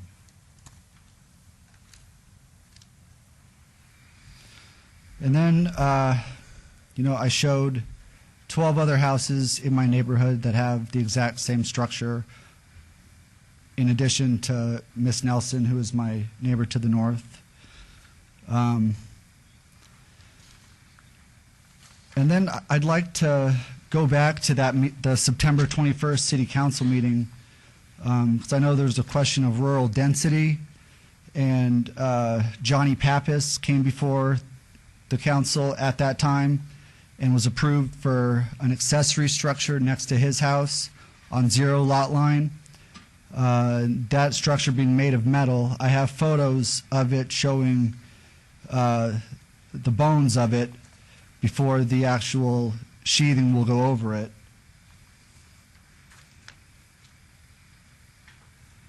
And granted, he is next to a commercial Excuse lot. me, if I could just say, Madam Mayor, and I don't mean to impinge upon you, but I think you have something that shows what he intended to do. But before he was approved, a condition was made, and that condition was that this side of the house matched the other side of the house, which is a front of a house look. It is not a carport look. Okay, right. So that's on the condition. That's where I was getting to. The bones of the structure are up now, and then it's going to be covered, so it'll be an all enclosed garage type structure. Maybe it'll be the same color of the house, but that's just, I'm trying to give an example of rural density, because I know that that was another issue, and that will just go from 0 lot line to his house, and it's taller than his house, and it's big.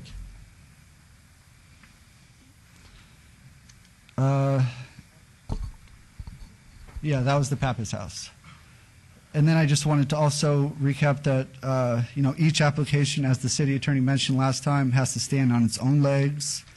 So there's really not a precedence being set here with mine. And I also, somebody else had a question regarding width and how many cars could fit in.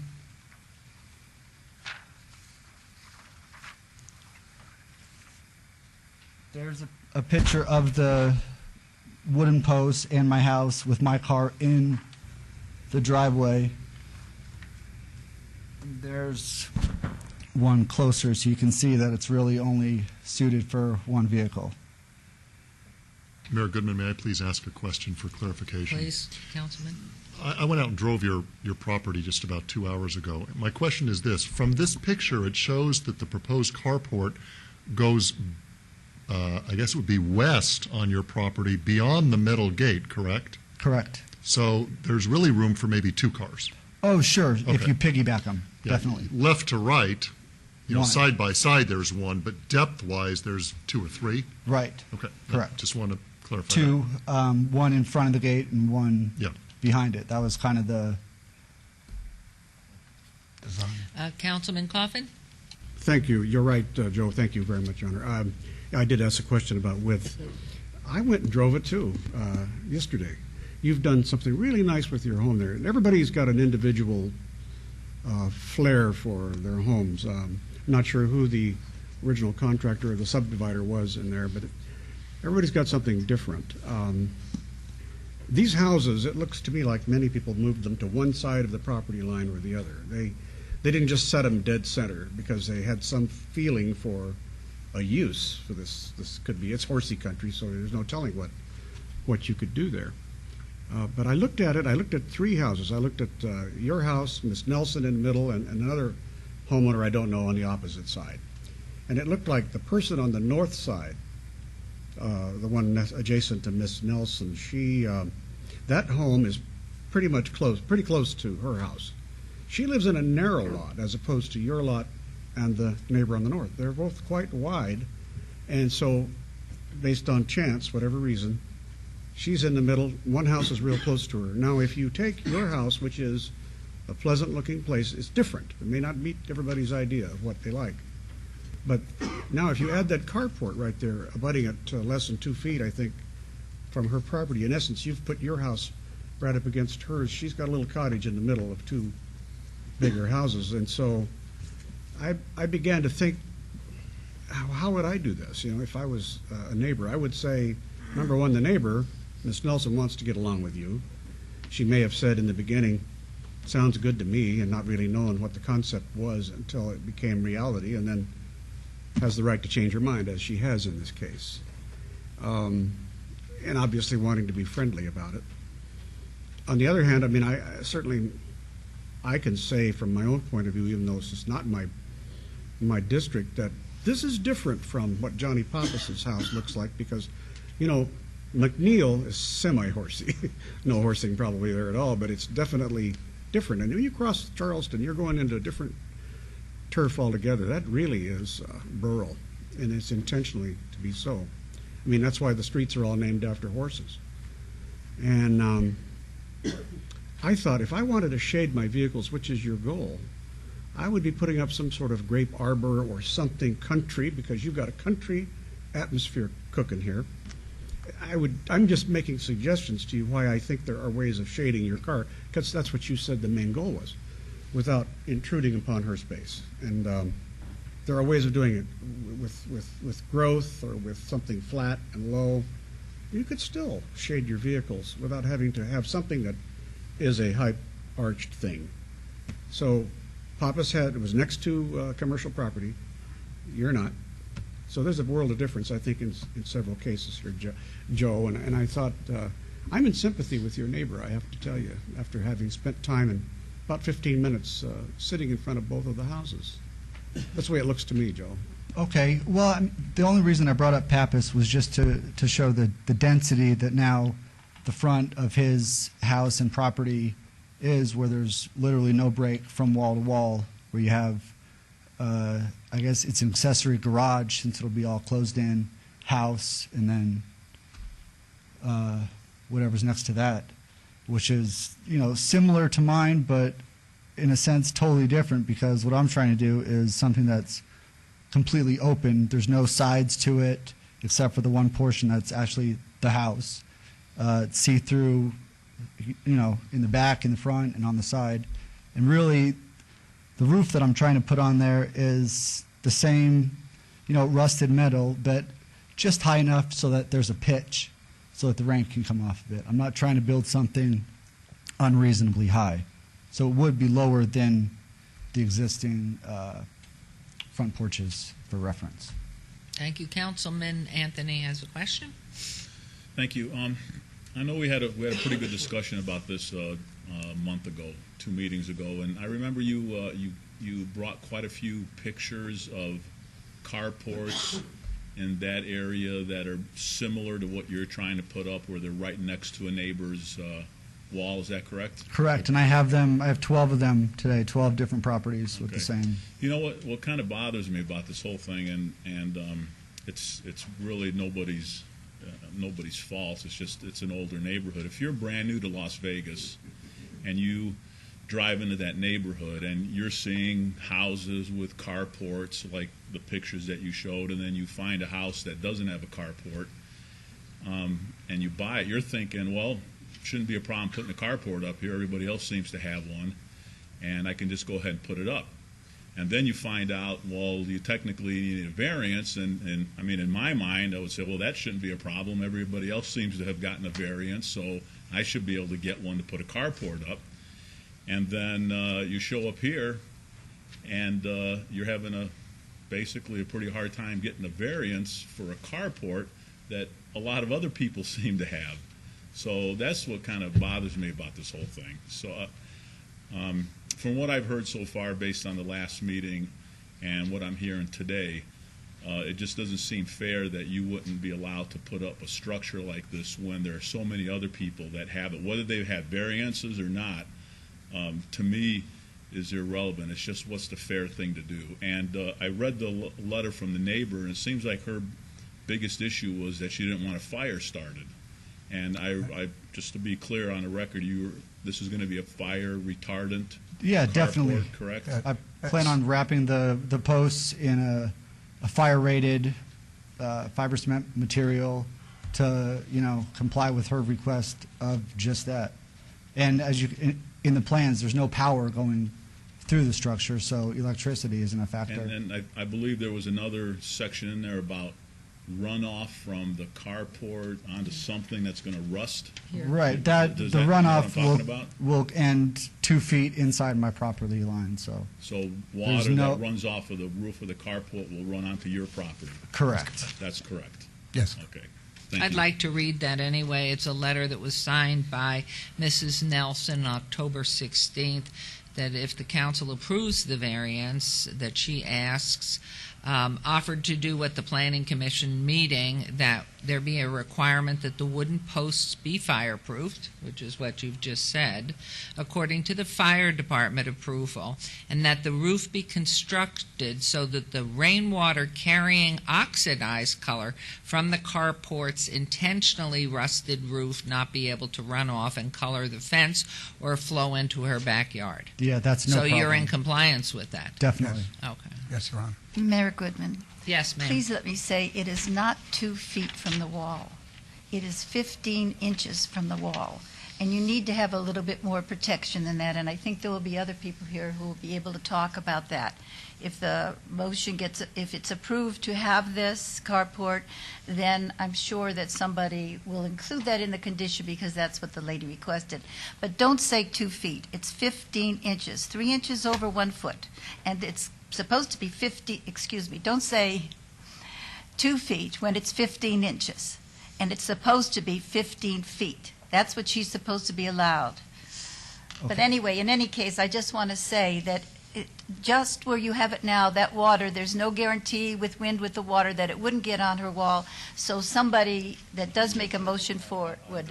I'm doing rain gutters along both sides so that the water will run front to back. It will be addressed. So, okay. But I just want to make it clear why it needs to be addressed. I want that on the record. Sure. Okay, this is a public hearing. Please come forward and state your name. My name is Anthony Hodges. My question is this an older neighborhood, Mr. Last name Anthony, Mr. Sauber, Anthony, sir? Is this an old neighborhood, Mr. Kaufman? I mean, you should request that. Oh, I'm sorry, Miss Titanium, your ward, right? Yes, it is my ward. And it's a pretty old neighborhood. At one time, it is an old neighborhood, yes. Yeah. And was it one time in the county and then annexed into the city later, or what? I wasn't around at that time, but I know that it was, Ward 1 was the center of the city when it began, but it could have been the county before that. Oh, well, that's what I'm saying. Depending on how old some of this property is, it may have been, designed for horses and whatever. Yeah. But the objective is the young man be coming back and forth. And I hope it can be worked out, and I hope he has enough, respect for the next door neighbor to make sure that the water don't rain and go over there. So that's his responsibility and obligation to her, so they both can get along with each other. Have a nice day. Right. And I would like to just address what you're saying there, sir. I just want to say that the question comes up about, Councilman mentioned about there are some that are too close to the wall now. And if you go through the history of that neighborhood, which I would be glad to give anybody if they want it, they had people who were starting to put buildings such as carports and other things close to the wall. So they did a study in there, a Charleston area study. And that study recommended certain things, and then an ordinance was passed in about 1996, I believe, or 97. It was passed that you had to have, as far as carports were concerned, 15 feet. If it were a house, it would only be 10 feet, but am I correct? But it's not, so that's why it's 15 feet. And that was passed 1996 or so, and that is why the lady next door to you has one. And that is why you see other ones in that area, because they were allowed, and they wanted not to have a whole lot more of them to keep chopping it up, the area, so they passed the ordinance. So that's why she has one. If you had it before the date the ordinance became law, then it's grandfathered in according to our legal department. That's all I want to know. Thank you. Thank you. Okay, there's someone else wanting to be heard. Please step forward and say your name. Eric King, 2601 Pinto Lane. Recommend denial. Not only does this affects the whole neighborhood, not just the houses next to it and across the street. Okay, there's design standards that people must abide by. This person has legal ways to make this happen other than what he's proposing. And another issue that I find interesting is that all this work was done prior to going to the Planning Commission, approval before going to City Council, so he could receive a permit. Permit hasn't even been pulled yet because the applicant hasn't followed proper procedure. Can someone answer that for me?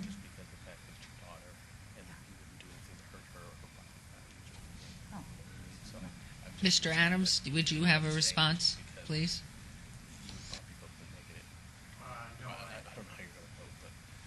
Scott Adams, Chief Urban Redevelopment Officer. I would have to do some research with my staff to determine an accurate response to that. Okay, let me ask Mr. Fagg, please, then. Certainly. A building permit is obviously required before you begin construction. I believe that's one of the reasons why we have this case before us, is because they began construction on a structure that did not have a permit, nor did it conform to the setback requirements. And so consequently, they're here before us today for that very reason. Okay. Thank you. We also had a meeting, our neighborhood association had a meeting, and we discussed this issue with the applicant. And the question was posed at the time, when the architect was hired, was the architect aware of the setback issue? I mean, that's what a professional architect does. He knows the zoning, he knows what has to be done. So I find that kind of curious also. Thank you. Anyone else wishing to be heard? Madam Mayor, I need to make a disclosure. Excuse me. Please. The gentleman who was just here is my son-in-law, and he lives in that area. I did not know he was coming, but he is my son-in-law, so I have to make that disclosure. It would not have affected or will not affect how I vote, but I did want to make that disclosure. Thank you. Thank you very much. Any other questions? Any other discussion? Is there a motion? I will make a motion, and before I do, I don't know if everybody received a copy of the letter the lady wrote. I just want to give a copy out, and Beverly, I just want to make sure there's a copy in the, you got one, okay. So I'm just trying to make sure that we have the record straight on all of this. All right? This is an item where the variance is a self-imposed hardship. And I wonder, Flynn, if you would take these three pictures and help me show things.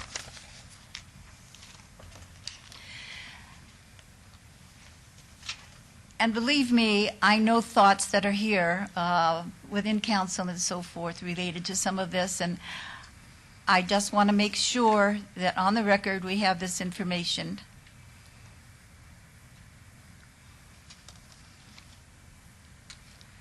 If we could switch to the overhead, please.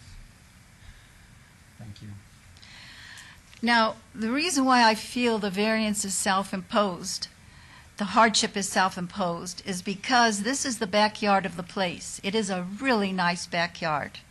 And he has done a lot of work clearing up old trees. In fact, that's a tree that was old and is now, I think he's going to use it decoratively. I wish I had that big a backyard. It's really nice. But I also feel that there's a place that the carport could be put in all of that land. I don't think it has to make a hardship upon a neighbor just because it makes it closer to a kitchen or something like that. So my feeling is that there's plenty of room in the rest of the lot in order to put a carport. And then could you show the next item? As you see here, you can see on the left side the amount of land that's there for the carport and how close it is to the wall. And as I said, I thought it was 2 feet. It wasn't. Remember, I was out there yesterday and I sort of measured, and it's 15 inches. And that was appalling to me, 15 inches. Plus, if you see where the posts come up, they come up above the wall, and then the roof is going to come up almost as high as the pitched roof next to it. And we can show that, I believe, on another slide that we have. Do you have that one? No, I don't have that. Well, maybe it's where we show the diagram that has the. It's not critical for it, but well, here it is. Here it is. You can just see right here. I just want, as I said, this on the record. Thank you.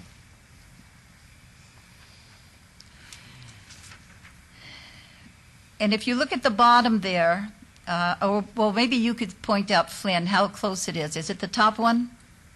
Does that show it? This is showing the carport from the front elevation, and you see the peak of the carport here versus the peak of the new porch that has been added to the front of the house, and the top of the mansard roof on the existing house. Now, I know that there's a slope there, but that slope is still going to be a problem when you consider the fact that it's what you're seeing there as far as that triangle is in addition to the poles. And thank you very much, Flynn. And then I'm going to ask Flynn just to take the last one and show where perhaps else the carport could have been put. Now, I know that you said that you had a leach line, I believe. I have a full-on septic tank on the south side of the house. You have a full-on septic tank on the south side of the house. Back out just a little bit. I'm assuming that the septic tank and its leach field is here in this area. If you walk north off my back porch, that's where the septic tank is. Okay, so it's not here in the side yeah, yard area. that is where it is. Okay. So you have your 15-foot setback line here. There's still plenty of room here within this area to do some type of a carport structure. It may not be to That's the middle of my area backyard. where you want it, but again, there is the possibility of building a structure that would conform with the setback requirements here in your backyard area. And I just wanted Flynn to show that because that's one of the reasons why planning department made the recommendation for denial, because they felt there were other places to be able to do that. So I wanted to show some reasons why and some photos of the yard to show why I feel the variance is self-imposed hardship. And as I said, this carport's less than 15 inches when the code requires 15 feet, and that's a huge difference. The neighborhood itself is split for and against. And when a neighborhood cannot reach consensus, it's the job of the council person to make the decision. The easy decision I could make is say, I move for approval on this, but I have to tell you in my heart I can't do it because I know that the code, and I feel that staff was right in coding the code, that this is not a hardship that could not be eliminated if you made a few changes. And that's why, Joey, I was so surprised when I was out there with you and I said, well, couldn't we move it here? Or how about here? And you said, maybe you were just getting frustrated, I don't know, but you said, no, if I can't have it there, then I don't want it. Well, it's right in the middle of my, it's useless for me in any other space on my lot. I mean, and I even, I entertained the idea that was posed of, well, why don't you put it on the other side, which is it's inconvenient because the doors are located on the opposite side of the house. So I entertained that idea, went over there, checked it out, had a contractor come over, and I'm on top of a septic tank. And Yes. yes, you can pour concrete over it, but if I ever have a problem, that's going to create a huge, expensive headache for me that I don't No, want to go down. and I wouldn't want you to have to do that. I think you're very right. I think that would be a very difficult thing to do. When I spoke with you, once you told us about the problem with the sewage, I eliminated that thought, and I just said that I thought you could come in, and you're coming in 40 feet at a height that's higher than where the poles are now. Could you make it a little less than 40, or does it have to be 40? Because that's a long way along her wall. I can shorten it. And, you know, like I said, the drawings that were just shown are just elevation drawings for reference. They're not the actual blueprints of the constructional framework and diagram with correct measurements on them. You know, like I said earlier, I'm only trying to get the roof on there high enough so that I can, you know, of course, stand up, and so that there's a pitch for the rainwater to run off, which also, you know, I'm already incorporating in the design, if it does get approved, to have rain gutters on either side. So that rain is no issue. That will make certain that it does fall on my property. And that's good, because I think she does need that. And the thing that did concern me some was I just thought there perhaps was an inadvertent misinformation given relating to, number one, the planning committee. I listened to that myself twice. Remember, you told me to listen to it? I listened to it twice. I had other people in my office listen to it twice, and finally I couldn't find where she said I approve and so forth, which was what you had said at the last meeting, so I then had it transcribed. And that's why, and I have that if you would like the transcription. But in any case, she did not say that, but it was represented by you that she was very strongly in favor then. And she still was hesitative. My impression is you have a wonderful neighbor. You have someone who would prefer not to have this, but she wants to be a good neighbor, and whatever happens, she'll go along with that. And I think the letter that has been given to you that she wrote certainly shows that. We have a situation where she says something else, however, and I want you to know that this is what I'm feeling, and this is why I will make my motion the way I do. She says, in the overview, I have the general concern regarding the impact new variances may have on the preservation of our neighborhood, which among many other attributes, and unlike other newer areas of Las Vegas, includes a sense of space, the absence of sidewalks and city street lights. Those of us who have lived in the neighborhood for a long time have come before the Planning Commission and the City Council trying to keep business, density, height, and other proposed variances from homogenizing and impinging on the integrity of this unique residential area. I think that's why, after they did the study, they moved to have the desert rural overlay in that area. It was a commitment I made to the people that I would not move for variances that would impinge upon the integrity of the neighborhood. So that's what I have to feel. I understand how you feel, and I think everything is going to turn out fine for you, but I just wanted to have that on the record.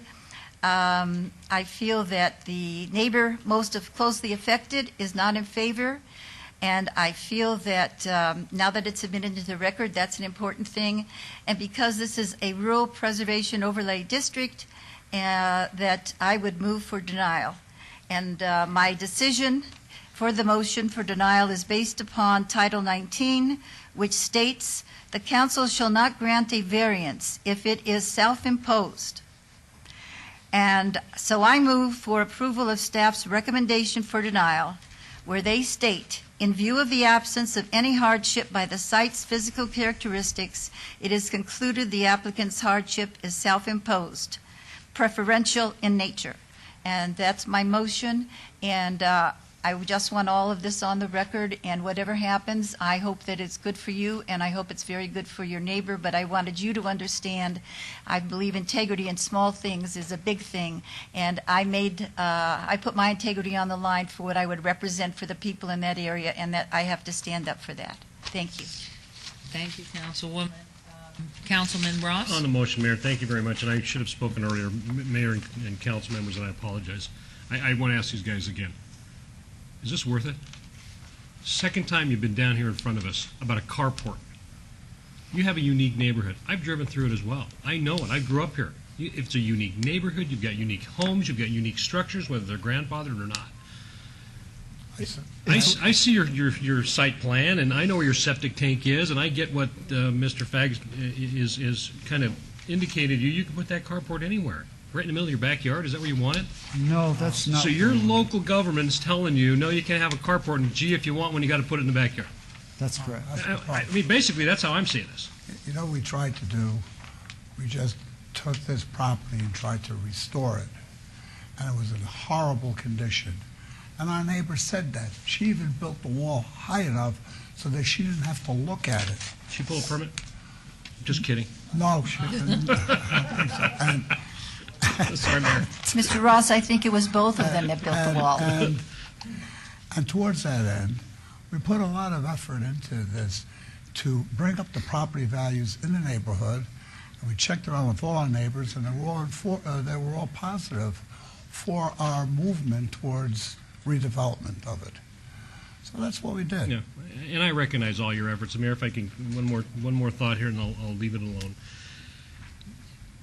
You're going to make a handful of your neighbors happy, and you're going to make a handful of them not happy about it. You know what? But you still have the right, because that neighborhood's so unique. If you were in a gated community with custom homes that didn't have any of these type structures, I think we'd be having a different conversation, or certainly I'd have a different feeling about this.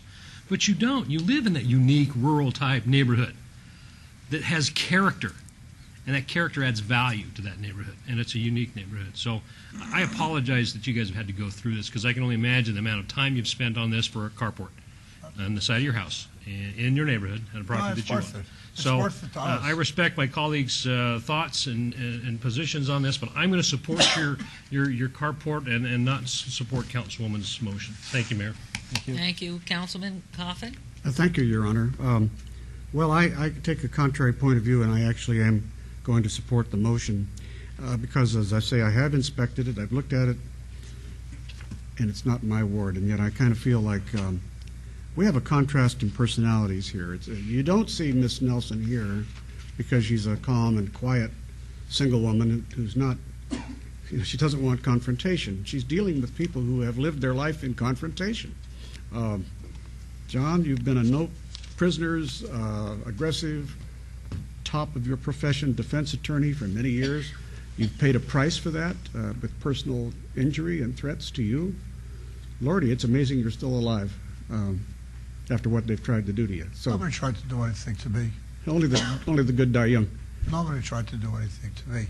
And that lady was here at the Planning Commission, and she was vocal. Well, we're on a motion here, so it's not a discussion item yet, John.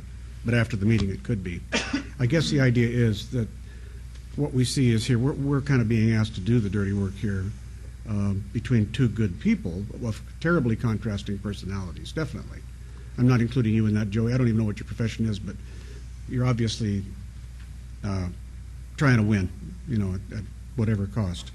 And I feel like we must try to be, here's where we have to be the judge and the jury on issues like this and side with the law, which is what is pretty plain on its face. It's not just a carport. It is a structure with mass to it. See, steel, Corten steel gives the appearance of great mass, even though there's nothing behind that. It's great mass to the face, to the view of the neighbor and the street. And so I sympathize with your neighbor, and I still credit you for bringing a house back to life. I just think you're going to go one step too far in squeezing up against her home. And for that reason, I will be supporting this motion. Thank you. Anyone wishing to be heard? And if you wish to continue on, Mr. Mamet, this is a good time in response. I think it's very simple. I think I met the lady one time, and she did come here to the planning board. She was completely supportive with the condition. She did have a concern regarding the fire hazard, and we immediately stated that we would comply with any of her wants and needs regarding that matter. Towards that end, she indicated on the record that the application was reasonable of what we were trying to do. And that's what she said here to the Planning Commission, to the Planning Board. And actually, it was unbeknownst to me that she was even in the audience. She came forward, and that's what she had to say. So I felt very positive and her attitude at that time. Thank you. Anyone wishing to be heard from the public?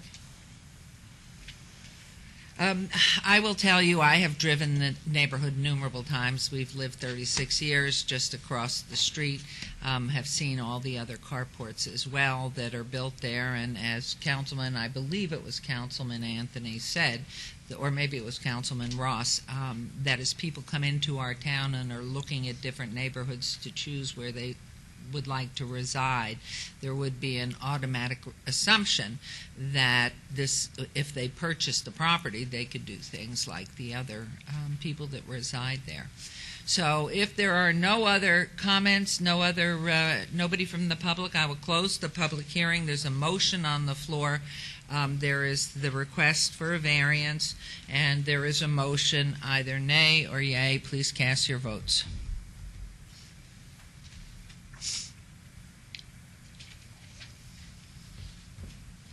Please post. The motion was to deny the variance. The motion was, I'm so sorry. And so, and A yes would be for the denial. I have to redo that. Please. I called it and I called it wrong. The motion was to deny the variance. Okay, so can I have my little... Voting again?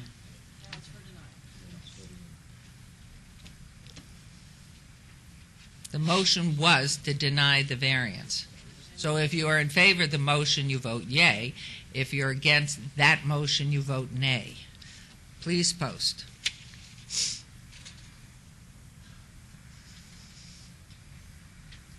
not posted yet. Your Honor, make a motion to approve this variance with conditions. Well, that didn't, we didn't get the posting. The motion failed. It failed? Yes. 4-3? 4-3. Okay. Councilman Ross. So now, the motion has failed, and now, I'm prepared to make a motion. and now Councilman Wolfson will make a motion. Not to belabor the point too much, the first thing I want to do is I want to compliment Councilwoman Tarkanian. I've been on this board for 7+ years, longer than anybody else, and nobody works harder than Councilwoman Tarkanian. Nobody puts her heart and soul into a matter more than Councilwoman Tarkanian. Nobody does what she or he feels best more than Councilwoman Tarkanian. These are tough things, and I've had trouble with this. I've gone back and forth over this. I drove the neighborhood. I parked right in front of your house, Joey, at about 12:15.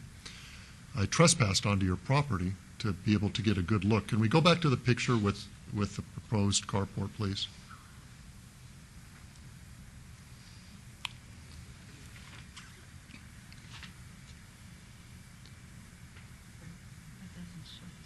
There's another picture with the actual wood post. There we go. I think Councilwoman Tarkanian is right. It's about 15 inches. I'm talking about from the boards themselves, which are going to form the southern end of the frame of the carport. They're about 15 inches from that wall. And I don't blame this woman for being concerned about what effect this carport is going to have on her property. The effect, though, is primarily if it catches on fire, and or it rains and the rain runs off, because depending on how you construct the pitch of the roof, and you're talking about putting rain guards on it. Gutters, I'm sorry. I would be very insistent, if you will. I don't know if we can make this a condition, Flynn, but if the structure itself is 15 inches from the wall, you would have to construct these rain gutters no closer. In other words, not within that 15 inches, because if it starts to rain, we have a decent rain, it's going to hit the gutters, it's going to splash over onto her property. So I don't know, I'm not an architect, I'm not a designer, I'm a lawyer trying to play architect on TV right now. You need to move those gutters inside, if you will, so that when it rains, the water flows onto your property. I noticed that this is a rural neighborhood. There are large homes, small homes, all different types, looks, structures, all different carports and porticocheres made of different things. I think Councilman Ross, you hit the nail on the head when you said if this was a gated community with the same homes and somebody was coming in to put something so different in their neighborhood, we wouldn't approve it. But this is an old neighborhood with a lot of structures. A lot of people have, whether you call them porticocheres, whether you call them carports, whether you call them mobile home enclosures, there's all sorts of stuff in this neighborhood. And a lot of the homes have these kinds of structures that were built prior to the ordinance going into effect. I do consider the fact that this homeowner or his father put a lot of money into this house. You made what was a fairly ugly looking home into a very nice looking home. And I think that plays into this. But finally, I think Councilman Anthony said it best, is, what's fair and reasonable? I respect Councilwoman Tarkanian and what she's trying to do. I expect the neighbor and what she's trying to do. But what's fair and reasonable? And I just think it's fair and reasonable to allow you to put a carport there. So what I'm going to do is make a motion to allow the variance with a couple of conditions. And Flynn, you help me word this. Number one, that whatever is appropriate to make this fire resistant. Now, is that just the posts or is it the entire wood frame? I believe we could go back to what was discussed at the Planning Commission meeting, and we might condition it to say that the posts shall be wrapped with fire-resistant material or shall be fire-rated. Something to that effect is what we might do. Do we have inspectors that go out and inspect after this is done to make sure that... For a building permit, yes, there are inspections that are performed. I'm talking about the fire-resistant stuff we're talking about. Okay, so we'll have somebody go out and inspect afterwards. No problem. Okay, and then secondly, I'm not sure how to word it, Flynn, but I want to make sure that unless we have that storm of the century where we get 3 inches, the general kind of rain we get is not going to flow onto this neighbor's property. Because we're talking about an aluminum painted roof on your carport. It's Corten steel that rusts on its own. If I might add, we have gutters around our house that you can, at the end where the water is running, you can turn the end any direction you want. So you could turn it right back into the interior of your property. Yeah. I mean, the intent and the motive is that if any of this rusts and flows off, it should flow on your side of the wall. No problem. Not her side of the no wall. problem. Because it is 15 inches, guys. Councilwoman's right. We'll take care of it. So that's my motion. Councilman, if I might just elaborate on that request for the second condition there, we might state something to the effect that any stormwater runoff from the roof of the carport shall be maintained on site, and that should adequately cover it. If that's the proper verbiage, then let's go with it. Is that agreeable to you, gentlemen? Yes, absolutely. Okay, there's a new motion, so the public hearing is open still. We have a gentleman behind you who would like to come forward. State your name, please, and make your statement. I'm sorry, Mayor. We don't have to do another public No, we don't? No, we did most of the alternatives. I'm sorry. About raising the wall, if that's feasible. Okay, they've already discussed that before. Thank you. Not here in council, but it was discussed. Thank you very much. So is there any more comment, discussion from the council? And I would at this point like to reiterate, I know that Councilwoman Tarkanian, because I've met so many residents from your neighborhood that just know she's passionate about each resident, which we know from this dialogue we've been going through, and it is her heart and soul, but I know she looks at the whole as well. So in my own personal vote, it's because of for the whole and the intent of what her letter that is part of the record now does say, that this is her concern with the fire issues and the flooding and the rust issues. So with that, there's a motion, and let's go ahead and vote, please. And please post.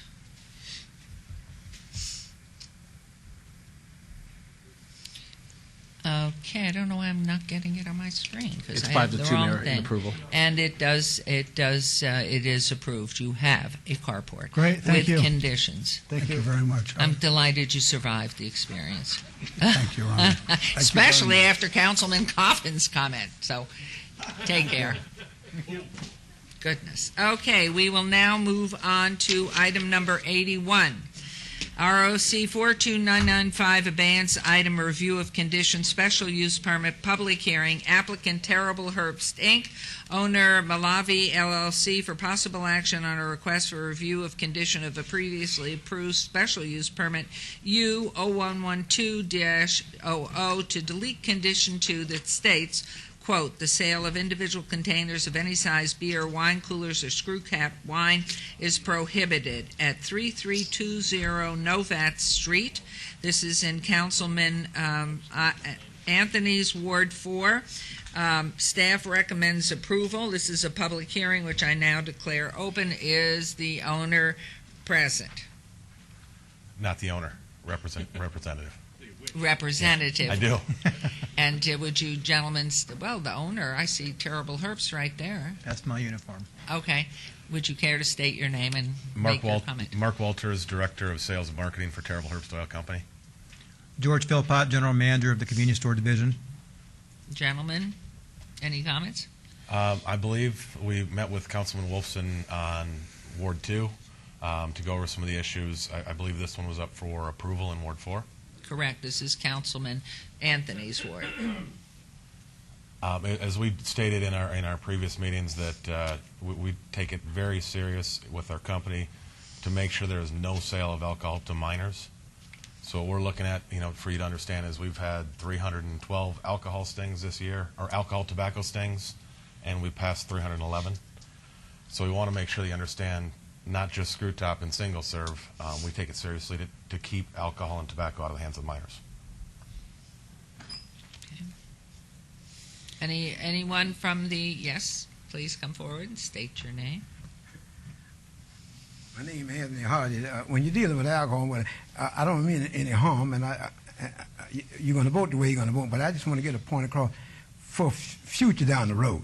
You got some pretty old-looking teenagers out there. You got some kids out there that look 30, and they're 17, whatever. So I'm just trying to say, we have some old-looking teenagers that can really go in there and beat the system.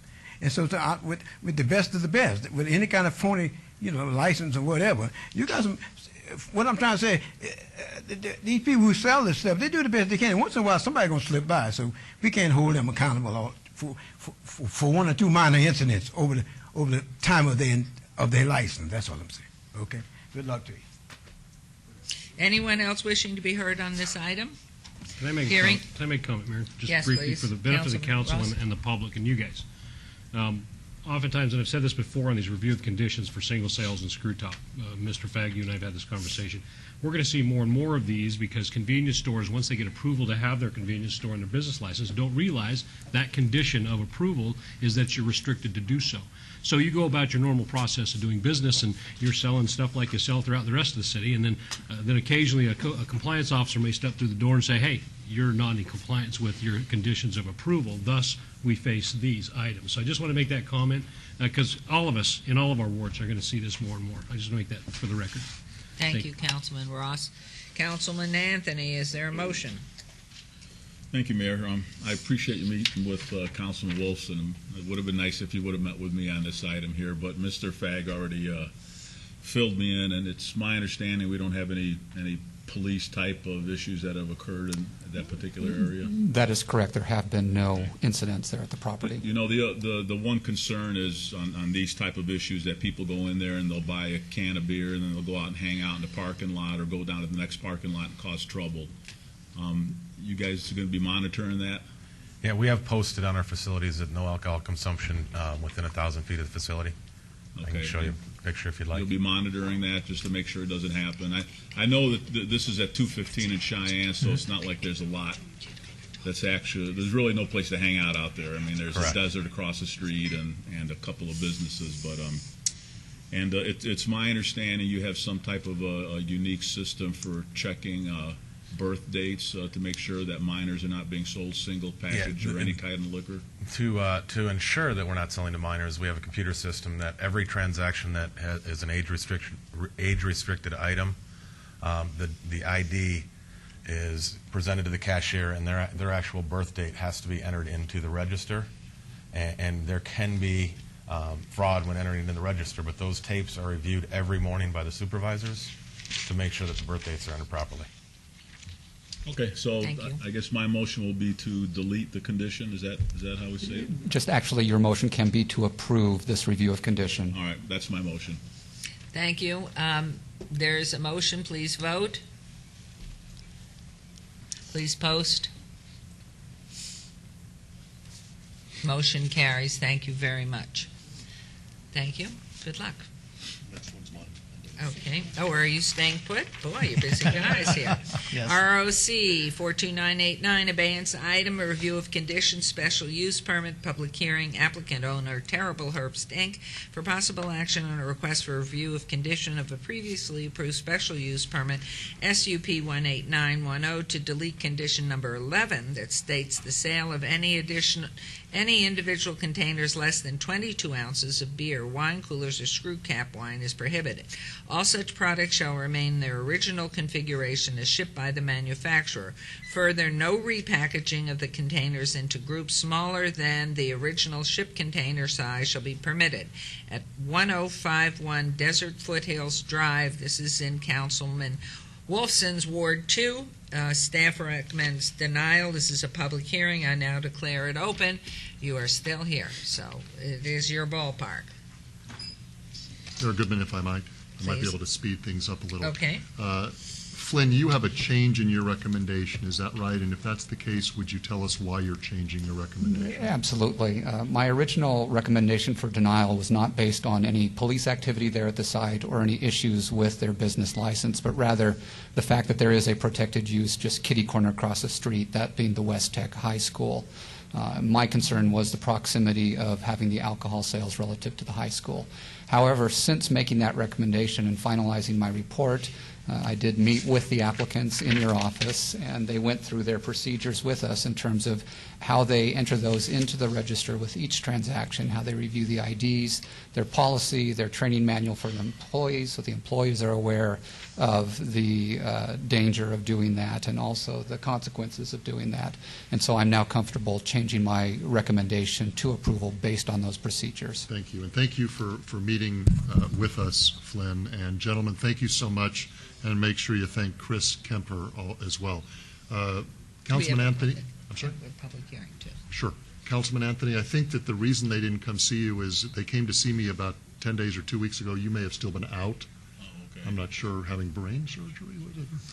Be careful your things on. No, you were out, and I knew that I didn't have a chance to go over these things with you, but I felt comfortable that everything would be okay. Very good. Thank So, you. gentlemen, thanks so much. You know, the Herbst Company really has an incredible system of checks and balances set up, because what our concern is the abuse of alcohol. You know, we're being asked to allow you to sell single containers of beer, and we're always concerned about the abuse. So I asked you to provide me with some documentation, and the Herbst Company, who owns 80-plus businesses here in town, really goes the extra mile to ensure that the public is protected. For example, when somebody wants to come and buy alcohol, you card them, right? Or the person on duty cards them, correct? Yes. And you don't care what they look like. For example, if Oscar Goodman, sorry, I'm going to take this opportunity, who obviously doesn't look under 21. Close. If he were to come in, or if I were to come in to purchase alcohol, you'd still card us, wouldn't you? Correct. Our policy and procedure is that every tobacco and alcohol sale has a ID produced. Yeah, and regardless of, you know, regardless of- even if there's a reasonable likelihood that the person is 30 or 40 or 50 years old, you still ID them. And what do you do? What does your clerk do when they ID them?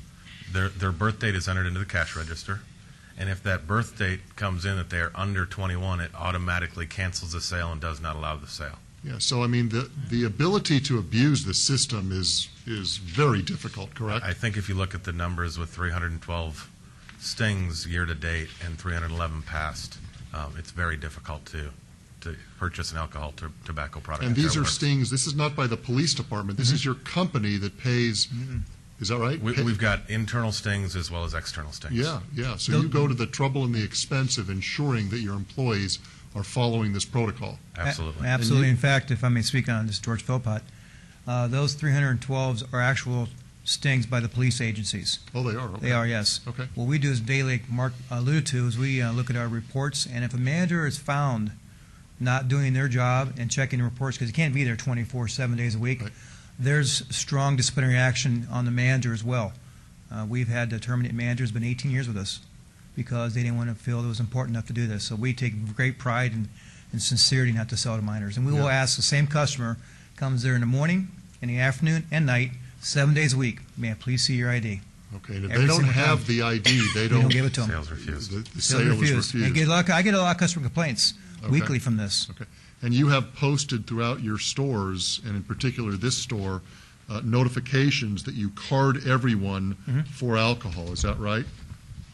Alcohol, tobacco, and Yeah. gaming. Yes, all And three then you departments. also have signs posted that talk about consumption of alcoholic beverages on the premises, parking lot, or within 1,000 feet of the property is unlawful.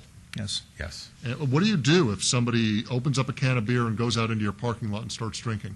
They'll be asked to leave the property, but at that time, then they'll contact the police. Absolutely.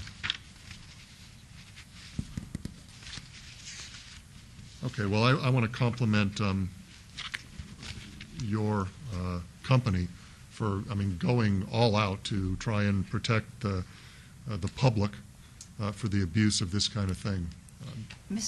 Councilman Wilson, could you just ask, or could I ask, is this used anyplace else in town, this method that you've, it sounds magnificent. It really does. Every word you said was accurate. What we've seen is we've been the bad guy, no pun intended, with the best bad guy in the West, but we've always caught a lot of negative press from people going in, but more and more restaurants are just taking the 100% ID no matter your age.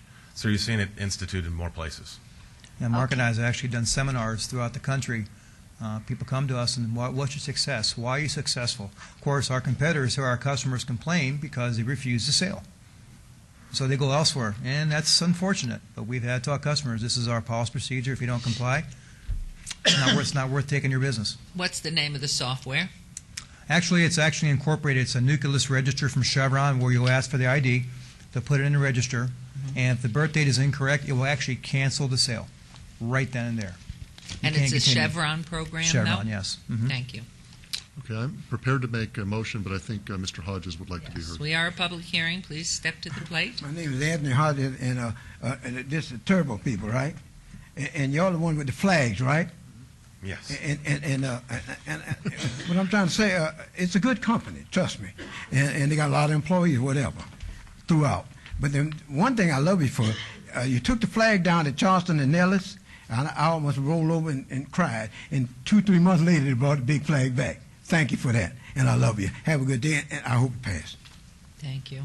Okay, Mayor Goodman. Mr. Fag, thank you for your participation. I appreciate you changing your recommendation after you learned about this company and the extended efforts they go through to accomplish what they're trying to accomplish. I'm sorry? Anyone else wishing to be heard? Otherwise, I'll close the public hearing. Thank you. Thank you. My motion is to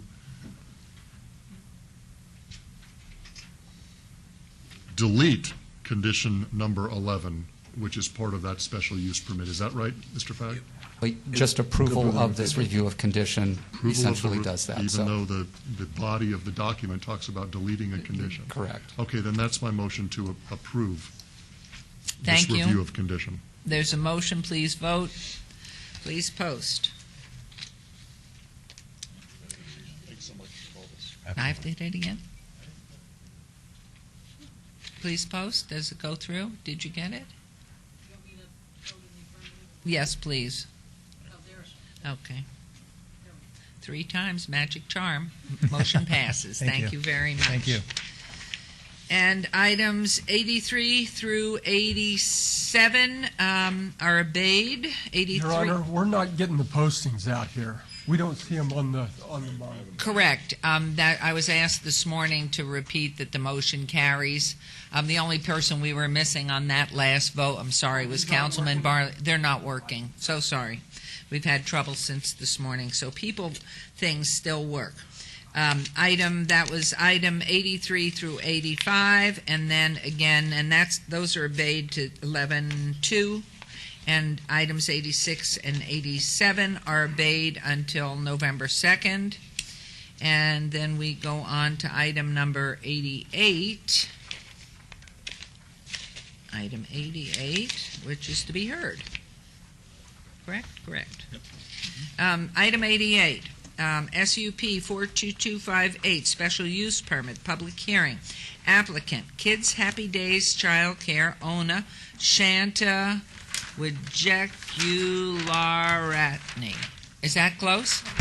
Could you repeat it, please? Could you say it properly? Shanta Wijekularatne. Beautiful name. Thank you very much. For possible action on a request for a special use permit for proposed child care, group home, 7 to 12 children with a waiver to allow access to the facility by means of a right-of-way, Oakey Boulevard, with a width of greater than 60 feet at 6201 West Oakey Boulevard. This is in Ward 1. Councilwoman Tarkanian.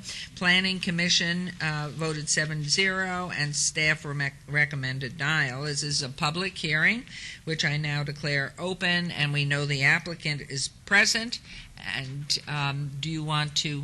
Yes, my name is Dean Bryan, and I'm here representing the applicant. At the prior meetings, the applicant came, and at the first meeting had a little bit of a language barrier, and as the 30 days went by when they gave her a 30-day continuance, she came back with an interpreter, but not really with any other information. And so today, the purpose of me showing up here today and helping her is to, she's had an explanation this last weekend as she contacted me, and so the last few days we've been working on her application and what she didn't bring, and we also we went around to the neighborhood, to the neighboring houses, of course next door and behind her and on the corner and down her street. But we went to 2 other homes as well that were not next to her homes. And those are the 2 people who sent in a letter of I oppose. And we were able to contact one of those people. We went a couple of nights and we weren't able to contact the last letter that was sent in. But the first letter was sent in, and we had a visit with those people to find out what their concerns were.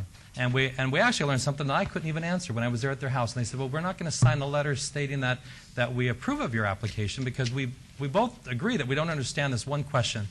And while today we're bringing you, and I'll get to that question, but while today we're bringing to you a landscape plan, was at the Planning Commission meeting, they just wanted a little bit more. They understand the application is to change her current daycare from 1 to 6 children to 7 to 12 children. In doing so, she needs to have parking. And the current parking there where she's at backs up into Oakey. And Oakey's wider than 60 feet. Therefore, if any parking was allowed, we would need a waiver.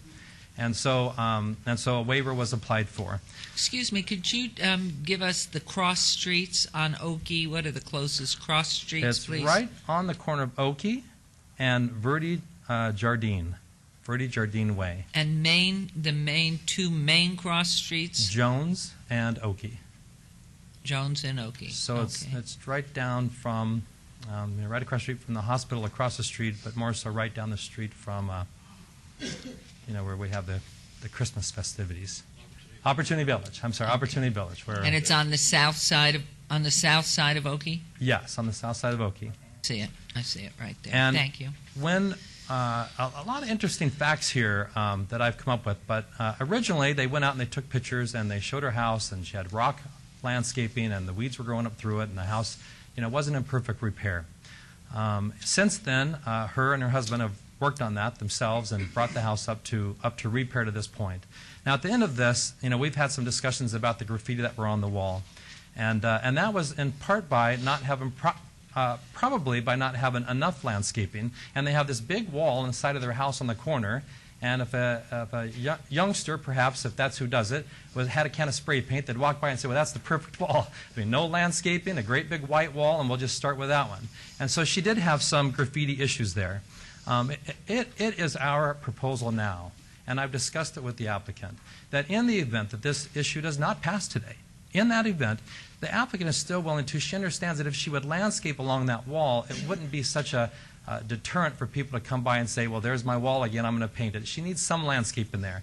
And she's in agreement to that. She understands more now than what she did over the last month when she worked with the Planning Commission. Nonetheless, today we actually submitted to planning, and we've given it to Mr. Fagg, a copy of the plan that we have here. And this plan here is what she's committed to doing in the event that she gets approved. Now, this plan here is the landscape plan, and it also incorporates the parking in the back. The issue with the parking in the back is that staff, when she went down there the first time, said, look, you've got your 2 spaces out front, and that we're going to let that work for your current daycare center. But if you're going to increase your daycare center, you need to have parking for employees and for drop-off.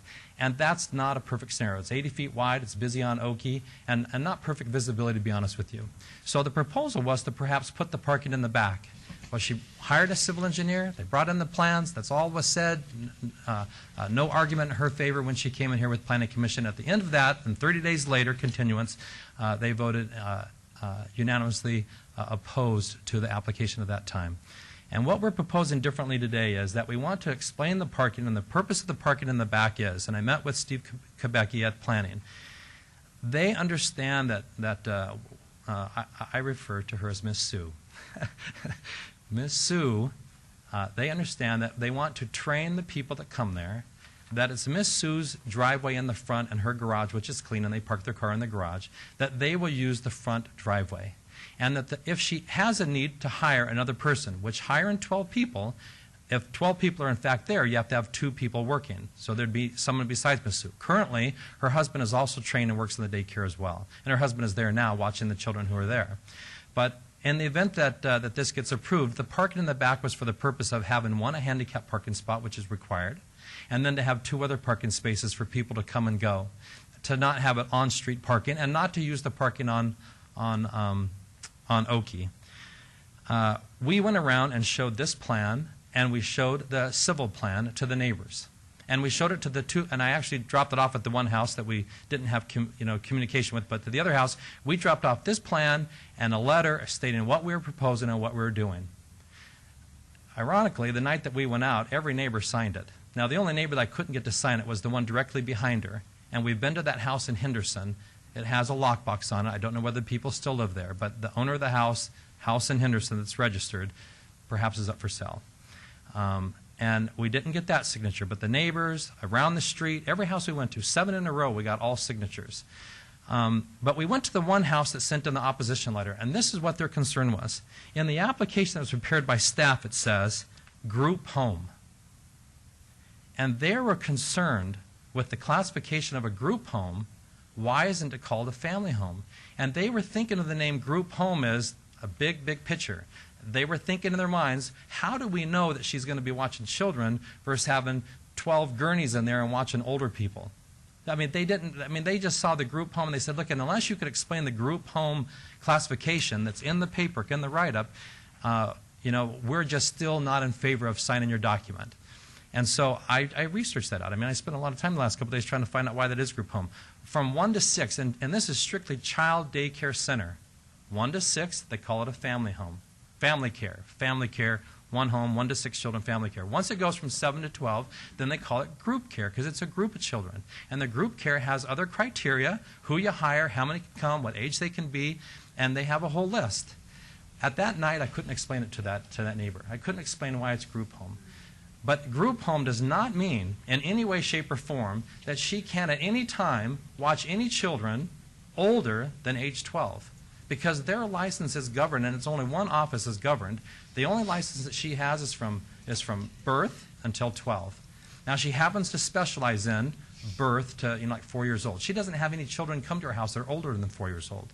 And that's just the market that she's prepared. And she gets referrals from other people, including her family, but other people that have daycare centers that specialize more in the 3 to 7, 3 to 8-year-old children. She specializes in infants, so she has little babies in there. And that's what her specialty is.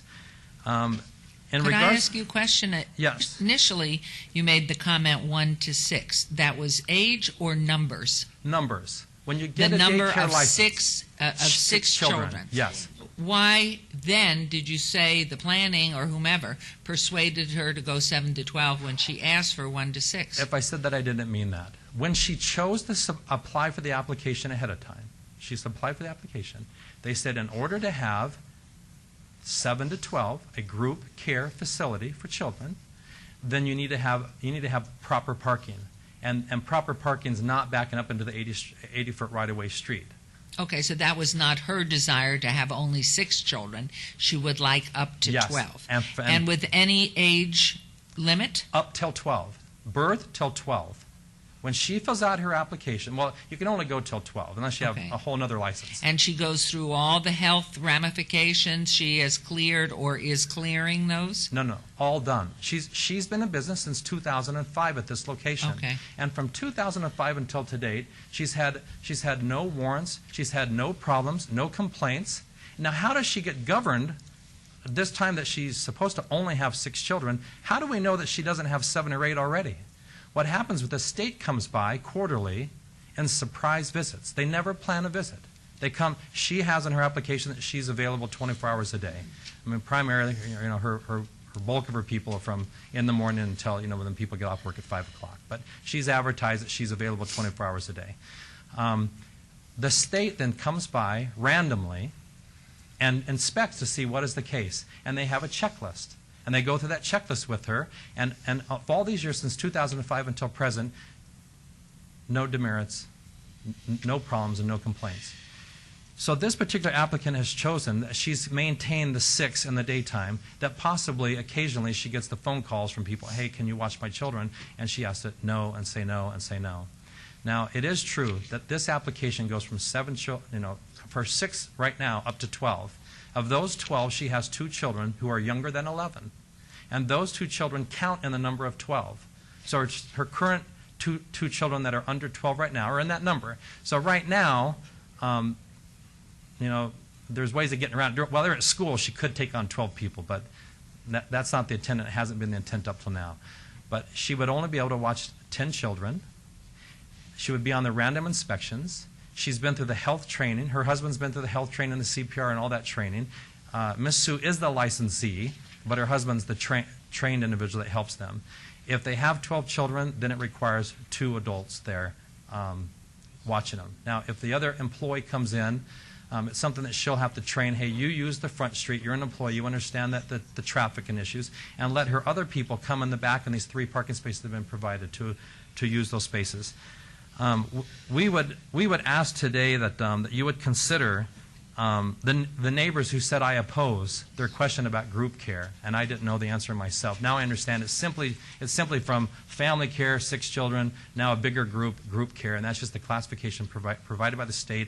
When the planning wrote it up, they used the exact representation of what it's called. Her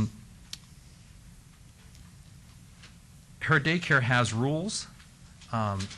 A client comes in, they have to sign in, they drop off their kids. If it's a new client, they fill out the rules, where the rules come from.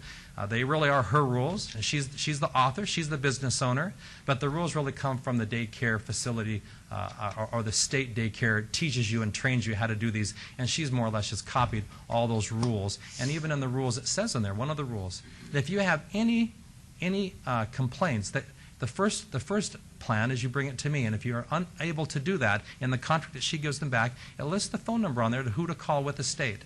And so over all these years, I mean, we have to commend her for not having any complaints, but more so to that today she's coming back with the plan of how she could enhance the landscaping at this facility, never seen before today, except to the neighbors. She wants to enhance the landscaping here, put the 3 parking spaces in the back. The neighbors on the right down the end of the street and right down on the corner, they own the homes. Most of them own the homes. They all have dirt lots. And here's a house that's been repaired to date. I brought pictures of it to date. And she's just waiting that transition. Does she tear down the wall and put the parking in and then redo the landscaping as we're presenting is what we would like to do. And that's something that's what we're here today for, is to give you more information and let you know that we did reach out to the neighbors. We did not have a neighborhood meeting in the lack of time that I was brought into this, but we did reach out to all people that have said oppose or non-oppose and to the immediate neighbors. And if you, I guess there's some other people up here, but if you have any questions that haven't been answered, including pictures, I'd be happy to answer them. Thank you. It is a public hearing, so for those who have been waiting, please. My name is Anthony Hodges. As you said, wording has a lot to do with a lot. The lady has 6 children, and as you said, the word is that when they go up to 12 will be group, the word group. And then and the parking situation had to go into the back. And that street is kind of like a busy street, sir? Well, okay, yes. Okay, well, whatever. All right. Well, anyway, all I'm trying to say is that it sounds like I'm always in favor of anything that can be assistant to children. And so I know 12 is still considered, children, whatever. But the objective is, this sounds like they're going to employ maybe another couple of people, whatever, and then add 6 more kids, whatever. The objective is, this sounds like a barren situation, parking and fences and so on. I hope that we can work this out, that the lady can get the additional kids, and this also create employment. So this sounds good if you can get it through it. I hope so. Thank you. Thank you. Anyone else wishing to be heard? Yes, thank you. Todd Farlow, 240 North 19th Street. At the Planning Commission, I was upset by the drop-off on the street and the landscaping. If they drop off along the side of the street, where are they going to enter the house? Are they going to go through that big gate that we saw on the overhead there, or are they going to go through the front door? Because if they're going to go through that gate, who's going to be watching these kids that they don't dart back out there while somebody's going in and somebody doesn't come out? If this is improved, could we have a 1-year review on this to see how it's working out? Thank you. Thank you very much. Anyone else wishing to be heard, please come forward and state your name. Hello. My name is Candace Saw. I reside at 9021 Devoner Court. Could you spell your last name for us for the record? Saw, S-A. Oh, That's very it, just simple. 2 letters. My children currently attend her daycare, Kids Happy Days, and they're very happy there. They've been there for over 3 years. And she's just an awesome daycare lady. She does a very good job taking care of my kids. I have no complaints. She's very trustworthy. She's very sincere and kind. And I just really hope that you guys approve her today. She's worked really hard on this, and this is our 3rd time coming before you guys. And speaking as a parent, I'm sorry I'm getting real emotional about it, but she is really great at what she does. And I just hope that you really consider your decision today and just approve it, because she can do it, she can handle the job, and she treats everyone like family. And I hope that what I say here today will, have you just rethink this denial and approve her. Thank you. No better recommendation could there be. Anyone else wishing to step forward, please state your name. My name is Liz Amoroso, and I'm a parent as well. My youngest son attends Happy Days daycare for nearly 2 years now. I feel really fortunate to have a wonderful daycare. I mean, it's the best feeling in the world to be able to go to work and not have to worry about your kids. It's priceless. And I feel I've been able to get further in my career because of her. I look back on the past year and I think I couldn't have done it without her. Because she is family. She does treat everyone like family.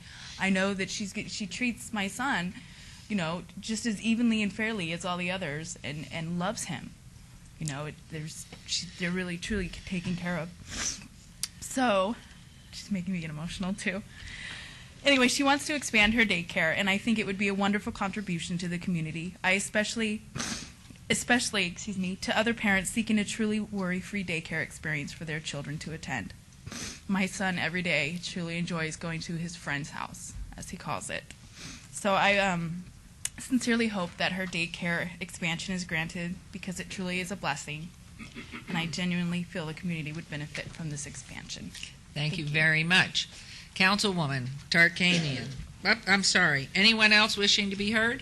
I have a quick If not, question. I'll close the public hearing. And Councilman Russ? Just a quick question, and this may be better for the moms, but how does she deal with the communication issue in the care facility?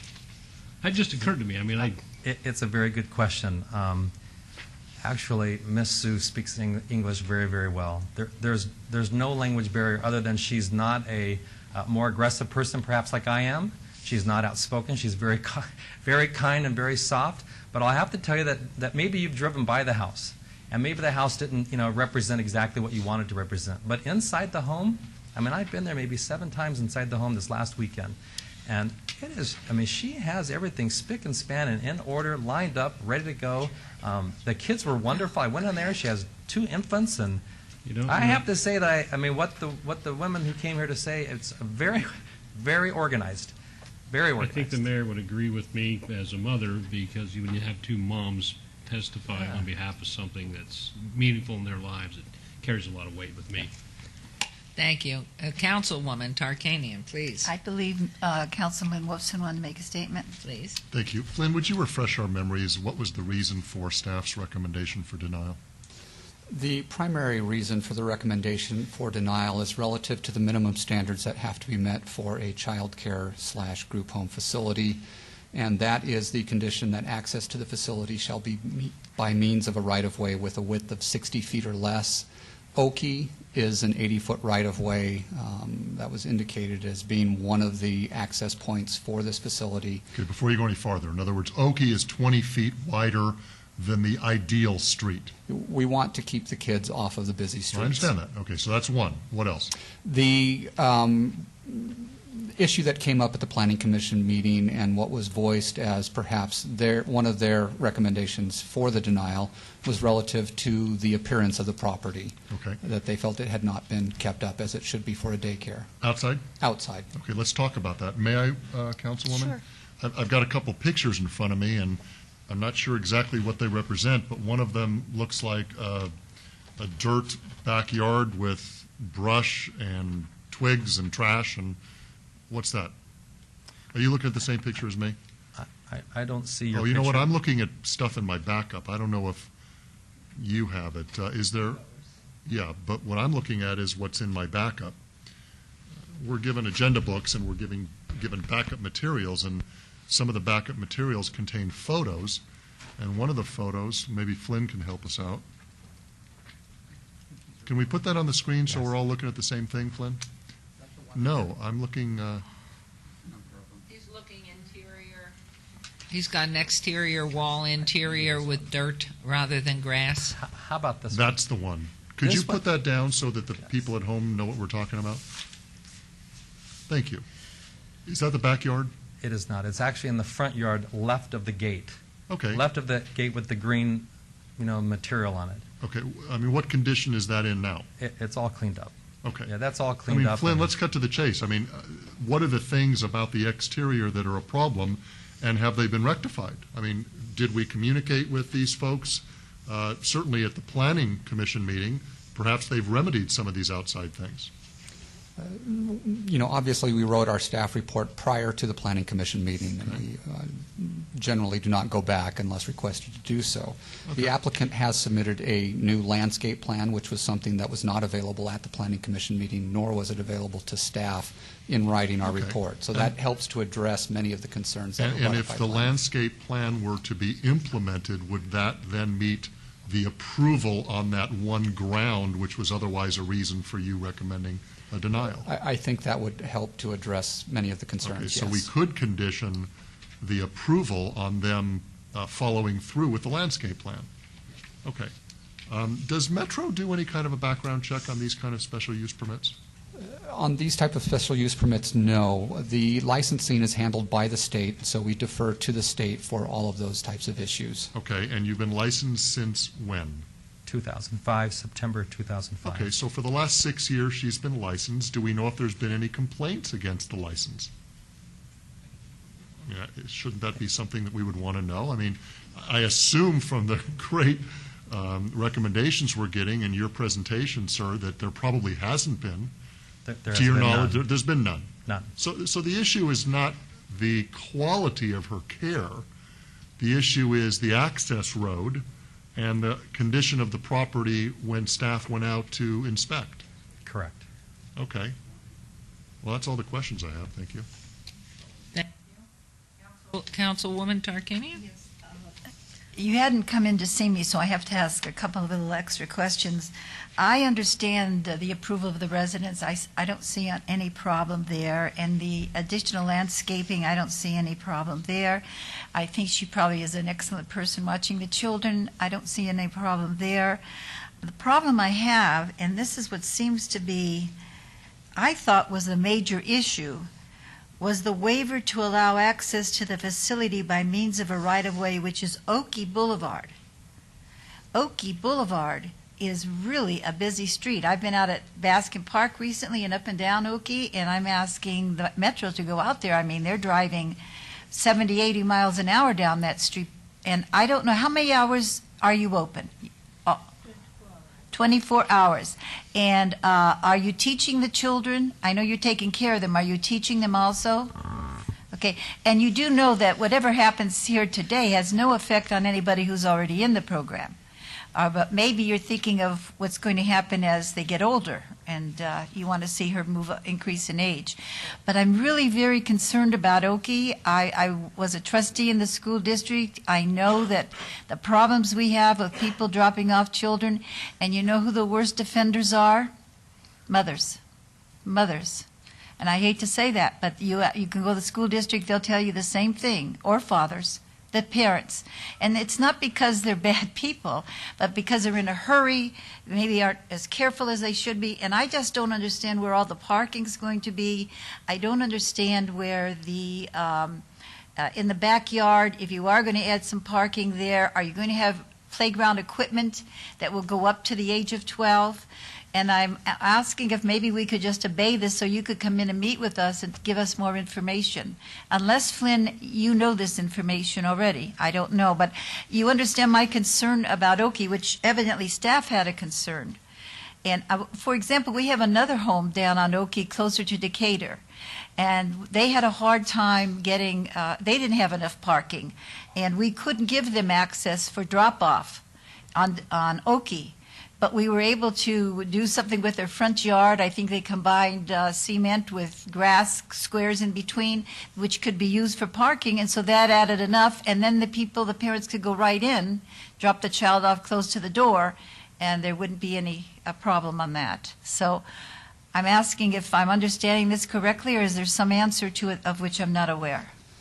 Let me kind of walk you through the site plan if I could. As the site plan was originally presented to us, they had a couple of parking spaces that were accessed off of Oakey, and so that again was our concern relative to the minimum conditions of approval. With the new revised site plan, they are showing parking spaces at the rear of the property, which they originally showed, but they also indicate that they are moving the wall further to the west. And as Mr. Bryan has described to us here, that the applicant is going to park her own personal vehicles in the garage area that is entered off of Oakey, and I believe that the parents would then use the new parking lot to be created at the rear of the property. That would be accessed from Verde Hardin Way, which is a 50-foot right-of-way. So if we restrict the parents to picking up and dropping off from the parking lot that would be created at the south side of the property, that would help to bring them into compliance with the minimum standards for the special use permit. And then your question about, well, that parking lot eats into the play area for the children, that's true.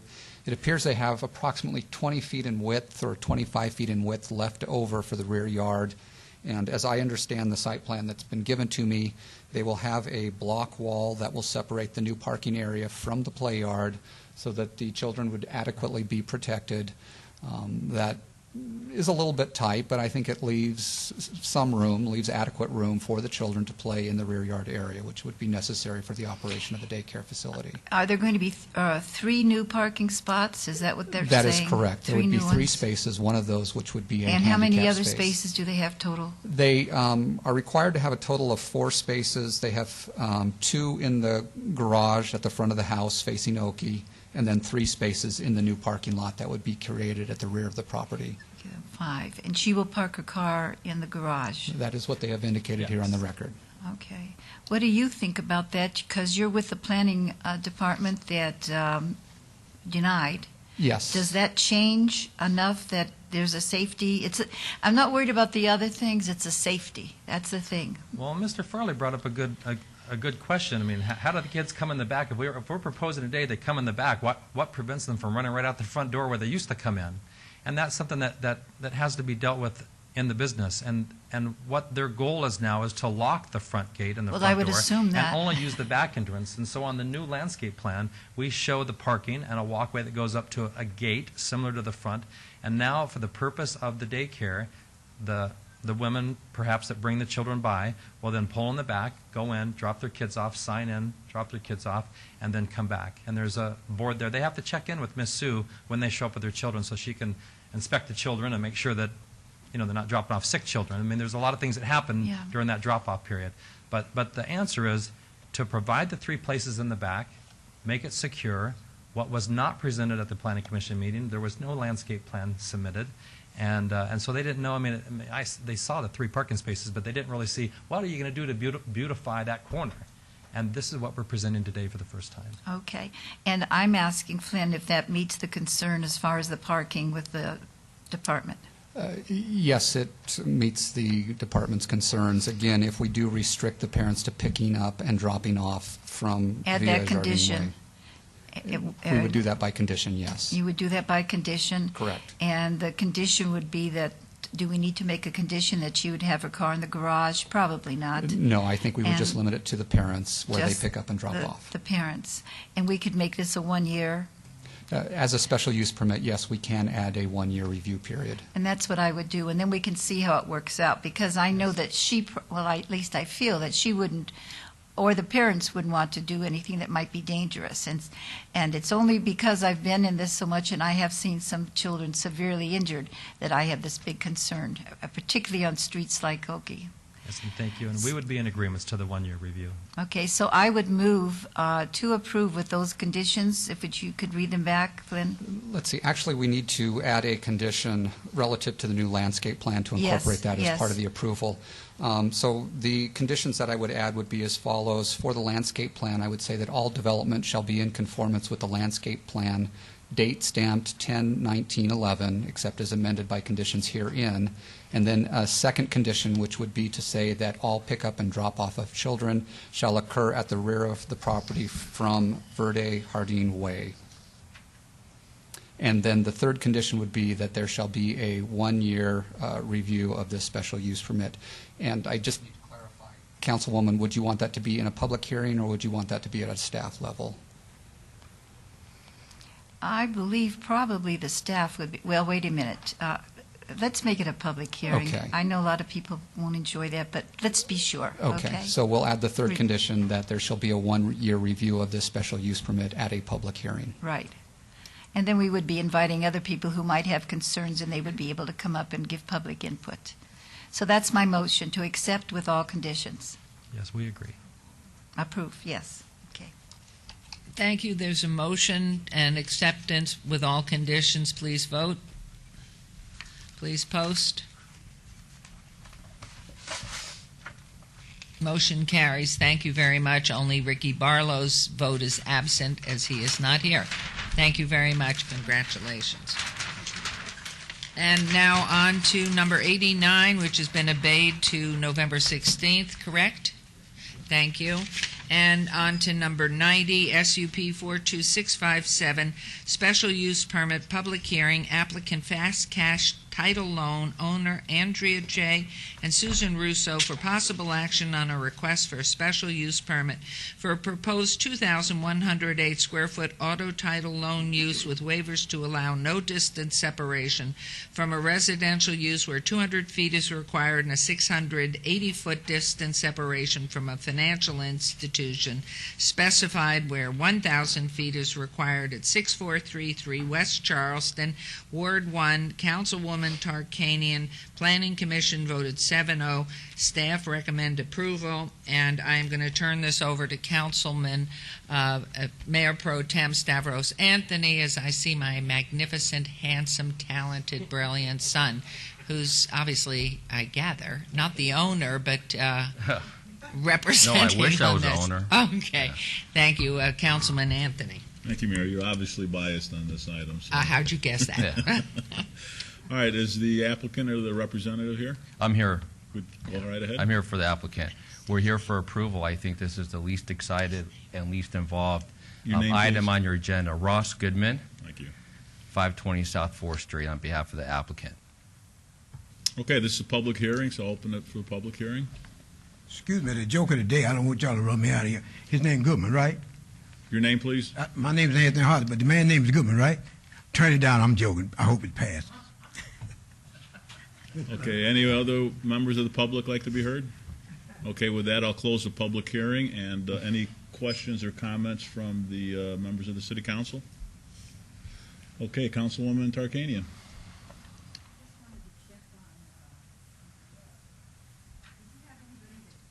Came with any concerns, any of the residences? I had not heard any. I just wondered if you had. We did not. You did not. Okay, then I move to approve with all conditions. You know, I just, Mayor, I'm going to ask you. Mayor Pro Tem, we just can't let him off that easy.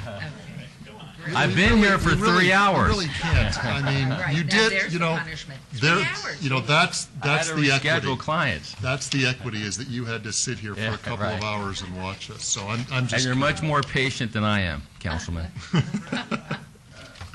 You caught me on a good day. We could request that he do push-ups or something before he goes.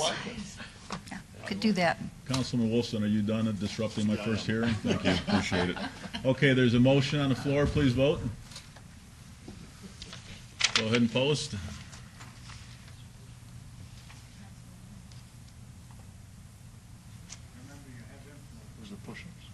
Okay, the motion carries and with Mayor Goodman abstaining and Councilman Barlow excused. I'll turn this back over to Mayor Goodman. Thank you. Thank you. See, I get to see my children sometimes. All right, we're on to council items 91 and 92. 91 SUP 42675 for possible action on a request for a special use permit for a proposed 4,671 square foot expansion of an existing 11,548 square foot gaming establishment, non-restricted use.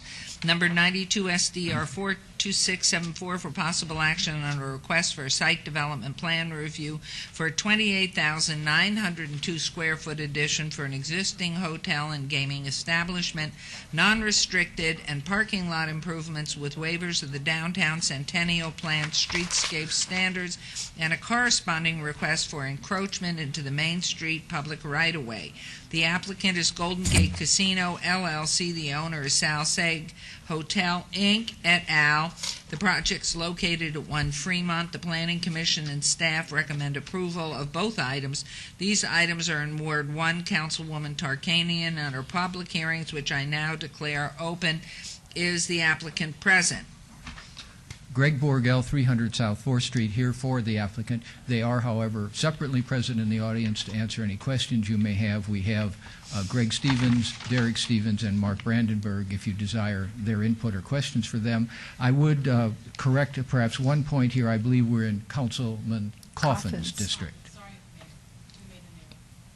For heaven's sakes, there's been an error in the city?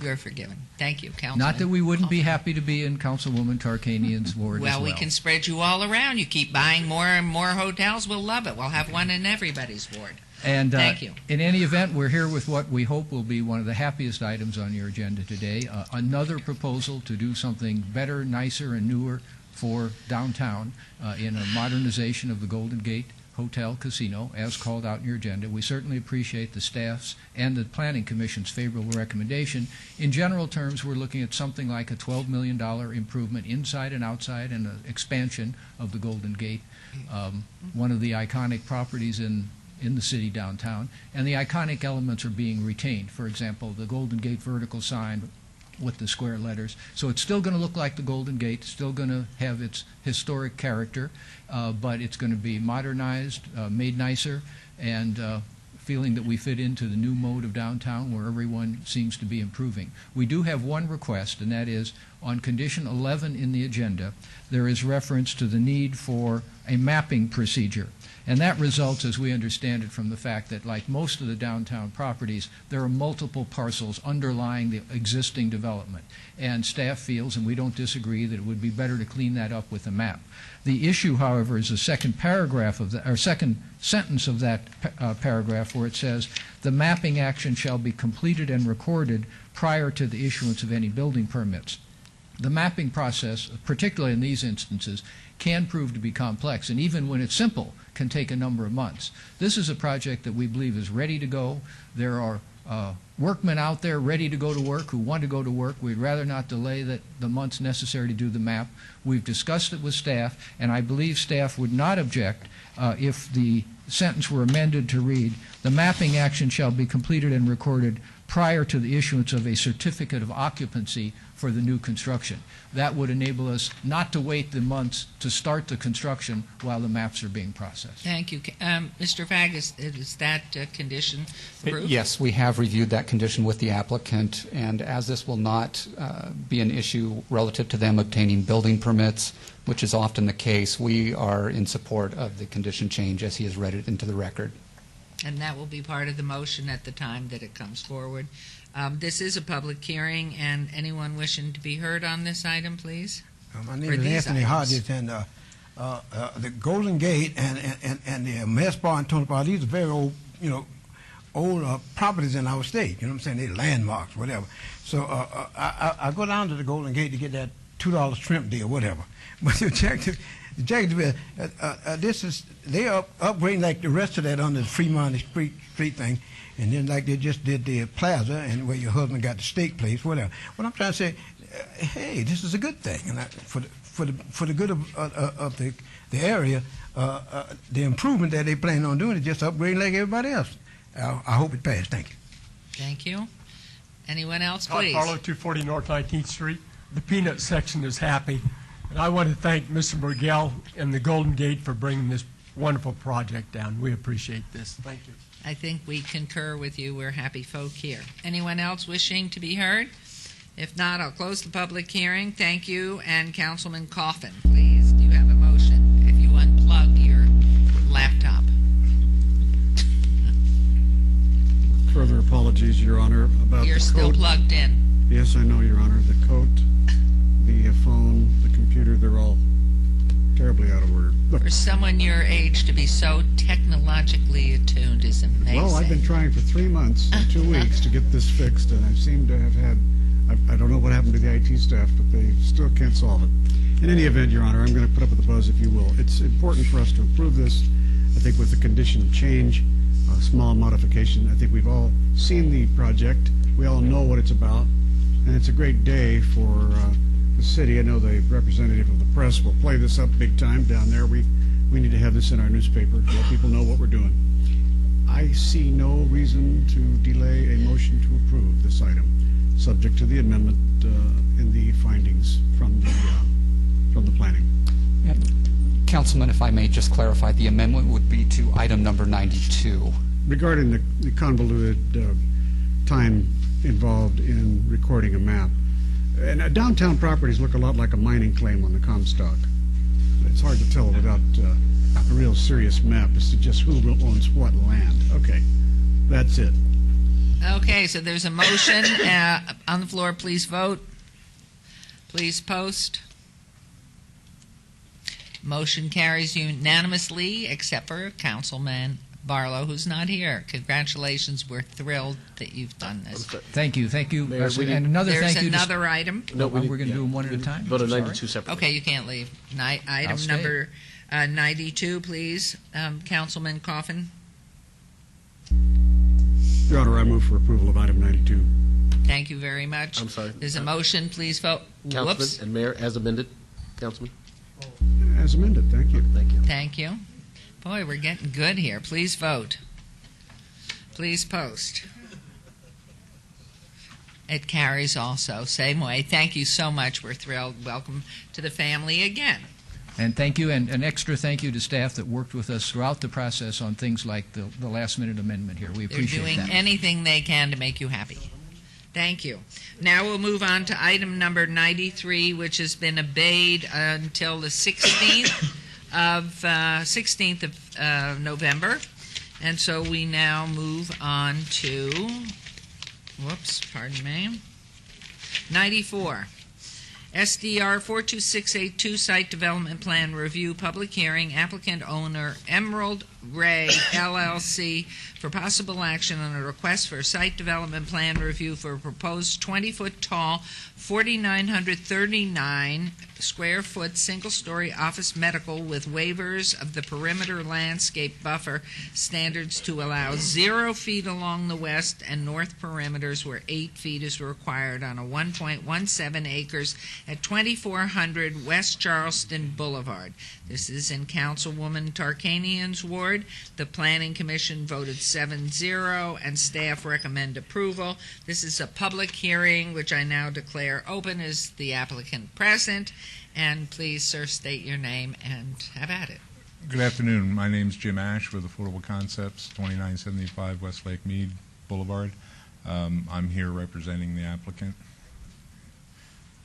Just wanted to state that I met with Councilwoman Tarkanian, and just to see if she had concerns since it's her ward, and she had indicated that she would like to see a little change to the south elevation which faces Charleston. We hashed that out. I've incorporated the change, which is shown here. I had emailed it to her, but I have a separate copy that I can give staff so that it's part of the record, so that they can modify one of the conditions, number 3 to, I think it's number 3. Yeah, number 3 to change the date stamp. Okay. And also, upon her recommendation, I had a neighborhood meeting. We sent out 147 notices. We had, I believe it was 8 people show, most of which appeared to be people that had a protest filed, all of which appeared to have no problem with it now. We met at the site so they get a better feel for what we're looking to do and what the existing conditions were. And I believe it was 4 of them indicated that they were going to call Councilwoman Tarkanian and voice their change to approve it now. Is this an existing building that you have purchased, or have you been in it? There is an existing building there that has been vacant, I believe, since May. They actually purchased the property after it was vacant. That building is going to be demolished. It's currently just under 6,000 square feet. That will be demolished completely, and this building built for all intent and purposes exactly where that building was, just a little bit of a shift. Okay. And the gentleman with you. Go ahead. Bob Potter, Affordable Concept, 2975 Westlake Mead. I'm Jim's boss on some occasions. Just making sure. There was one issue when we went through planning regarding the ingress and egress, and I was just here to make sure that we didn't misplace that and get that on the record. And I'll let Jim address that. He's spoken to this traffic engineer. That was condition number 18. Met with the city traffic engineer and basically came up with a resolution, and I believe they're going to read that in as a, and I was emailed the modification to it, which we're in agreement with. Okay, thank you. It is a public hearing, which is open. Please step forward. State Yes, your name. thank you. Todd Farlow, 240 North 19th Street. We didn't see any of this on the monitor, but at the Planning Commission, they showed us a site plan for the parking lot that had a lot of trees on it, and I was real happy with that. Thank you. Thank you. Anyone else?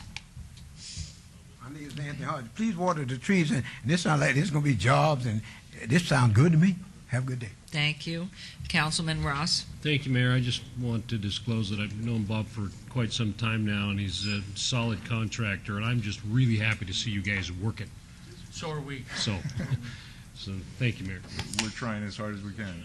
Okay, is there anyone else wishing to be heard on this item? If not, I will close the public hearing and turn this over to Councilwoman Tarkanian. Hi. First, thank you for the meeting that you held with the neighbors. It was good of you to do that. Most of the protesters were, I believe, from right behind. Yeah, the circle. And you answered their questions well. I have heard from some of them, and I just want you to know that I really appreciate your taking the time. Secondly, I wanted to point out that I have that concern, and I wanted to do this so it's on the record, about the side that's facing Charleston, because I did not want it to look like a storage unit. And if we didn't have the windows or the door to make it look like a front, then that's what it looks like. And we've had a couple of problem areas like that. I have one across from the community college, where it wasn't supposed to, but it ended looking as if it was a storage place. And I believe in Councilman Coffin's area, he has one too. So anyway, you agreed to do that. We'll put all those in the conditions, and Flynn has them, and he'll read them, and I'll be very happy to approve this item with all conditions that Flynn will now read.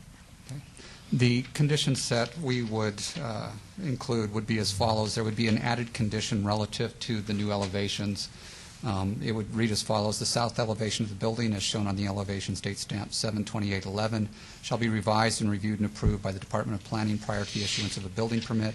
The revisions to the elevation shall place greater emphasis on the door and windows so as to give the appearance of the principal elevation of the structure. And just as a comment to that, I haven't seen your elevations yet, but I can review and we can approve those administratively as part of this. So I'll take those. And then we would revise condition number 3 as follows. All development shall be in conformance with the site plan date stamped 8/16/11, landscape plan date stamped 10/3/11, and building elevations date stamped 7/28/11, except as amended by conditions herein. And then the final revision would be to condition number 18. This is relative to the driveway. It would be revised as follows. The east driveway shall be ingress only with appropriate signage meeting the approval of the city traffic engineer. The west driveway may remain two-way in its current configuration at this time. The existing pan-style driveways may remain. And those would be the added and amended conditions. And you agree to those? Yes.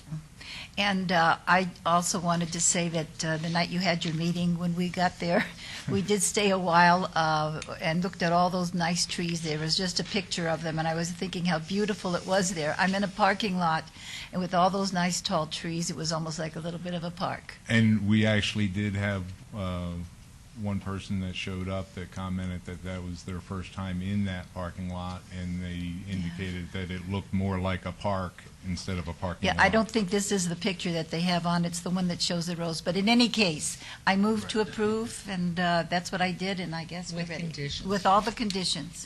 Thank you. There's a motion. Please vote. Please post. Motion carries without Councilman Wolfson, who is not here at the moment, and Councilman Barlow is off for the afternoon. Thank you very much. Thank you. Good I'd luck like to to you thank all. everyone's help in getting this through. Thank you. Wonderful.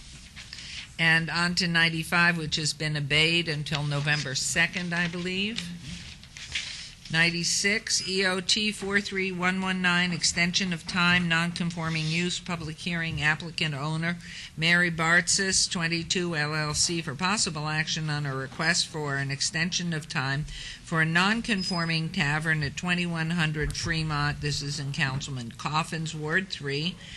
Staff recommends denial. It is a public hearing that I now declare open. Is the applicant present? Please state your name. Arnold Stock, 2701 Alta Drive, Las Vegas, Nevada. Good afternoon. Saeed Shakiri, 18632 Weston Court, Saratoga, California. Thank you very much. Would you like to speak to your proposal? I would, thank you. Thank you, Mayor and Council, and good afternoon. I'm the development consultant for Mary Bartzis Enterprises, the owners of the property.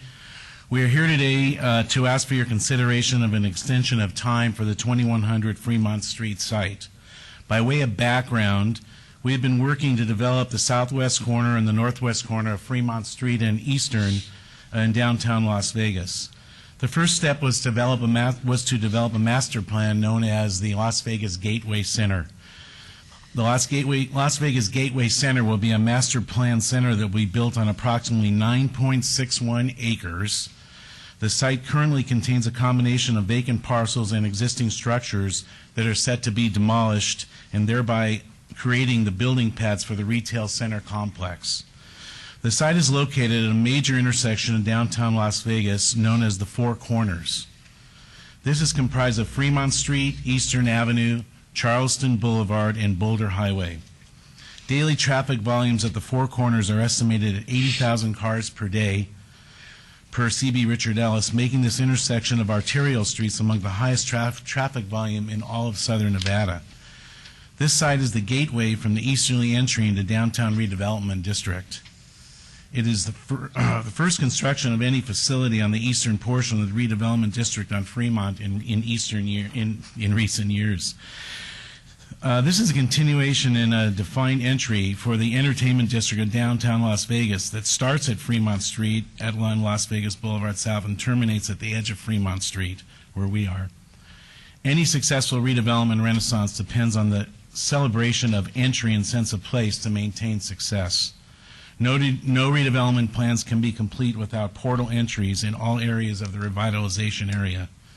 The Las Vegas Gateway Center, when complete, will contain 90,595 square feet of retail space and associated uses. The Blue Angel Motel sign. The Blue Angel Motel, as part of the site, is going to be demolished. We have had ongoing meetings and a very good relationship with the Neon Museum, and we are in fact developed an agreement with the Neon Museum to have the signs placed in the Living Museum until such time that they are placed elsewhere. It is our desire to maintain a sense of history with the Blue Angel and on-site signs in the spirit of other neighborhood iconic structures as the Blue Onion, for those of you who remember that, and others as well.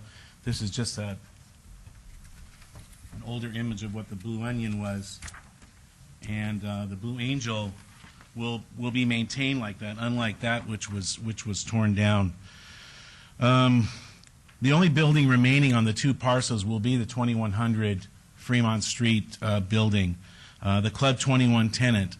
The new tenant for the Club 21 is Mr. Saeed Shakari, who is with me here today.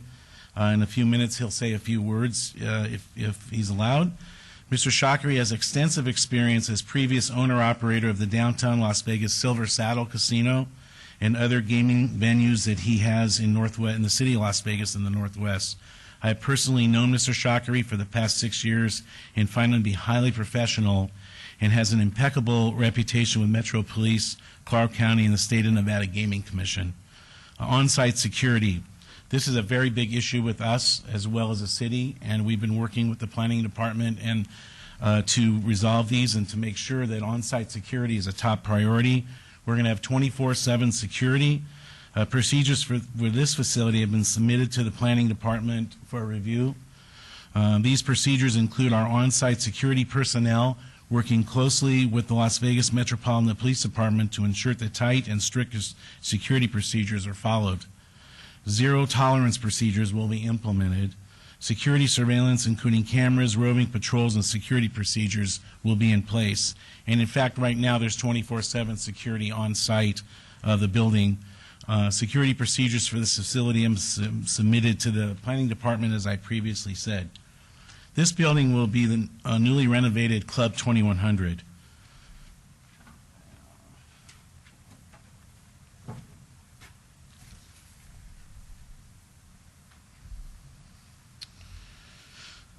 We have worked diligently over the past 1.5 years, almost 2 years now, with various departments in the city, including planning, redevelopment, economic and urban development, public works, fire, building, code enforcement, city attorney, business license, and members of the Planning Commission and Council. We have also worked with the Southern Nevada Health District, NDOT, State of Nevada Gaming Commission, and as I had previously stated, the Neon Museum. Other tenants that are proposed and have submitted letters of intent, one of them includes Maverick Oil, which we will hopefully be bringing in front of the council for the northwest corner of Fremont and Eastern. Sorry. We have a very good relationship with them. We just started working with them on a preliminary basis, and we have LOIs from other national credit tenants. We've worked to ensure that the opening of the 2100 Fremont venue will be a success. We're very hopeful, and to that end, we've completed several things on site, and we're in process of doing interior fire life and safety improvements, fire sprinklers, new and refurbished HVAC systems, a completely renovated kitchen, new gaming equipment, new security and surveillance systems. And on the exterior, we are going to paint the building, landscape it, stripe the parking lot, and install new signage. When completed, over $500,000 of private sector funding will have been put into this development. The new 2100 Club will be a positive addition to the gateway entry of Fremont Street redevelopment corridor. It will be the catalyst for other tenants in construction of our Gateway Center. The Club 2100 will also add approximately 15 part-time and full-time jobs. And our grand opening is slated for New Year's Eve of this year. And if approved, we can move forward with this meaningful project, and I would be glad to address any questions or concerns that you have. And now, if he may Mr. Shakari, like to say a few words. Please, Mr. Shakari. Yes, good afternoon. How are you? Just want to emphasize on the portion that maybe there's some concern with city, and that's the security portion of it. I obtained my non-restrictive gaming license in 2005 for Silver Saddle Saloon, which is, I would say, less than a quarter mile away from this location. So we're talking about, in general, same neighborhood. And as a matter of fact, one of their conditions was security issues and inheritance that has that area. However, I became proactive, contacted Metro immediately, set up meetings, actually have, in general, about a once-a-month meeting with Metro staff going through the service calls that tremendously improved the area. So today's, 2001, for 5 years of experience that I have in that area, beefed up security, especially on the surveillance. As a matter of fact, there were some car accidents and some other issues not related to us. However, our security system was so well and the staff was very well trained that we helped Metro to solve quite a few issues, by the way. So we did get some recommendations from them. So I'm very happy to continue on that basis with this club as well to make sure that area stays safe and is a nice, general, fun place to be. Thank you. Mr. Fagg, could you explain why the staff recommended denial? Absolutely. Please. We do our research, as we always do, on these types of requests, and the police report came back with quite a number of incidents relative to the former operator there in the building. And for that reason, staff recommended denial of that request. Since the completion of our report, Mr. Stock has met with me. He has provided me a copy of their security plan and also has brought forth the tenant that they propose to put in the location. And based on those items, I am more than happy to change my recommendation and recommend approval of this request. And I would also like to enter their security plan into the record for this item. Thank you. Do we have questions, please? Anyone with questions? Public hearing. If I might, Mr. Stock, would you let this gentleman say his name and make his comments, please? My name is Anthony Hodges. This particular site is at Fremont and Eastern and Charleston, right?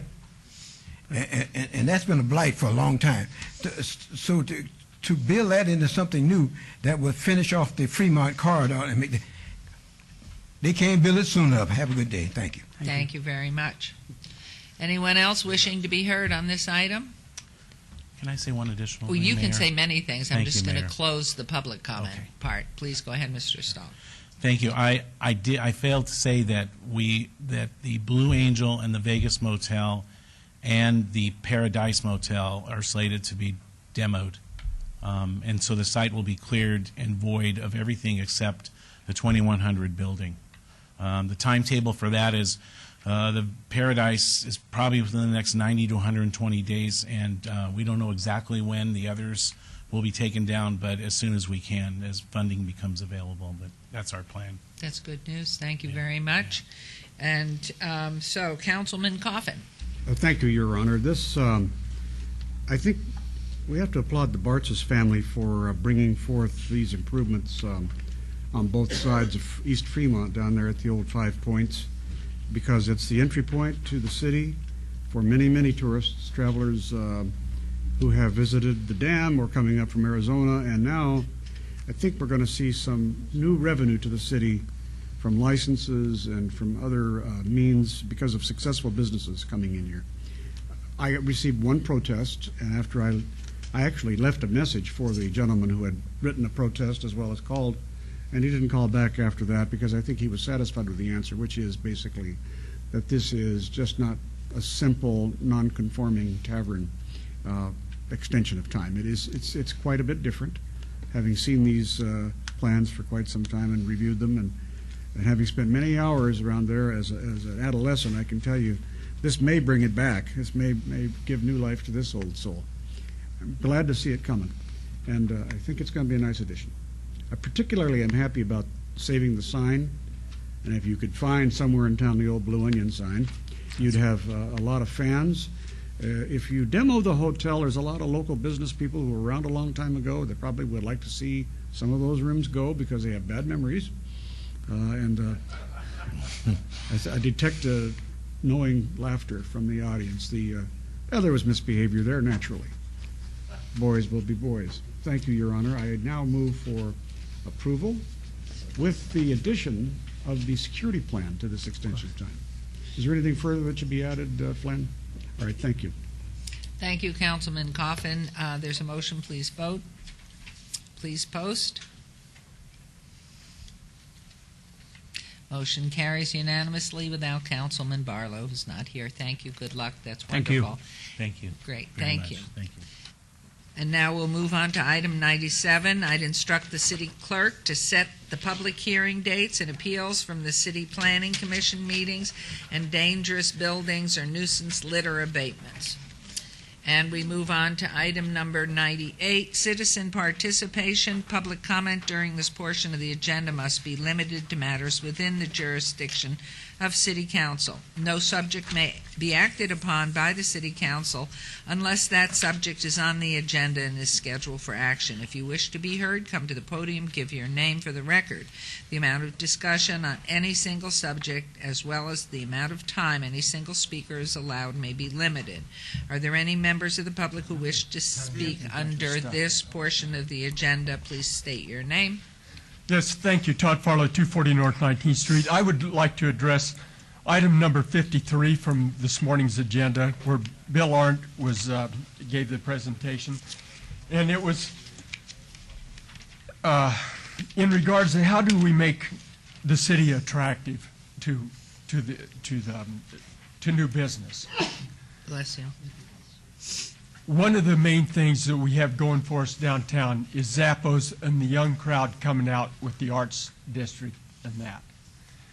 One of the things that we can do that's already existing, all we have to do is clean it up, is that bike trail. That bike trail, if I can go on the overhead here, starts at where Zappos will have their new campus. And you can get on that bike trail and go all the way out to the river mountains through the tunnels and that. But it has to be cleaned up, and it's an enforcement issue. The problem we have right now is with Sullins Tire down there at the corner of Stewart and Eastern. The problem with that location is that the people that own the actual building of the tire store do not own the property. The way former Councilman Reese got his way with that is because of the billboard there. When the billboard came up with the renewal, it says, look, clean the thing up or we're not going to renew the thing, and they'd come in and clean it up. But that's the only way you ever got it. The bike trail goes in front of Sullins Tire there, and it's marked by ballards on both sides that are painted thin. Sullins Tire has taken two big truck tires and chained them to the ballards to where you can't get through. If you go down there now, you can see it. I mean, it's big iron chains. I think what they're trying to do, and if you go by with the bike and you say, look, can you do, all they do is flip you the bird. And that's it.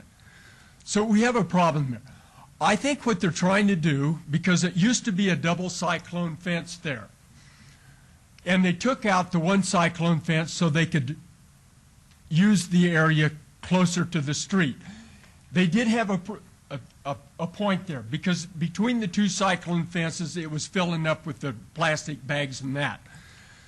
But I still think that what they're trying to do is gain the property through adverse possession. I ask at the RTC, because I'm always badgering them about that, and they say, it's a city issue at that point.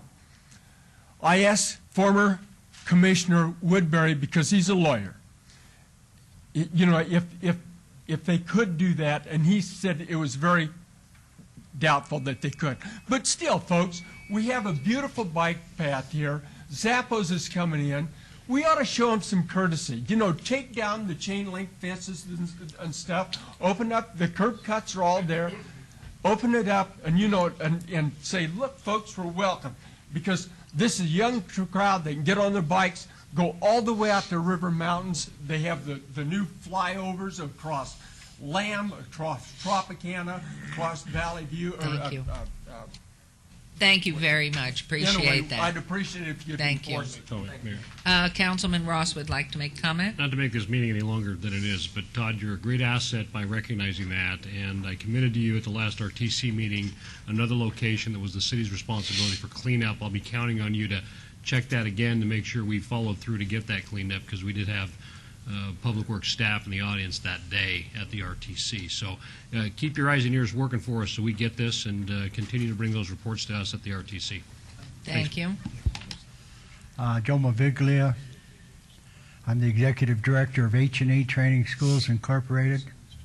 It's a nonprofit 501c3 program, and what we have initiated is a 3-week processing job preparation program to prepare individuals for the workforce bottom entry as labor. We're getting a lot of cooperation from a lot of people that believe in the value of this product, because our targeted area is the homeless, ex-felons, homeless veterans, and dropouts that without some guidance and opportunity to get into the workforce are filling our prisons as we speak. This has got to stop. And I've been working on this project for so many years, it seems like I'm never going to get anywhere. But people are starting to listen, thank God, and I am starting to make some progress. And I'm going to make progress, and it's going to be such progress that it's going to be followed throughout the workforce to get people back to work, to get them off the dole, to get them out of the homeless, okay? And get them housing, affordable housing, so that they can live and take care and feed their families. And the Housing Authority is making an effort with Section 8. The only sad part is that there's a 2-year wait for occupancy. So that's unfortunate. But trust me, you're going to hear my smoke. You may like me, you may not like me, because I ain't afraid in a hot beat to get in somebody's face. And if they don't like me for it, that's just too bad. I've got a mission, and it's a mission to help the humanity. I've been doing it since, God, I can't remember how far back. I got this, matter of fact, I got this idea in 1978. Good. And I've worked on it, and I've approved it, I've examined it, and trust me, I'm going to win this battle. We hope and when so. I do, Thank you. It'll be a benefit to you, to this city, and to the people in this city that need work, they need housing, and they need an opportunity to reach the life of liberty and happiness. Have a nice day. Thank you. Anyone else, please? Come forward, state your name.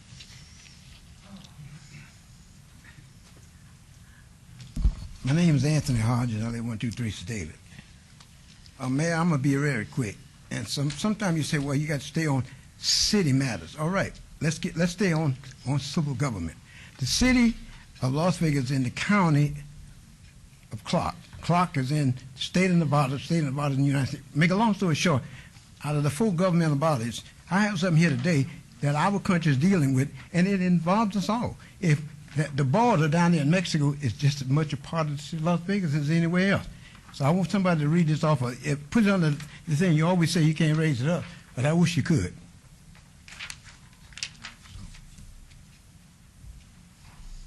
That was in 1986 to Ronald Reagan and the government and Senator and Congress and whatever concerning the border. Everything on that thing right there is come true today. It's happening as we speak. And I guess they call that a premonition by me. But I wrote that to President Ronald Reagan in 1986. And that is true right down to the terrorist situation, the border, dope, whatever. Is it hot? Is it on the thing? Yes. It's there. It's hard to read. Well, no, people can pick it up. The objective is, and then this is the letter that I wrote to Senator Pete Wilson. He was the senator at the time in 1983, which Ronald Reagan was still the president, and they were the best of friends. And so all I'm trying to say, when I bring you something, I had the facts to back it up. And this is the picture of a lady that I married 52 years ago, and she was 18, whatever. But wasn't she beautiful? Hello? That's all I got to say. I love you, and sorry to waste your time. And I didn't take a whole 3 minutes. Have a good day. And you're a lucky man. You did marry a beautiful lady. 52 years, that's a short length of time, right? Only 52. Or stubbornness, one of the two. Well, she put up with me, whatever. I was an only child. I'm sorry about that. Hello. Thank you. Okay, now we will move on to item 99. Council member recognition. Comments made by individual city council members during this portion of the agenda will not be acted upon by the city council unless that subject's on the agenda and scheduled for action. Is there any member of the council who wishes to speak under this portion of the agenda? Councilman Coffin, we're starting at your end today. Thank you, Your Honor. Today, October 19th, is the 93rd anniversary of the death of my grandfather, Santos Carrizosa. He was the first victim of the flu in 1918 in Orange County, California. Santos was a 33-year-old man in the prime of life, a vigorous man, a boxer, and a founder of the Orange County Boxing Club at the time. He was also a coyote for the Bastion Tree Ranch in Orange County, so he recruited labor from whenever and wherever he could. Point was, he was a tough old soul. But at age 33, and the father of my mother, who was only 4 years old, he was struck down by the influenza, which we now know a lot more about. And 4 weeks ago, I have to say and confess, I haven't gotten a flu shot every week, but I'm taking this out every year. I'm taking this time to tell the public that they need to go and get that flu shot. You know, this is a very serious matter. It is something that, of course, I take to heart because I have a family connection with the outcome. But more importantly, that flu shot can give you a lot of protection against the ordinary common cold. I believe that to be true. It's worked for me in the years that I didn't even get the flu, but I seem to have had fewer colds. So I attribute it, at least, to my flu shot. That's an important thing for you, and I urge everybody to do it. This batch of flu vaccine this year includes the H1N1 vaccine for the bird flu, but you can't ever tell when that's going to come back. You also have immunity from the current projected influenza strain for this year, and obviously they can't always hit the mark, and that's why H1N1 hurt a lot of people a few years ago. So again, that's my contribution to this item 99 for today. You've made many contributions today. Thank you. Councilwoman Tarkanian. I'm bouncing today. She's bouncing today. Right. Okay. Just wanted to let everybody know that Ward 1 will have its Trunk or Treats event, which we have each year. And this year it will be held in cooperation with Anthem Institute.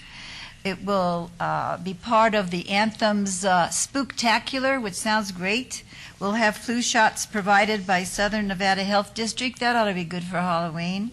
We're doing it the 26th because we heard the Republican Party kept moving up its date, so we thought we'd move ours from the 31st to the 26th. That's a joke, Carolyn. I don't tell jokes well, but thank you for laughing.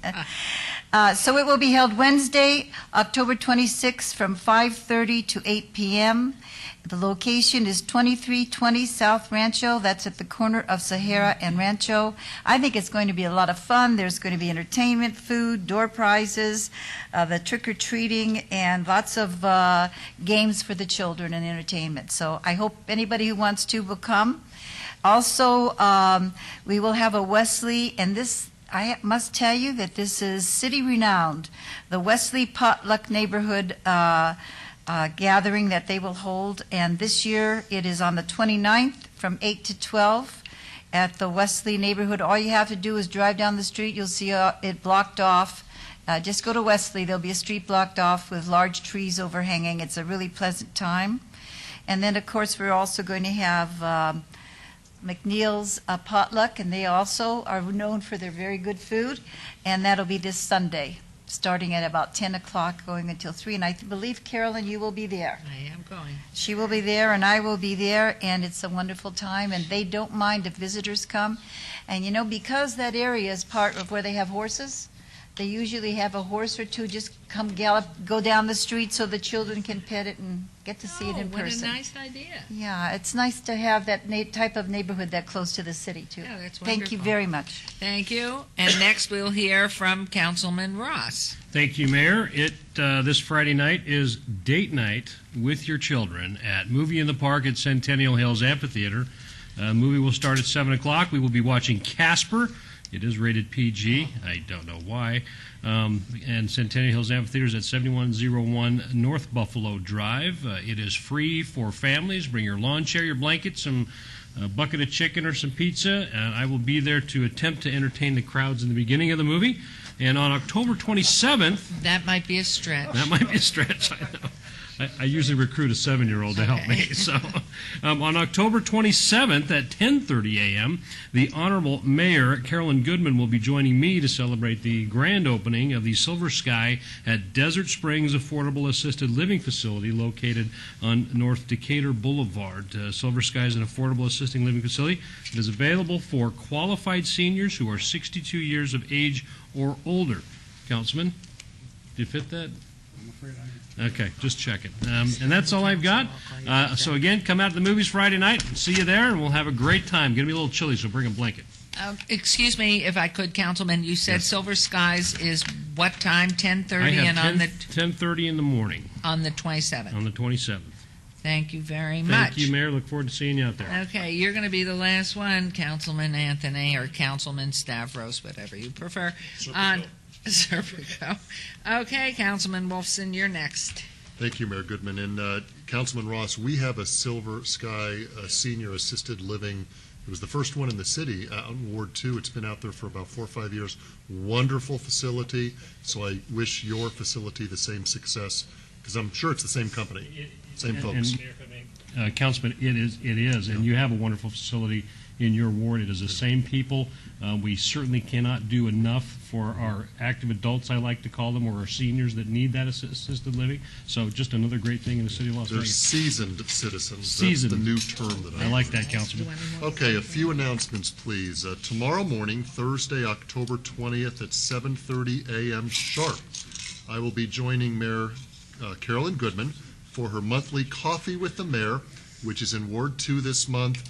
We'll be meeting at the Starbucks located at 1990 Village Center Circle in Summerlin. Looking forward to that. Then Thursday, October 27th at 6:30 p.m., County Commission Chair Susan Brager and I will be hosting a joint town hall meeting for the residents of the Lakes and Pecole Ranch communities. The main purpose of the meeting is to introduce the commissioner to these two areas that recently came into her district, District F, as a result of the redistricting done by Clark County. And these two communities are the only areas of Ward 2 that moved into Commissioner Brager's area. But anyone from the public is welcome to come out and hear more about the functions of both the city and the county And what's kind of unique about this is it's a city councilman and a county commissioner jointly having a town hall. So once again, Thursday, October 27th at 6:30 p.m. at the Desert Breeze Community Center, 8275 Spring Mountain Road. And then finally, my missing child of the week, and this one's a little special. This young lady I'm highlighting today is classified as an endangered missing juvenile, and let's see if we can get her home safely. Heather Caron, C-A-R-O-N, has been missing since October 10th, 2011, only about 9 days. She's 17 years old, 4 feet 9 inches tall, weighs 127 pounds, hazel eyes and brown hair. She has a diminished mental capacity and needs to be reunited with her family and for her safety. She was last seen in the area of South Jones and West Charleston wearing blue jeans, a gray and pink polo shirt, and tennis shoes with pink laces. Heather likes to hang out in the areas around downtown, near Las Vegas Boulevard and Fremont. If you know where Heather is, please contact Nevada Child Seekers at 458-7009 or Las Vegas Metro Missing Persons Unit at 828-3111. And once again, I'll say it, almost half of the kids that we have highlighted in the last 2 years have been found. I'm not saying through our efforts, it's a joint effort. So the more people that are looking for these kids, the greater the chances of finding them. Thank Wonderful. Thank you. Hope we do. And Councilman Mayor Pro Tem Anthony, your shot. Thank you, Mayor.